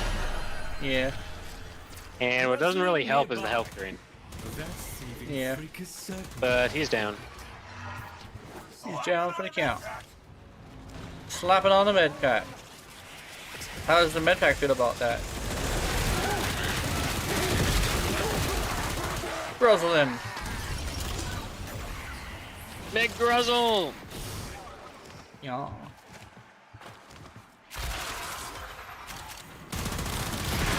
Not to mention, being a father also makes streaming kind of difficult sometimes too.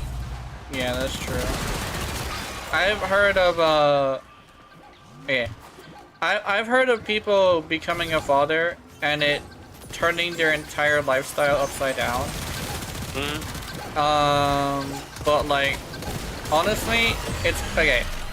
It's probably like a weird way to say it, but it's kind of like a. The way I say it is like it's a self-inflicted change because like that's kind of like how it's kind of tied to how I feel about sex in general. It's literally how kids happen, so you kind of sort of make the choice to risk it if you're gonna be banging somebody. I know you planned yours, right? Yes. Yeah. Yes, me and my wife both planned ours. Yeah. But even then, you can only plan so much. Yeah, you're in many literally... ways, yeah. we don't know entirely how my daughter is going to be later on in her life.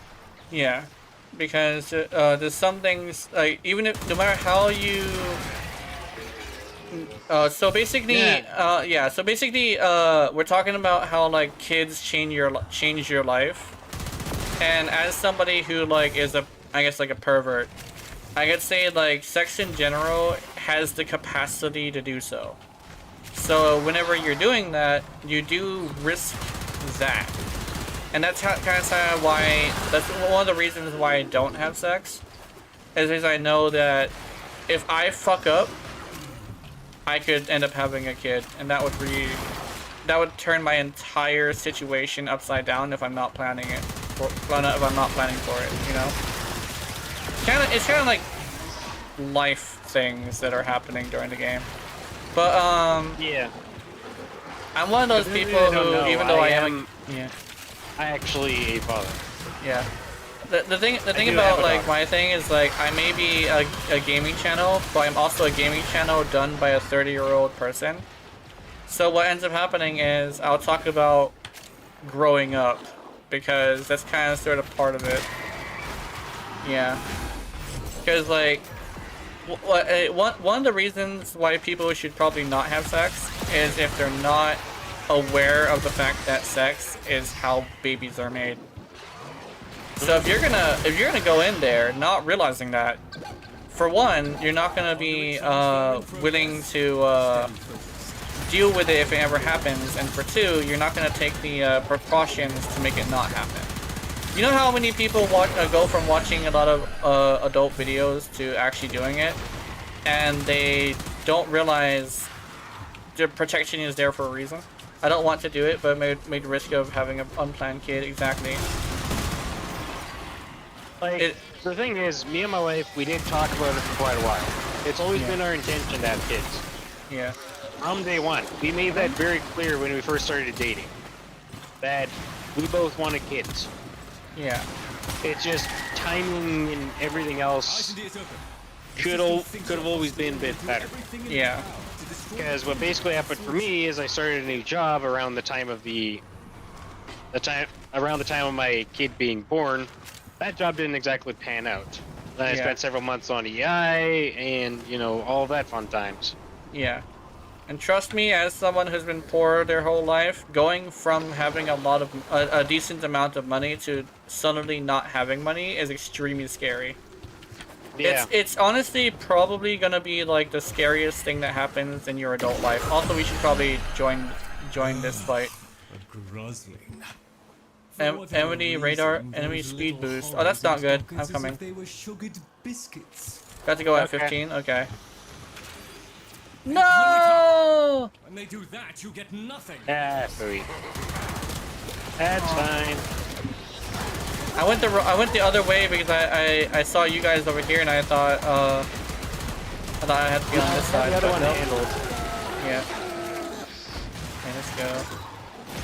Then these disruption targets are a lot more. Yeah, these disruption targets are a lot more. What you call? Yeah, they're a lot more difficult than the others because they have damage fluctuation. If they didn't have damage fluctuation, they probably would have been a little bit more easier.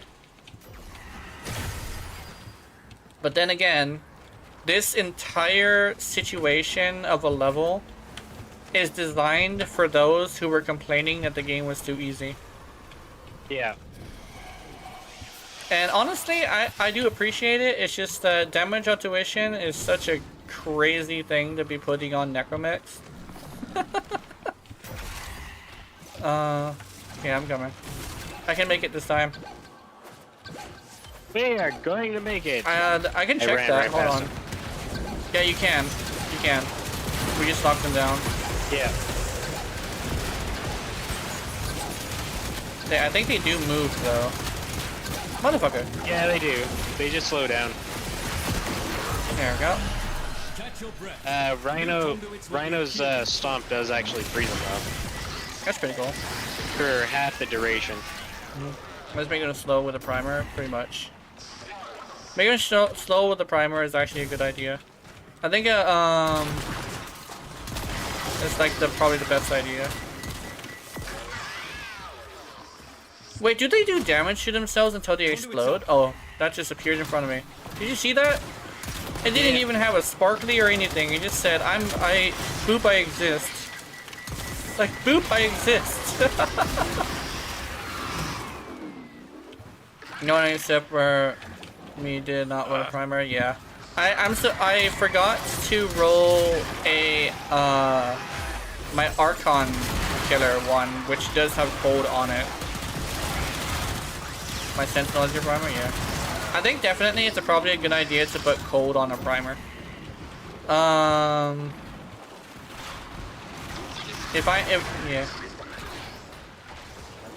I don't know. I don't normally use primers. Yeah, I think it depends on what kind of player you are. Like if you're a player who's like super into meta, you're probably gonna want to use it. But if you're not, you're probably not gonna want to use it. Especially since like me, I came in here with 2 weapons. Technically 1 because I have no intention of using the other one because it's a stat stick. So, but I kind of This one has what Drusus needs. I kind of wish there was some accommodation for that, for somebody who likes to bring only 1 weapon. I think there actually kind of sort of is. It's the levels that require you to do so. But they're always like, oh, you gotta bring a shotgun specifically, or it's like only bring snipers or only bring melee, and I'm like, if it was only bring secondary, I would love it because I can choose my own secondary, and you know, I like choosing my own secondary. Yeah. And I'm not stuck to like shotguns or something. Because I would say DE is afraid of shotguns, but it's kind of sort of not entirely warranted. With shotguns, they're not very good against a lot of things, actually. They're good and all. It's just the factor that I think one of the reasons why they act like they're afraid is because of just how they work in the game. Yeah, they chew through a damage tuition because damage tuition, I think it takes in consideration each shot. But then DE decided, hey, you know what we did? We made it to where it's now every pellet, and I'm over here like, damn. Does that mean we're gonna be able to get red critting shotguns now? But I don't think they're gonna do that because they still are a little bit afraid of shotguns. I mean, the Kuba Heck is the closest thing to a red critting shotgun we're gonna get. Yeah. The Kuba Heck is fucking amazing. Oh, it's just that it's probably not the best for acolytes. Acolytes will make a shotgun not even work. Is that a challenge I hear? Oh, you could probably try that. Shut the fuck up. The only thing I can think of that is a good one that works on them is probably the Felarks. Because for some reason the Latums thing doesn't work on them, but the Felarks does. I noticed that. None of them do? Wait, how the name gun and I'll make it work. Kuba Heck, since we were talking about that one. Kuba Heck for Acolytes? Acolytes. The Acolytes are the ones that thing is not working on. So I would like to bring the Heck to Steel Path and just the Heck, but I do run into a situation where it doesn't do enough to the Acolytes.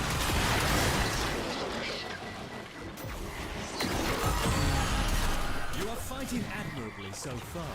What it does is it does amazing on the first shot, but because they have damage tuition, it says no on the second shot. Can I just say something? What's that? This Meg build I put together when I was falling asleep. Nice. I haven't changed any of the mods. Mm-hmm. Nice. Bro, I have added a couple Archon. New conduits at Yeah. the ready. Oh yeah, the chroma and a shotgun would be fucking broken. Yeah. Cause current chroma can get his stacks off of kills, so I'm like, it actually made me want to get a hold of a chroma, and I'm like, what they gotta do for the next insurgent is they gotta bring out chroma prime. So I really want to play chroma now. My nephew, if he gets back on Warframe later, he's gonna love this update, cause he's also a chroma main. He's also the best chroma main I know. At least back from back from when I played with him earlier. Well, you mean if you want to farm it, I probably have some relics. That probably would be a good idea. Yeah. You know. And this is 62,000 damage to that fucking dog's head. And he had armor, I think. It is also level 220, so these guys do not have bad armor. It will certainly have a docket, but it might also have the final chapter to that book I was reading. I'm not seeing any damage. I have 70 plus red eggs for his neuroptics. Nice. Yeah, I don't see damage numbers. I just basically see death. Yeah. I see things die as well, but like I usually pay attention to numbers just because I'm a builder YouTuber, and builder YouTubers gotta pay attention to numbers because the numbers are really important to their stuff. And you're also a builder YouTuber too, right? Hmm? So oh yeah, what is your latest build that you're working on? I have lots. Oh yeah. Be more specific. Because I don't do frames. Frame. That way you don't. That way you don't have to worry about me stealing. What frame? Because technicalities, I got lots of frames that I'm working on right now. Like this one that I'm actually running on. Nice. Oh, that motherfucker just appeared. Holy shit.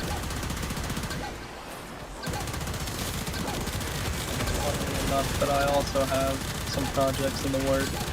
Yeah. Technically, all players kind of sort of do have projects on the works because like that's like how this game works. But like, it's good to have a nice conversation about it because I know like some people will have a conversation like, oh blah blah blah blah, you gotta do this and this is the only way. And I'm over here like, I don't like that notion. I would like to learn how you do it so I can butcher it and turn it into my own. I ride the dick of Flare, but if you manage to get good amount of headshots, you could go with Deadhead, or if you manage to go kill fast enough, you can go with Merciless. But yeah, I mean whatever you want to do. What is that? I heard a whispering. Oh, there we go. I wasn't able to kill it because he kept knocking me off. Wait, is there a that asshole? I think. Oh, there we go. Yeah, there is a docket coming. Did you find the book? Oh, the book? Yes. Yeah, I didn't find the book yet. We could have. We probably might have already found him, but forgot where he was. Yeah, probably. Dude, naked Urale. Dude, that we gotta beat the shit out of a naked Urale. That'd be funny. That kind of sounded bad. It kind of sounded like I wanted to strip a woman and beat her. That's not what I mean, chat. That's not what I mean. I swear. That's terrible. My brain immediately realized what that sounded like. If only it sounded like that in my head, then I could not have said it. Great quotes from Gina Mamara. You're in a hole. Yes, go deeper inside the hole. Yay. Was that Nautilus? I think Nautilus had dragged him into a hole and we just beat his ass. Yeah, I cast by 2 and, you know, do extra damage because all the weapons that I have equipped for this build deal blast damage. My 2 buffs up that blast damage. Ow. Dude, I have a key. Having Arcane Ice is probably great for this. People are like, don't use Arcane Ice because it's Toxin procs that are the dangerous ones. And I'm like, you know how rare Toxin procs are? Like, in this place, there doesn't even seem to be a Toxin proc Eximus. So I don't think that's a problem here. No, not really. Yeah, we gotta go to the whites. I'm gonna go toss a key. Dock is verified. Protect the conduit until the transfer arrives.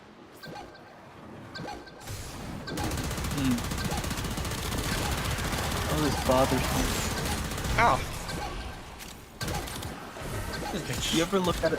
You ever look at a build and it works? It's just your OCD kicks in because there's like yellow here, red there, white here. Yeah. That's what swap polarities is mean for. The people with OCD. Do you want to know what also kind of pisses me off? What? When you're running the math and you're like, okay, this should not work. But yet it works. It doesn't just function, it works amazingly well. And you're like, how the fuck does this work? Yeah. Yeah, because like math will do some fine things, but when you take it into practical tests, you're like, what the fuck? Yeah. Mathematically speaking, this build actually should not work. But yet here I am tanking Steel Path like it's kind of nobody's business.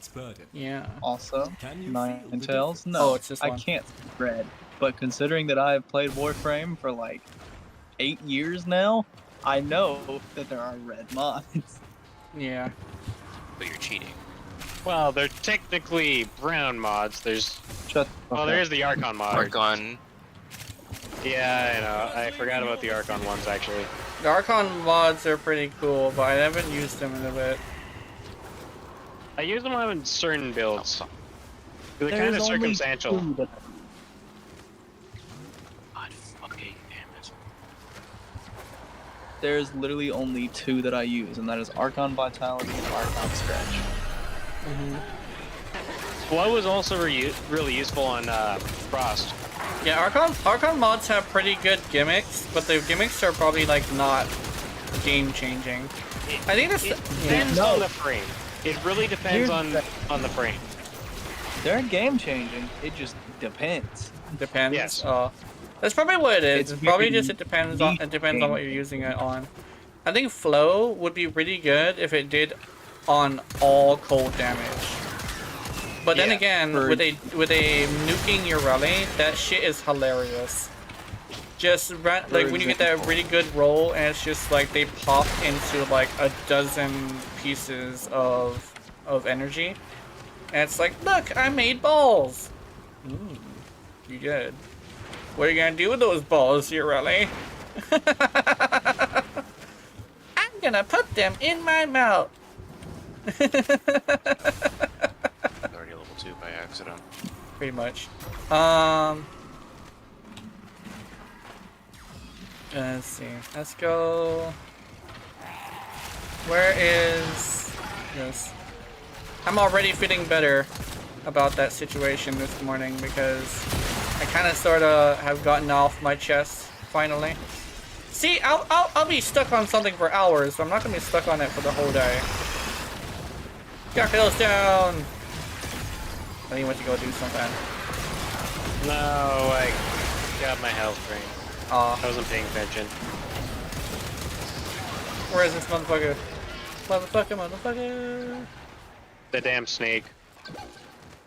I did 20 rounds of this one time, but I was using the Onos. Oh no! Yeah, the Onos. The crappy weapon that everybody keeps on saying is so garbage, and yet I can't seem to figure out how people are... Okay, that one was me. See, the game heard you talking shit. Also, is the Fenmore not working on the damage outtuition?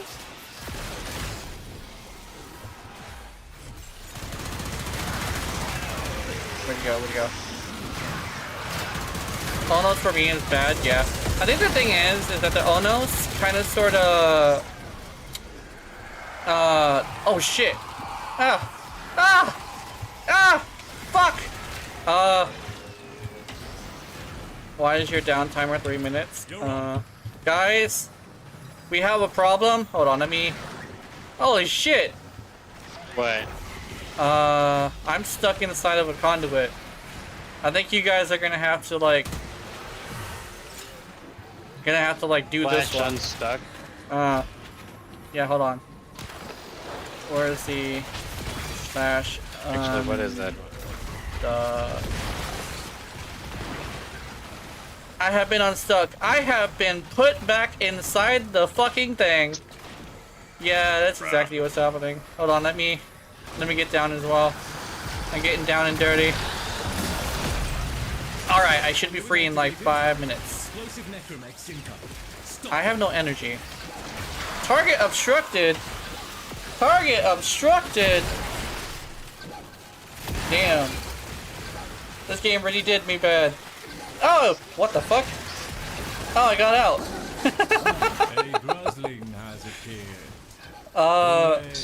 That was freaky. Anyway, I'm out. The game put me in timeout for being a little hoe. Yeah.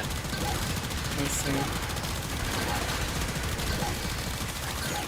Oh, I see why I'm doing like different amounts of crits each time. I saw like a bunch of puncture procs on him, and puncture gives a straight up 25% crit chance. Yep. So that means I only had like 1%. I had 99% crit chance, so I had a 1% chance not to crit. I'm really glad it goes to 84, so it doesn't like force me to crit. Come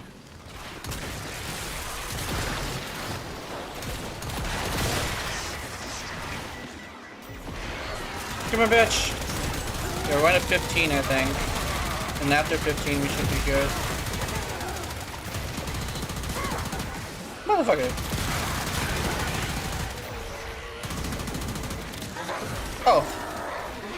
From downtown. There we go. Murdered him. I remember, actually, I forget what the game was called. I think it was called, yeah, I forget what the game is called. It's 2:30 a.m. Oh, yeah. One more docket and we should be able to get you out. And you're drunk, nice. I'm drunk. Yeah. Gotta have a little bit of fancy wine in the morning, especially when it's the weekend. Vision is blurred, yeah. Fine. One more and then we should be good. We should be good. Yum. Okay. Let's see. I want this. Oh, I picked up the wrong one. This is a yellow one. Yeah. Yeah, we want the blue key. Blue That's key. why I dropped the yellow one. I picked it up right as soon as you killed the target. Yeah. Oops. Ah, good. It's just instinct. It's just instinct to get the thingy. Also, I'm doing pretty decent damage for somebody who's not using the meta version of this weapon. The meta version of this weapon is Zata's Whisper, and just utilizing the other incarnate evolution. Yeah. Come on out, enemies.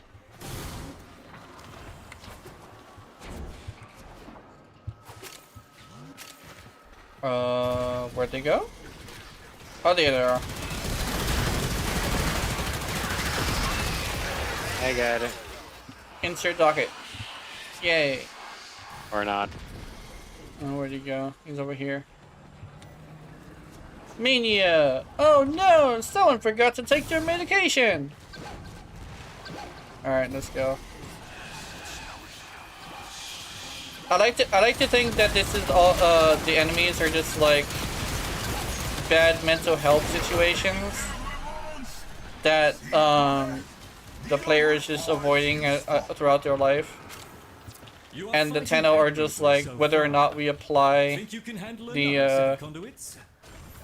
the bad thing. It's like, Mania, we gotta take your medication. Violence, you better chill the fuck out. Angst, you better put down the YouTube channel. Stop being depressed. Yeah. Misery.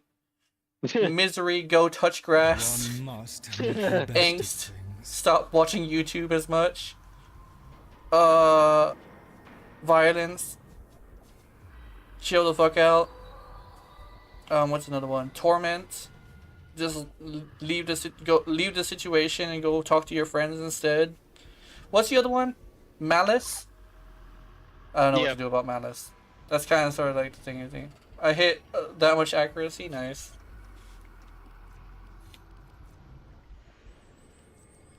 Okay, we got Near Optics, Dante, Blueprint, Deadhead. Ooh, nice. Endo. Ooh, Endo. Quite a bit of Endo too. Yeah. All right, good. I got about 2,800. Good night, Ruby Rose. Good night, Ruby. Actually, speaking of which, what time is it? It's 4 o'clock. Yeah, I think, for now, I think we should probably end it.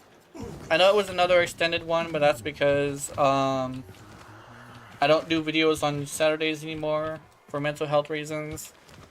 Oh, also, sorry about getting all pissed off today.